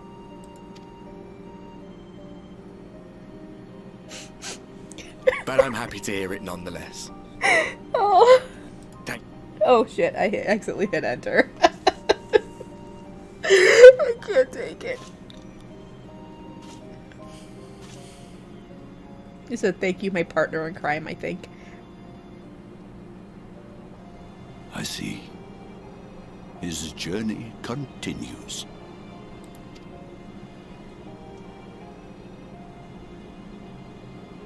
Then I will not yet bid him rest. With you, he may look forward to many more adventures.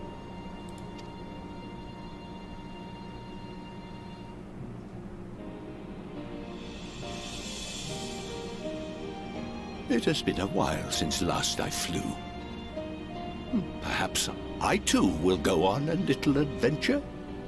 Ride the winds, seek the horizon? Yes. I think perhaps I will.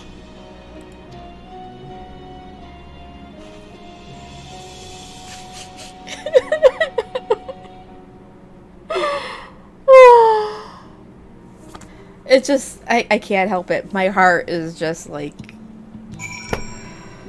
Ugh! Ugh! I mean, not in a bad way. In a good way. A good ugh.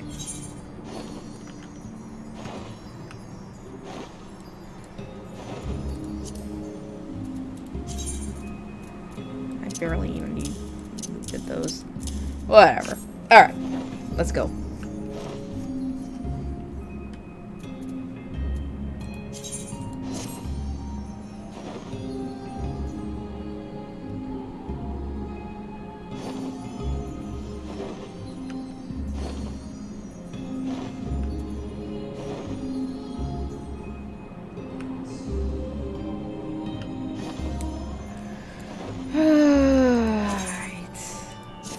I think I'm gonna have to go to the bathroom soon. I'm sorry, it's too much tea. Too much tea. Goes right through me. Alright, let me turn this quest in and then we'll take a quick break so I can make myself more comfortable here. Ah, thou art returned. Tell me, how did Seto receive thine offering? Remarkable. 'Twas fated that thou shouldest be the one to undertake this task, I think. As Ardbert liveth on in thee, so too shall he and his comrades live on in the hearts of the people of Norvrant. And their tale, now rightly told, shall inspire new warriors of light for generations to come. Alright. Quick break. Quick break. I'll be right back.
a million times better. Sorry. A million times better, though. Alright.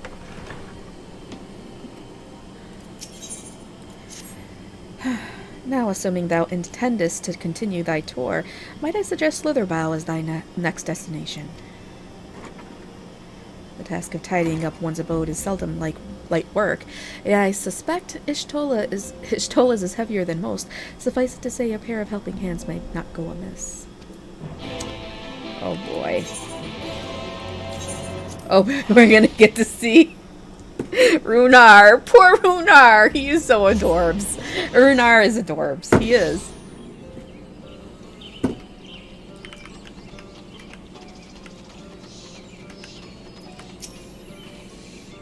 And what is this? Have you come to spy on me? Does Urianger truly think me so slovenly? The nerve. Loath as I am to disappoint, I put my affairs in order quite some time ago. I've even bade my farewells. To everyone save Runar, that is. He's nowhere to be seen.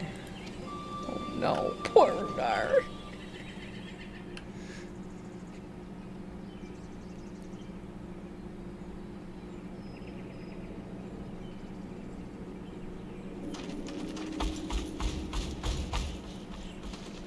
Master Matoya.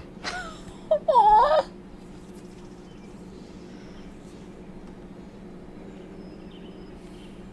For too long I have remained silent, but no longer. I could not bear it if you were to leave. Please, stay. I beg of you.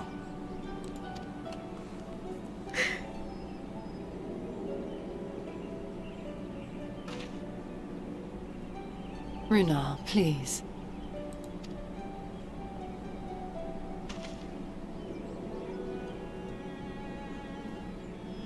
I jest. At least in part. What I came to say is this. Thank you. Without your wisdom, your strength, and your kindness to guide us, our people would still be lost. We will never forget you, Master Matoya. Wherever your journeys may take you, you will always be in our hearts.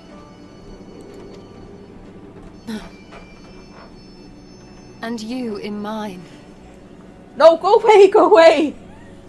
Can't watch this. Remember that your people's journey, Husband was gonna get angry. Our people's journey is yet ongoing. Your lives will change, and so too will your dreams. Yet come what may, you need not forsake your time-honored traditions, nor less your beliefs. But neither should you be beholden to them. For it was with curiosity and courage that the Knights Blessed first triumphed over adversity. New knowledge and new wisdom are ever worthy of pursuit.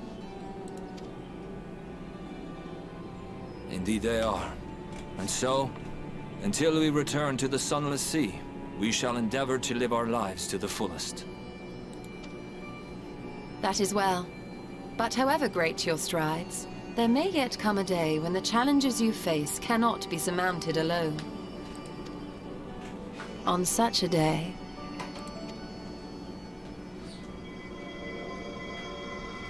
On such a day?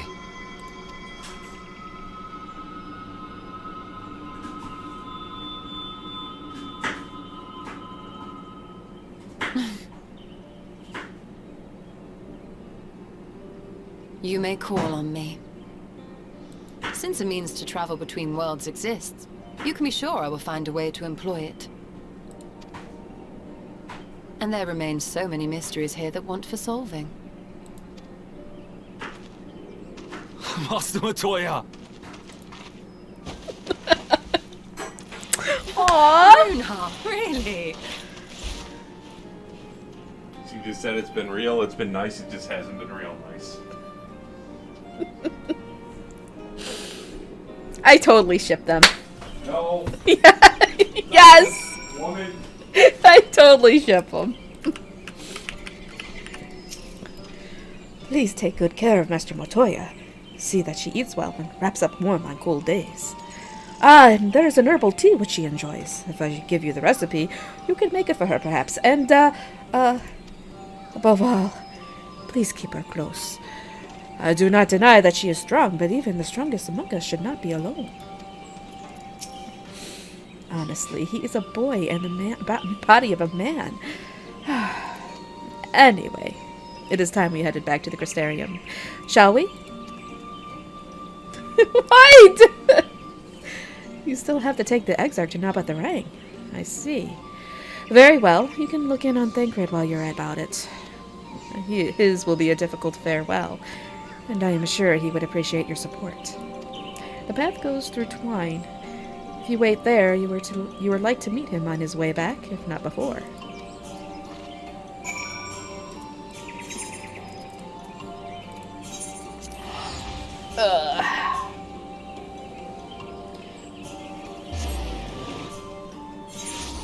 Alright.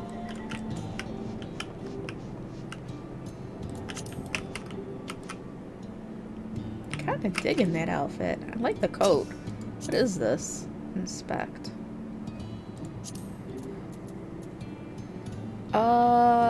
Bohemian's coat.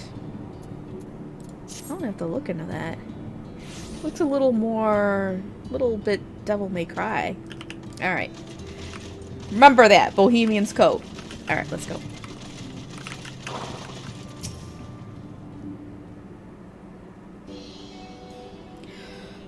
You too. What is it? What is this? My bloody name day? I see. Yes, Thancred was here, and Reen too. They said they wanted to go to Nabat the Rang, so we gave them the use of the trolley. That's right. The old girl's up and running again. We didn't just put her back together, mind you. No, with a little bit of help from Master Chai. We made her faster. And stronger. Oh yes, the future of trolleys is looking brighter than ever. Whisper it, but I reckon it might be time. Time to reach for the stars with a trolley to dwarf all trolleys. If you ask me, we'd be better off making them smaller. That way they can fit in narrow shafts. But that's genius! Why didn't I think of that? Enough! You can daydream on your own time. In case you've forgotten our priorities, they have more working trolleys. That's why we turned to China's, by the way. Not to make the one trolley we've got go faster. We needed help getting a few talus back in working order, see? We were out testing them when your airship came down, as a matter of fact. You seem to have a habit of crashing things. We're back. Our thanks for the loan of the trolley. Rislin, what are you doing here? Don't tell me the others are waiting for us. That's a relief. At any rate, we've done what we came to do, which means I'm ready to leave, or as ready as I'll ever be. Not to pry, but what's going on? You off somewhere? You could say that.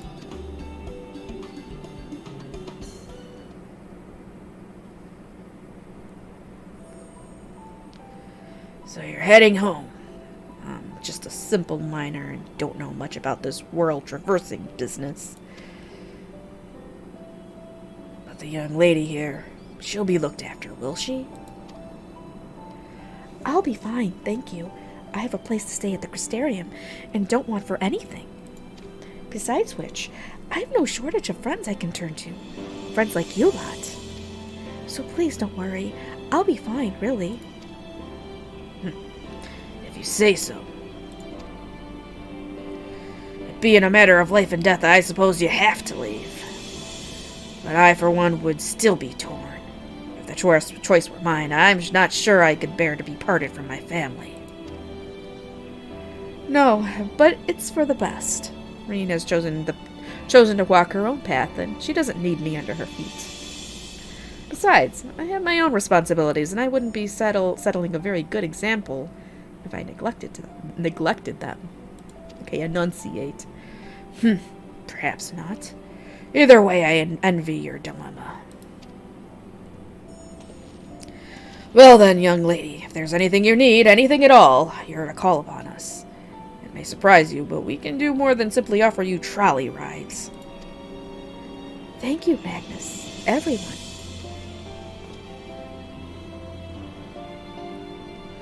Shall we then? If you've nowhere left to visit, we can go back to the Crystarium together.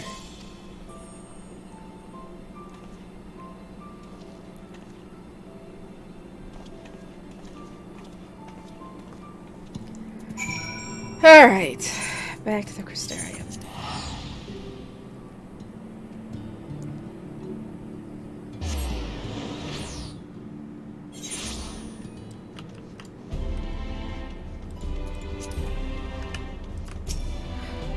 Oh, it's you.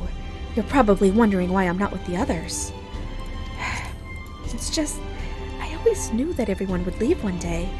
And I had always hoped and prayed that we would find a way to send them home. But now that the time has come, I just feel lost. Lost and lonely. I don't want our last moments together to be sad. I want to hold myself together just long enough to say the things I need to say.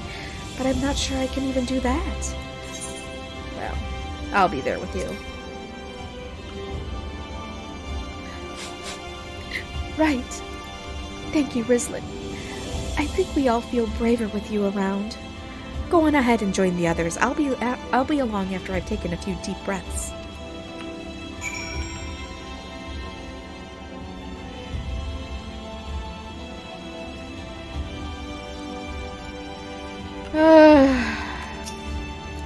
I thought that it would be easier after saying farewell, but each step I took out of Yulmore felt heavier than the last. I did everything I could in the time I had. No regrets. I took the liberty of informing the Crystarium's leaders of our imminent departure. It seemed only right. I trust the Exarch had a pleasant tour of the realm.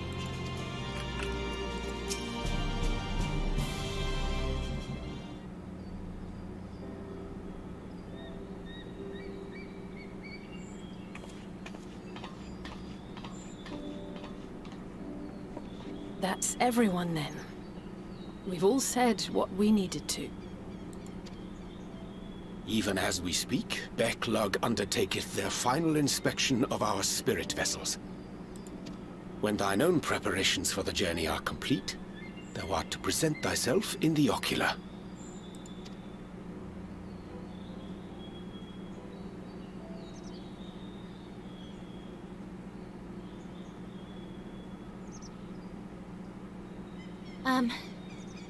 Everyone?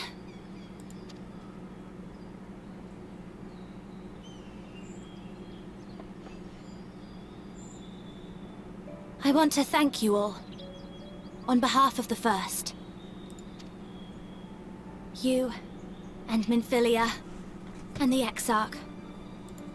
Without each and every one of you guiding us, fighting for us, we wouldn't be standing here now. There wouldn't even be a here. And no words can express our gratitude.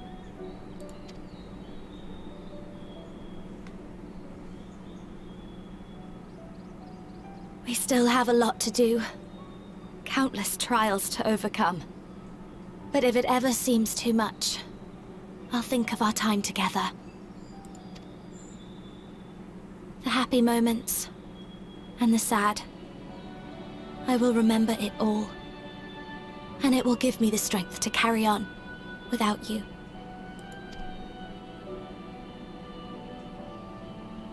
Because you made me who I am. Minfilia. Reen.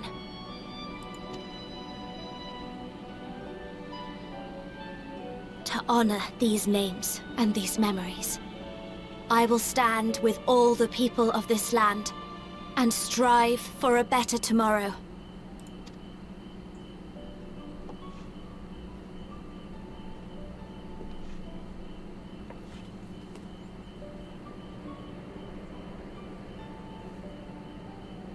Thancred, I believe the honor of responding should rightfully be thine.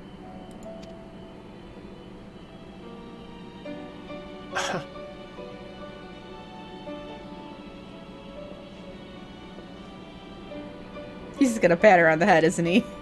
Just fucking hug your daughter, okay?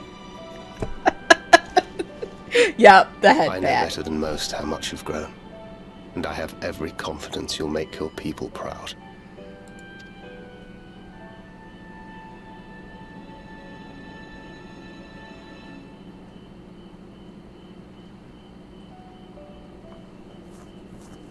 Gods know I'm proud of you. I always will be. You deserve all the happiness in the world, and more.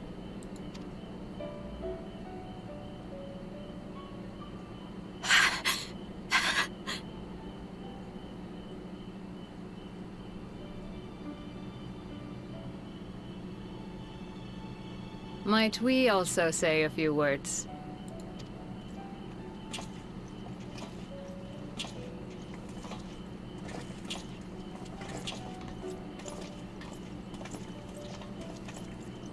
Why, this is just about all of you. To see you off seemed the least we could do.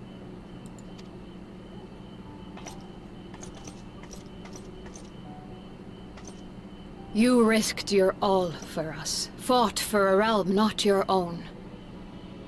Before you came, we had never known the beauty of the night sky. Or the joy of your company.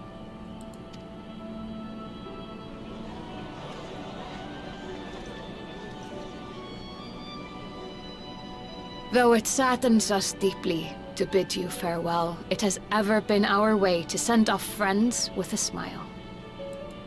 Wherever your road should lead, we shall pray for your safety. And following your brave example, we shall continue to fight for the Crystarium. With or without us, you've always taken good care of this city. I don't doubt for a moment you'll continue to do so. I, a more resilient people we have never known.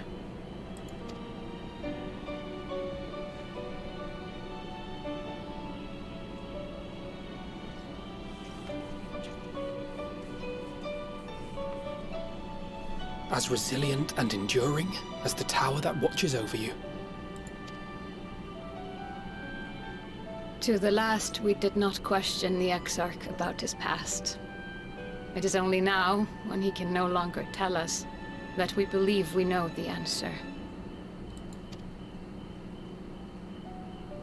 We have heard what became of him, and what is about to be attempted.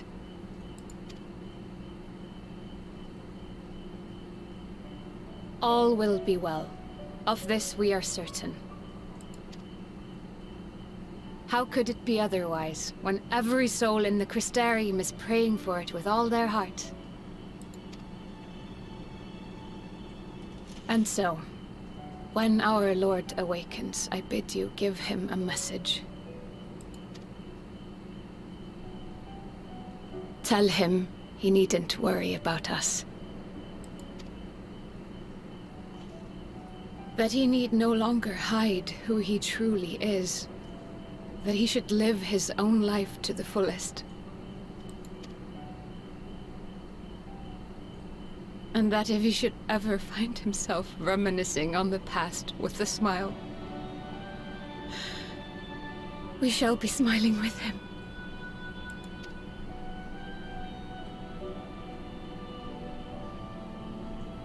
Will you tell him this?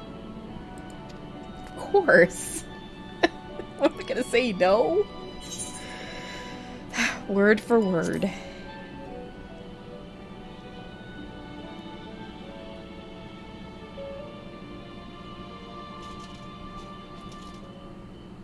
Thank you. Please look after him for us.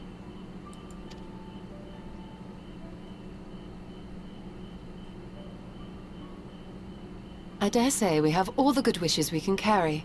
Let us be on our way.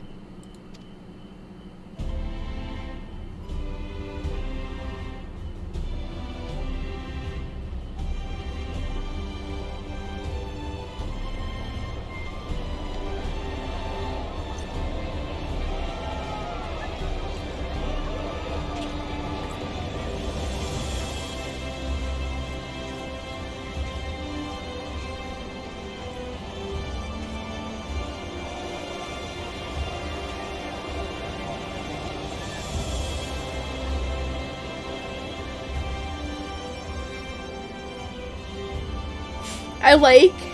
What about the bunny girls? What do you mean about the bunny girls? There are bunny girls on Eorzea.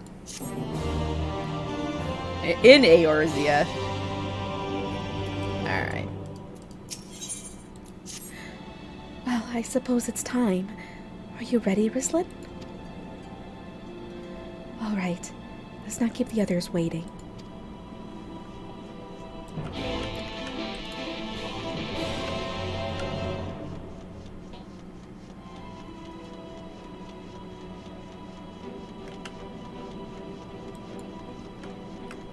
Oh, you mean the, from, Praktika? Well, they're not part of the Crystarium, but... Mistress Rislin, I have but this moment shown your associates in. Strange to think that I will not have the honor of showing them out again. But I am informed that you yourself may yet return, and I look forward to welcoming you on that happy day. Now, if you would care to follow me. Oh, it's different this time.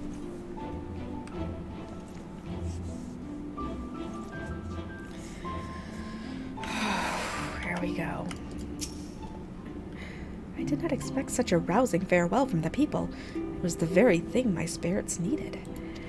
Now all that remains is to return to the source. The 12 know we have made Kryl and Tataru worry long enough. The cute sea monsters. Angelo stands ready to work his magic on our souls. Oh, Angelo. Thank you, Thingrid. I'll treasure it. What did he give her? Oh, his gunblade. Aww. Since we cannot take our worldly goods with us, I want you to have my gunblade. Use it or sell it, it's all the same to me. So long as it serves you in some way, I will be satisfied. How many times have we few assembled thus in this storied chamber? Many and more, I think. Were the Exarch standing before us, the scene would be complete. Nay, it would be complete were he standing before us with Emmett Selk smirking in the wings. That's true.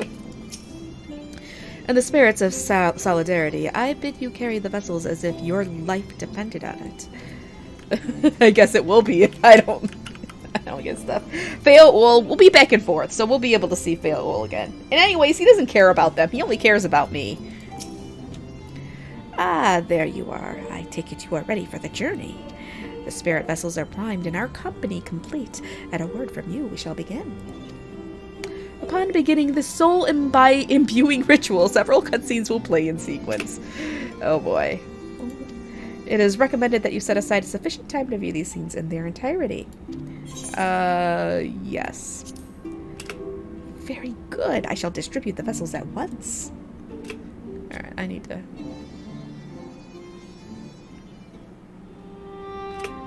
Alright, do that. Just let it play. Let it play. All right, then. Pray proceed as instructed, beginning with your memories.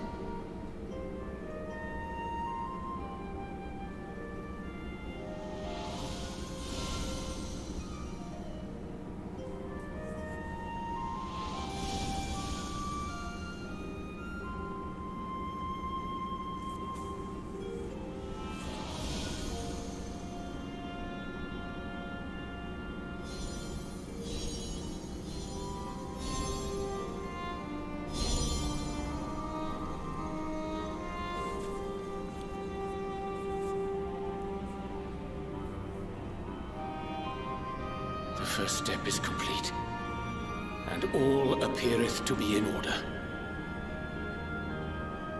Well, that just leaves our souls, then.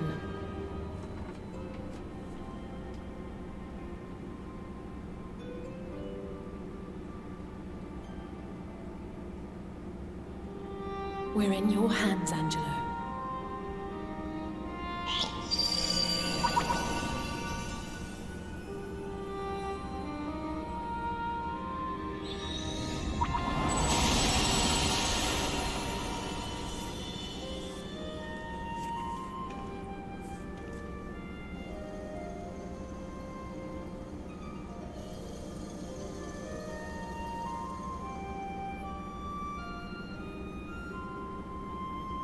It is done! The vessels have received both their memories and their souls. I hereby entrust them to your care. They belong to you now. Just be sure to guard them well, yes?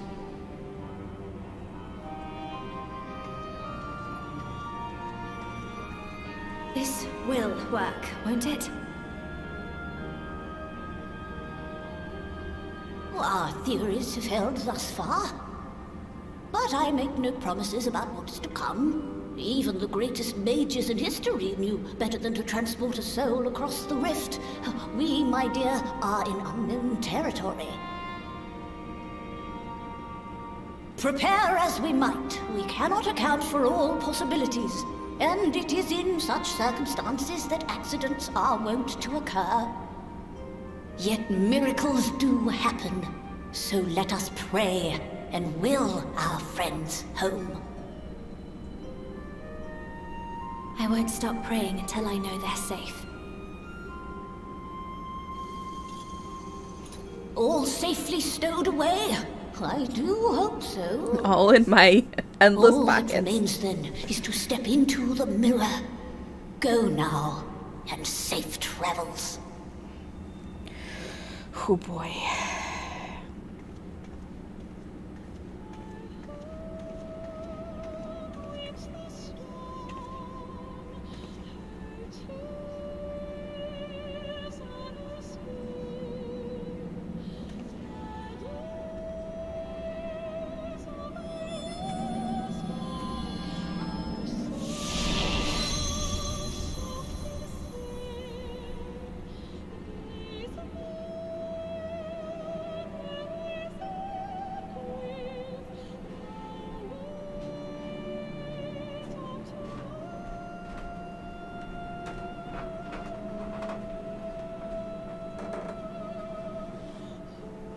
I think we need to bring. I need to bring the crystals through with me.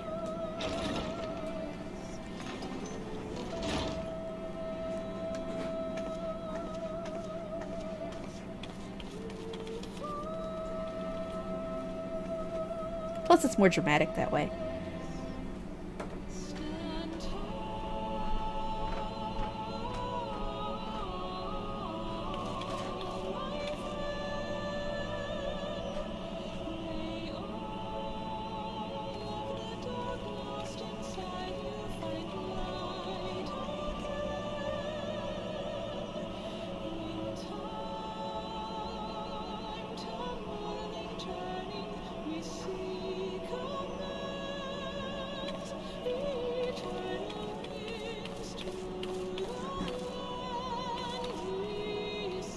I hope we remembered whose crystal is which.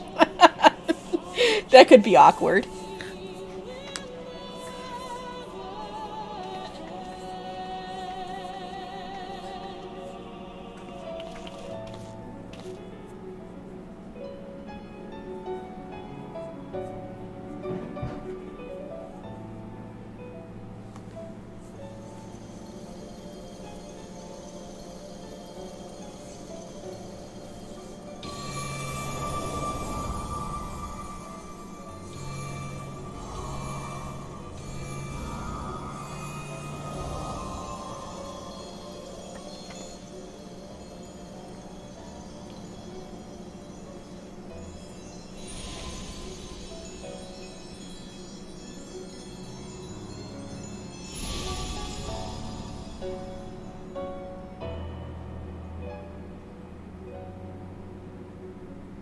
Did it?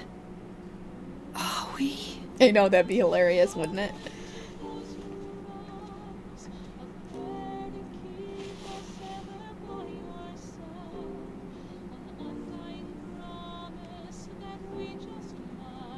We're home.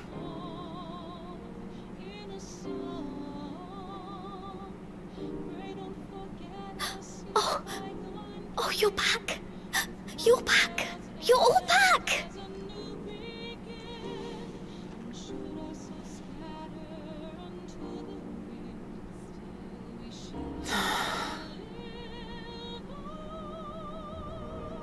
Thank you.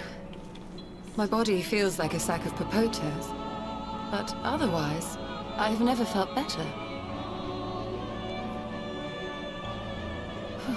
That said, I doubt any of us will be fit to travel for some while.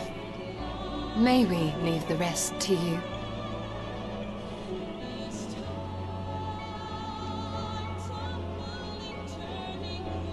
The vessel beareth our comrade's blood.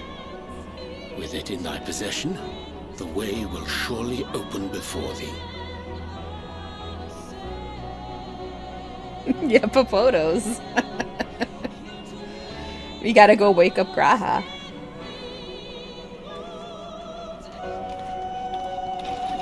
What? But you've only just got here. No, gotta go! Gotta go fast! Sorry, I shouldn't have said that. That was very cringy.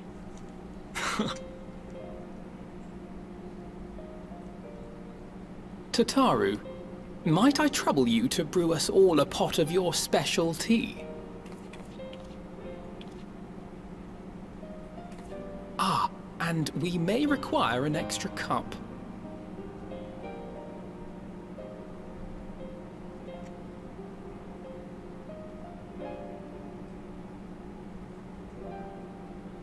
I don't know if I'll be that fast.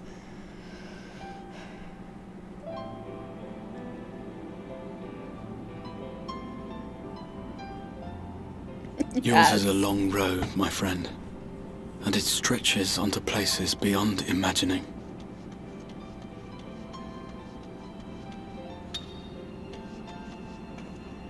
With your every step, these grand adventures shall grow more distant and faint. And there may come a day when you forget the faces and voices of those you have met along the way. On that day, I bid you remember this. Clearly. That no matter how far your journey may take you, you stand where you stand by virtue of the road you walked to get there.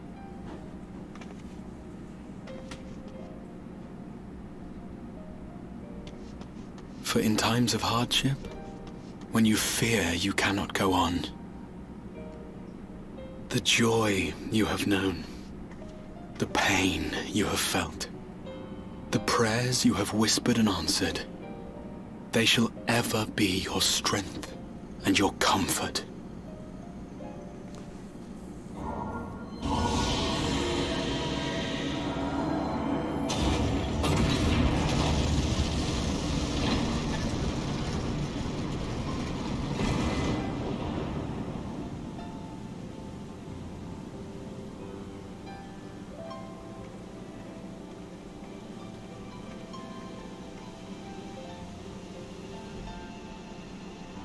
This I hope, I believe, here at memory's end. I hope it doesn't take me forever to find him in this place. Whew. Some days later.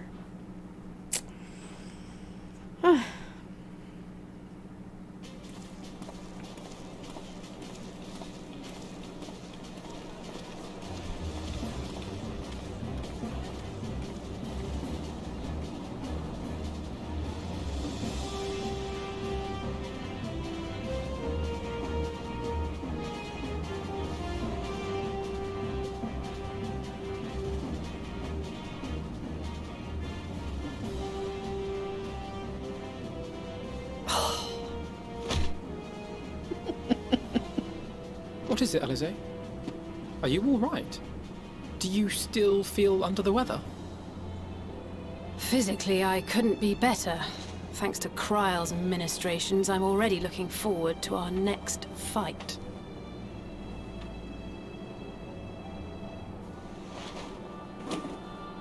But seriously, don't you have anything to say about that?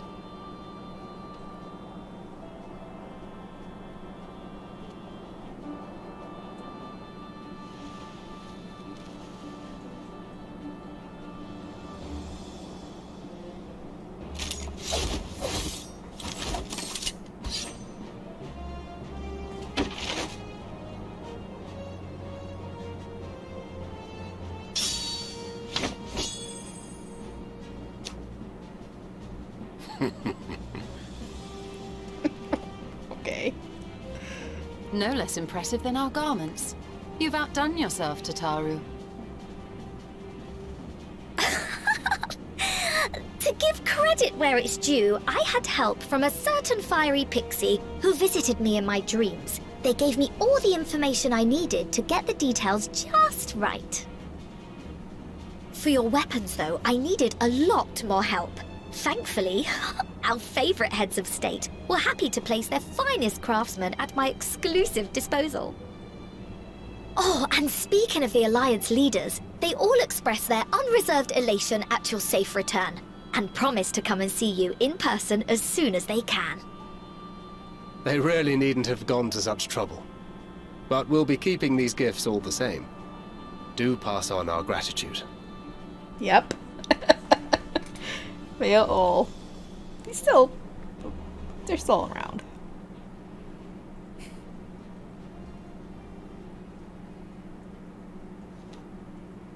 I realise we haven't taken up new martial arts, nor have I ever been one to set much store by appearances. But I can't help feeling a certain lack of, I don't know, personal development. I quite understand. But as you observed, the others had the more pressing need. Rest assured, our turn will come.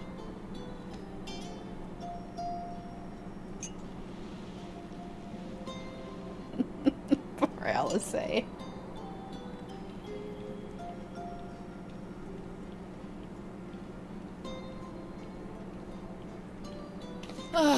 If I expend any more ether, I swear I will blink out of existence. I need a bite to eat.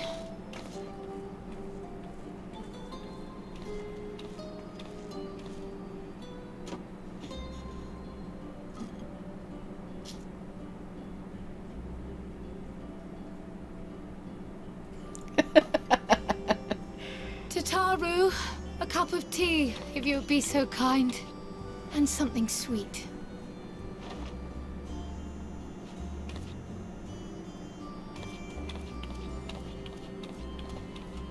By Mistress Kryle's exhausted state, may I assume that the ward hath been restored? Indeed. We succeeded in weaving it anew, albeit at a slightly diminished potency than when I had Becklug's assistance. It is no cause for concern, though. The tower is not easily reached, never mind breached. And even should some few succeed, their presence won't escape my notice. Excellent. Said duty thus discharged, thou art free to go wheresoever thy fancy taketh thee. Upon which note, hast thou perchance come to a decision? The offer remaineth open. Well, if you're certain that's what you... I mean, if you think I... Crap, really?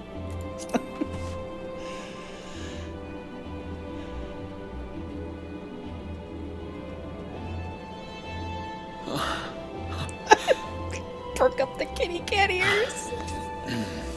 Right. I accept. Henceforth, I shall count myself a scion of the Seventh Dawn. Grahatia, at your service. When I was a boy, many long years ago, I yearned to stand tall as the heroes of Eld.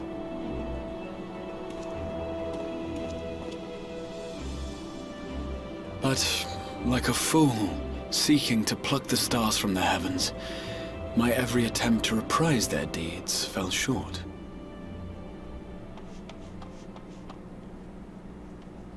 Help! Somebody help!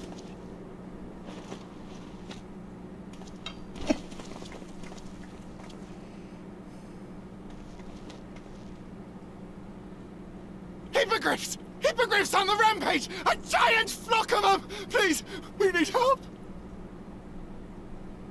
I could do with a little rampage myself. What? Now wait just a...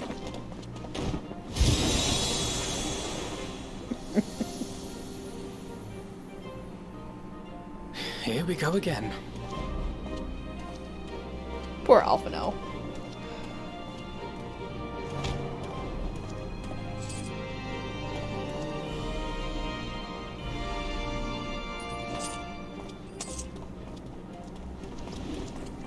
I guess you'll be enchanting all his ammo now. I will join the fray when I've finished my tea. Thus did the Avatar of Destruction descend, and in her wake leave naught but tears and ash.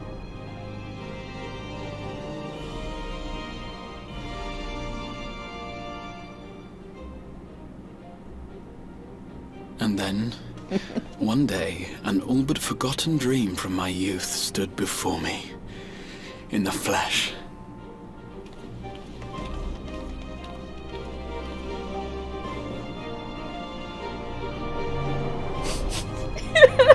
Just making me tear up. Oh! I love this game so much. I do. Alright, now, meanwhile, come on, let's go. Oh, yes. Here we go. Here we go.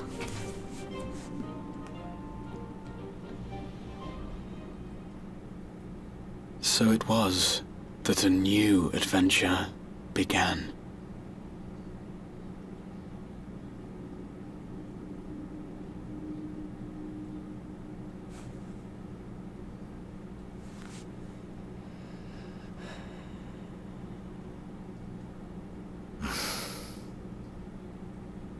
The memory of a dying world's end. Night after night. And I thought it but a tired old dream. Uh-huh.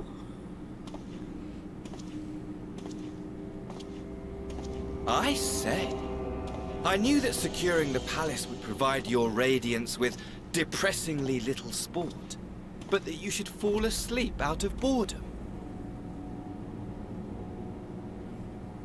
Splendid. Truly splendid. And my own preparations, you will be pleased to hear, proceed apace.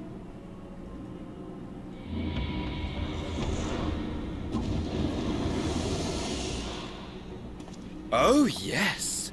They proceed very well indeed. Frighteningly so. And we owe it not least of all to this singularly useful body I chanced to find. With the Populares now all but destroyed, it will be the simplest of tasks to discredit their groundless assertions that I met with a grisly end.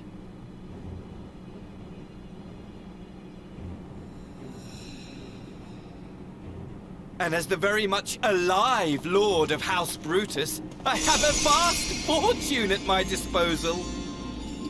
Ah, money! Money! Money! The great motivator! There is simply no better way to move men and expedite plans than with its alluring glint. Would you not agree?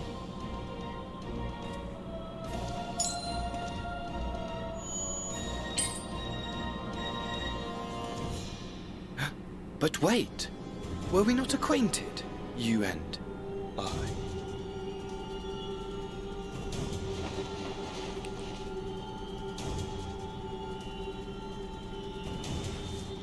Oh. Should our familiarity cause you distress, I beg your forgiveness. You know who that is. Or supposed to be. Or he took his body over. What did you say your name was?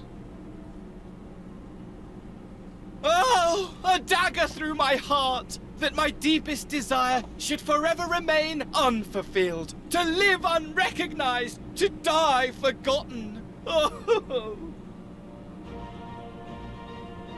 So it goes. Whatever this flesh may have been before, it serves only as a vessel now. And I, faithful Fandaniel, labor only to advance my lord's ambitions.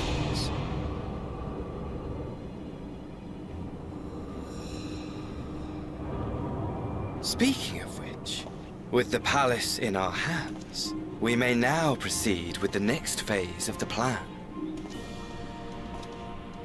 But how very odd. Despite all our havoc wreaking, old Elidibus did not deign to appear. Dare I hope that the last of the Unsundered is gone?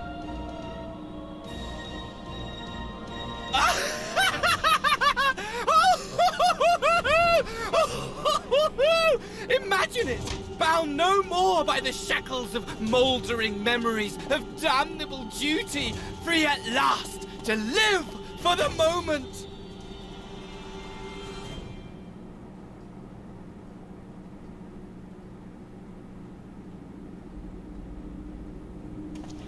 Your radiance.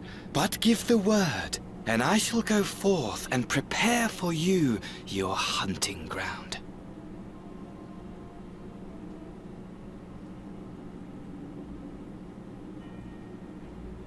That which awaited was a fell beast. Ferocious, ravenous, remorseless. Do as you will.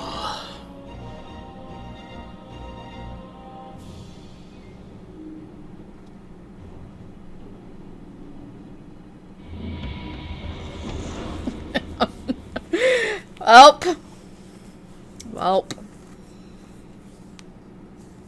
It has been too long, my friend. And insufferably dull in your absence. When you return to me, you will share everything. Every blow will be a story unto itself.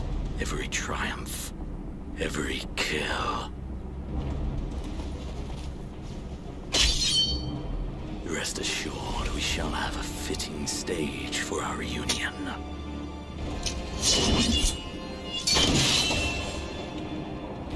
Oh yes, to reprise that transcendent moment, I will set this world ablaze. And we shall dance before the pyre.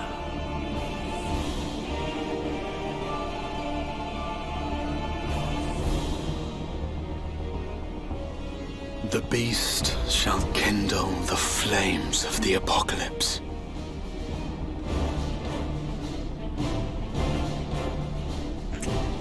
What? Gluteus? Into its domain shall the hero set forth for the final chapter in the tale of this star.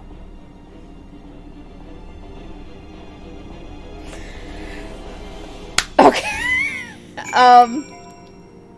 We'll find out who Fandaniel is in Endwalker. We have not come across him yet. He's a new character. But yes. Oi. Alright, we're gonna learn more about all this stuff, so don't you worry, Ah, you're back.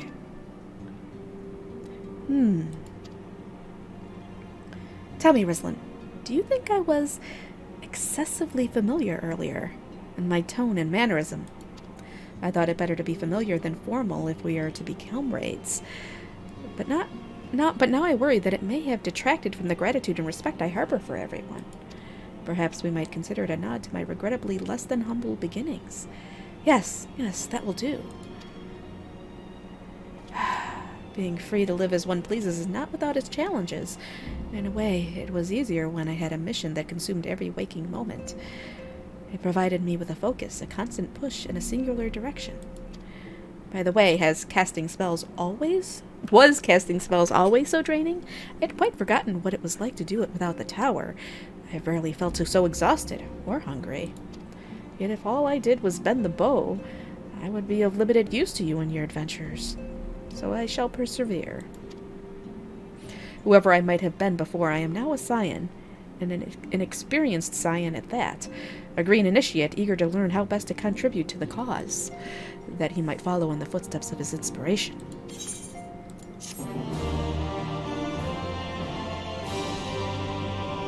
Rahatia is now available as a trust companion. Alright.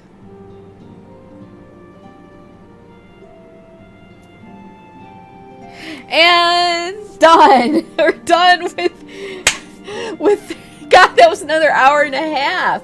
Alright, so we're done with 5.3 finally.